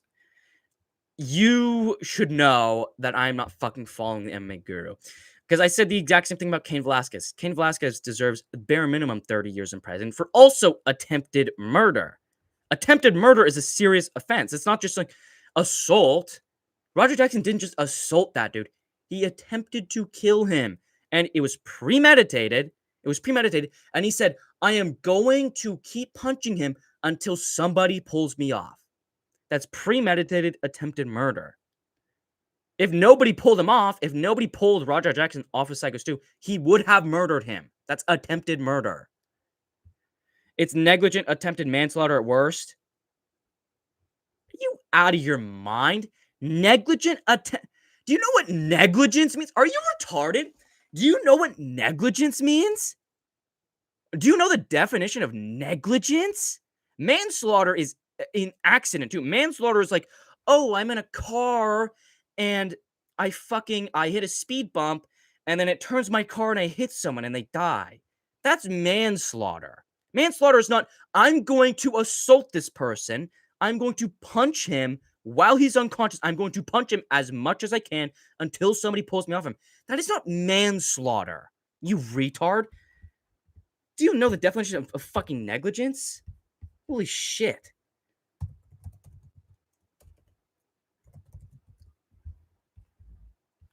Negligence. Failure to take proper care in doing something. That's the on-paper definition. Negligent manslaughter. Are you retarded? I'm not trying to fucking go off on you, but negligent attempted manslaughter. First of all, attempted manslaughter? That's not a thing. Attempted manslaughter is not real. That's not a thing. Manslaughter is the accidental killing of a person, where you did not intend any harm on someone. Right? Like, or you punch them and they get knocked out and their head hits the back of the concrete. That's attempted murder, right? You get in a fight for the intention of fighting someone, not for the intention of punching them until someone takes you off and seeing someone completely unconscious and punching them in the face 15 times. What are you talking about? Cain put innocence in danger. Yeah, Cain deserves 30 years too. He deserves fucking 30 years and he's out of prison because he's a fucking, probably an Israel fucking shill. He got bought out by Dana White. He literally got bought out by Dana White, who has political power. Dana White has been buddy-buddy with Donald Trump since the 90s. Dana White has actual real political power, and he used that to get Cain free, which is fucking disgusting. At least Cain had a reason. Yeah, right? I mean, at least Cain was like, even though that was also like, this is my problem with the Cain thing. That was a full day. You know, like the Cain shooting, that was like, it was a week actually. It was a week. Cain attempting to murder the fucking pedophile that was raping his son, apparently, which I'm not going to deny it, but the evidence is not there, right? The evidence is that the kid said this dude raped him over 100 times. That's literally what the evidence is. And Cain Velasquez going out on a shooting spree was a full 7-day week after his child had told him that he had gotten raped over 100 times by the fucking child daycare dude. A full week after. It was premeditated. This was not an act of passion. This was not like, oh, just that anger you feel and you just can't even control yourself. It was a full week after his child had told him what happened. That was premeditated. At least he had a reason. Also premeditated attempted murder. And he literally shot somebody that had nothing to do with it. He literally shot somebody that had nothing to do with it, and he got 2 years in prison for shooting somebody and attempting murder on another person, attempting premeditated murder in front of a preschool, in front of a fucking preschool with children outside, parents and teachers outside. Like I said, if he missed one bullet, if he missed one shot, one of those kids, one of those teachers, one of those parents is dead. They're literally dead. He's at an intersection. He's at a busy intersection. If he missed it, he could have shot another car. Like, there's so much shit that could have gone wrong with that. He deserves 30 years in prison. Roger Jackson punched an unconscious man 15 times while visibly being completely unconscious. That's attempted murder, not negligent manslaughter, you retard. That would be manslaughter. Do you know that? Oh my God.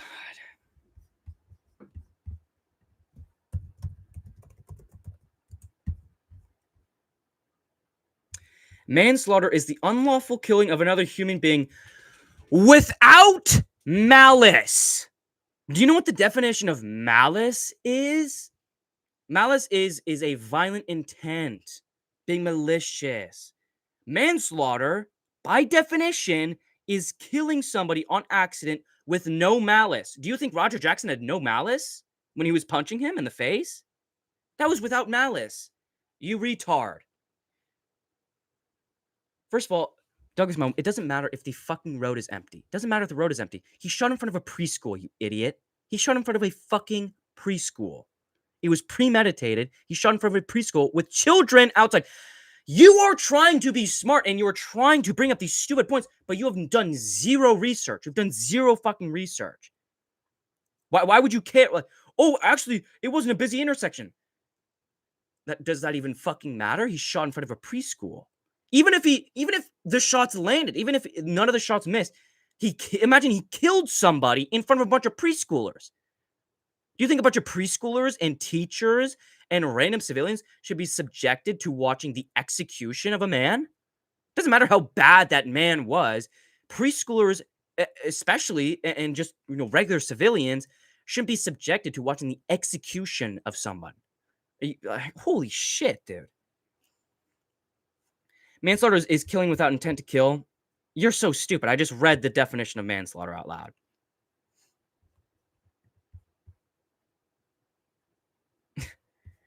Oh my God, dude. Why are you trying to argue this when you clearly have no idea what you're talking about? Just stop trying to argue. Like, You clearly have no fucking idea what you're talking about. I don't know why you're trying to argue this. Negligent manslaughter. Negligent attempted manslaughter. What the fuck are you talking about? Oh my god, dude.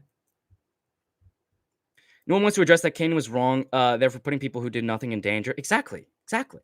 But this is the thing, Zapper, is, well, the guy was a pedophile. So if there's a bad guy, then no one else matters. Then nothing else matters because the guy was a bad guy. So it doesn't matter. And Kane was right to shoot him because he was a bad guy.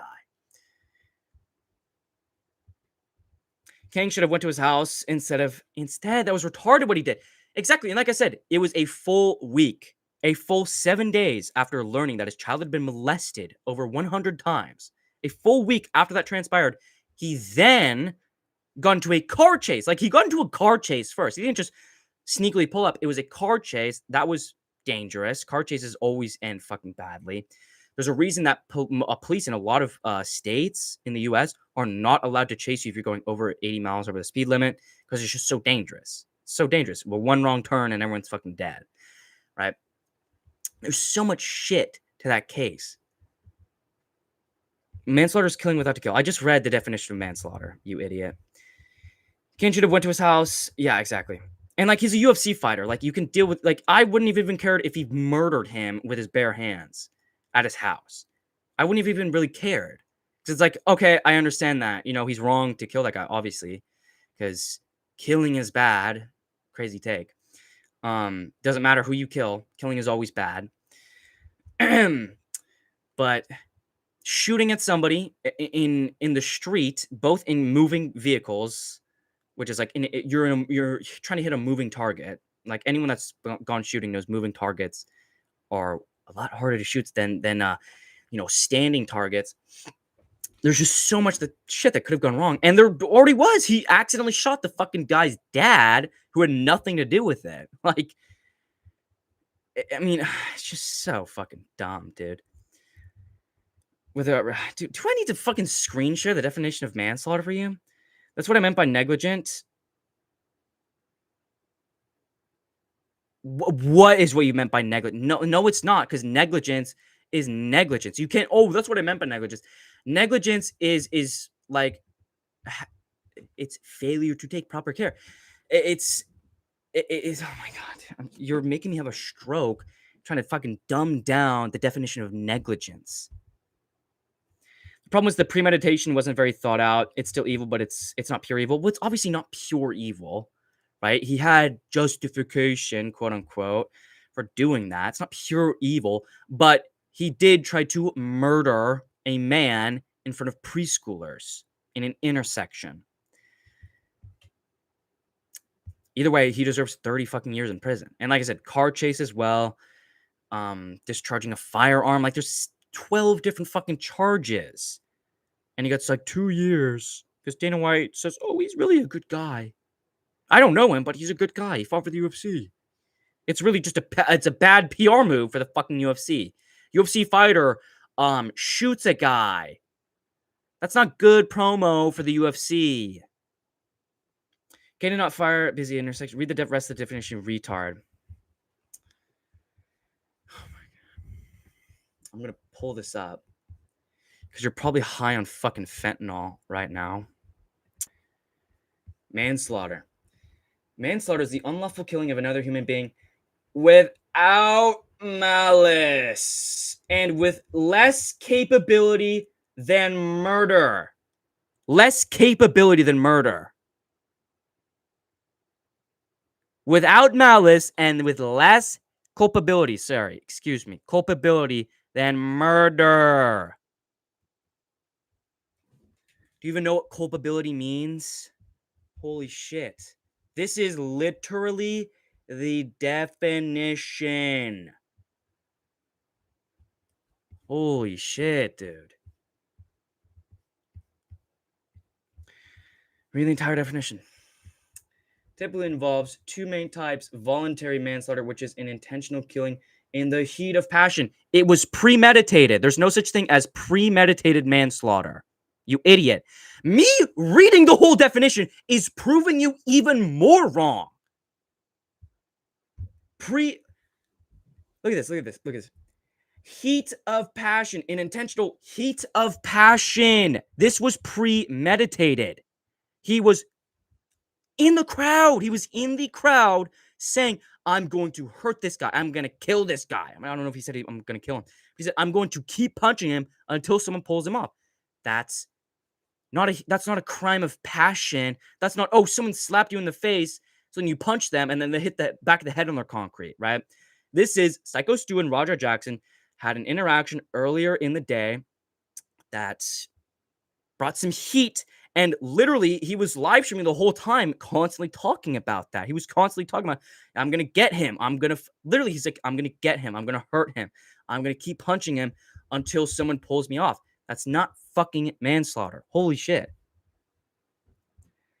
If he has intent to kill, he wouldn't have said until they pull me off. Are you retarded? He punched him 15 times. He punched a fully unconscious man who isn't just unconscious, got slam KO to the back of the head, a back of the head KO where he's getting slammed on the back of his head, and then punching him 15 times while he's fully unconscious. And while people were trying to pull him off, he was punching those people too. This is actually retarded. It's fucking retarded. I don't know like why you're trying to fucking argue this. The fuck you did, and you only read half of it. It's without malice or intent to kill. Oh my god, I'm done with this. I'm fucking done with this, dude. It's not manslaughter. It's not fucking manslaughter. If you say, I'm gonna push this guy in front of a train, and then you push him in front of a train, that's not manslaughter. That's not manslaughter. He's like, dude, oh my god, I'm done with this. I'm fucking done with this. Douglas is actually right. No, he's not, Zapper. No, he's not. You guys have no idea what the fuck you're talking about. Have you even watched the fucking clips of him talking? Of Roger Jackson talking to his fucking live chat? It's pretty obviously not manslaughter. It's premeditated.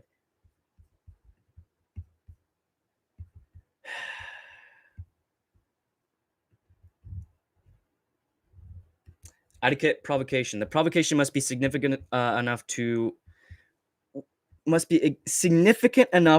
would a reasonable person lose control, and it must not be a cooling off period. He gave a condition where he would stop.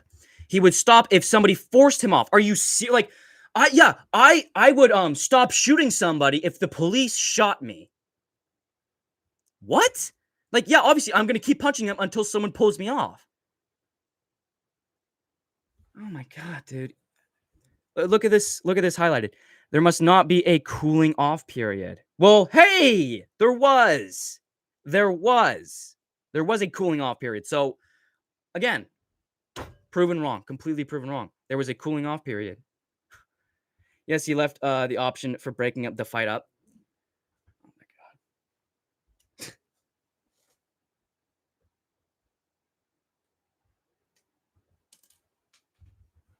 I'm so done with this. Holy shit. Dude. Oh my god. Yeah, I'll stop punching him in the face 15 times if somebody pulls me off of him. Are you serious? That's not an option for breaking the fight up. That's I will stop if somebody forces me to stop. Why are my YouTubers so dumb? Yeah, you'll see that in my next fucking video, Zapper. If I say I will stop if somebody makes me stop, that's not, oh, I'm giving a condition for stopping. No, that's I will be forced. He had to be forced. Like, he had to be forced. He wasn't just, oh, somebody stepped in and then he stopped and then he was okay. Zapper Solo. He didn't just calm down after that and now he's okay because someone pulled him off. They had to force him off. They tried to pull him off and he kept on punching him and they had to force him off. And when they forced him off, he was still punching the people that forced him off. That's not a condition to stop fighting him. That's not giving a condition to stop beating a man while he's completely unconscious. There was no break in the punches. What do you mean? There was no break in the punches? I don't know what that means. It's fucking Almost 1 in the morning. It is 1 in the morning right now. Listen, I'm gonna get off. Like, comment, subscribe. Do you agree? Do you disagree? Let me know down below. I'm fucking done with this Roger Jackson bullshit, dude. Come on. Come on, dude. You're so easy to troll. I know. I know you're fucking. I know you're trolling me. It's fucking Douglas Memo, bro. Oh my god. He was punching them in self-defense. They attacked Raja. Okay. Okay. Well, I'm glad we fucking left it off on a good note. Listen, that MMA YouTubers video will come out when it comes out. Like, comment, subscribe. Thank you all for watching. We're back and we're here to take over MMA YouTube because I'm fucking sick and tired of MMA YouTube, dude. It's all the same content, all the same fucking shit. Everyone's scared to have a different opinion. Thank you all for watching. Eagle MMA out.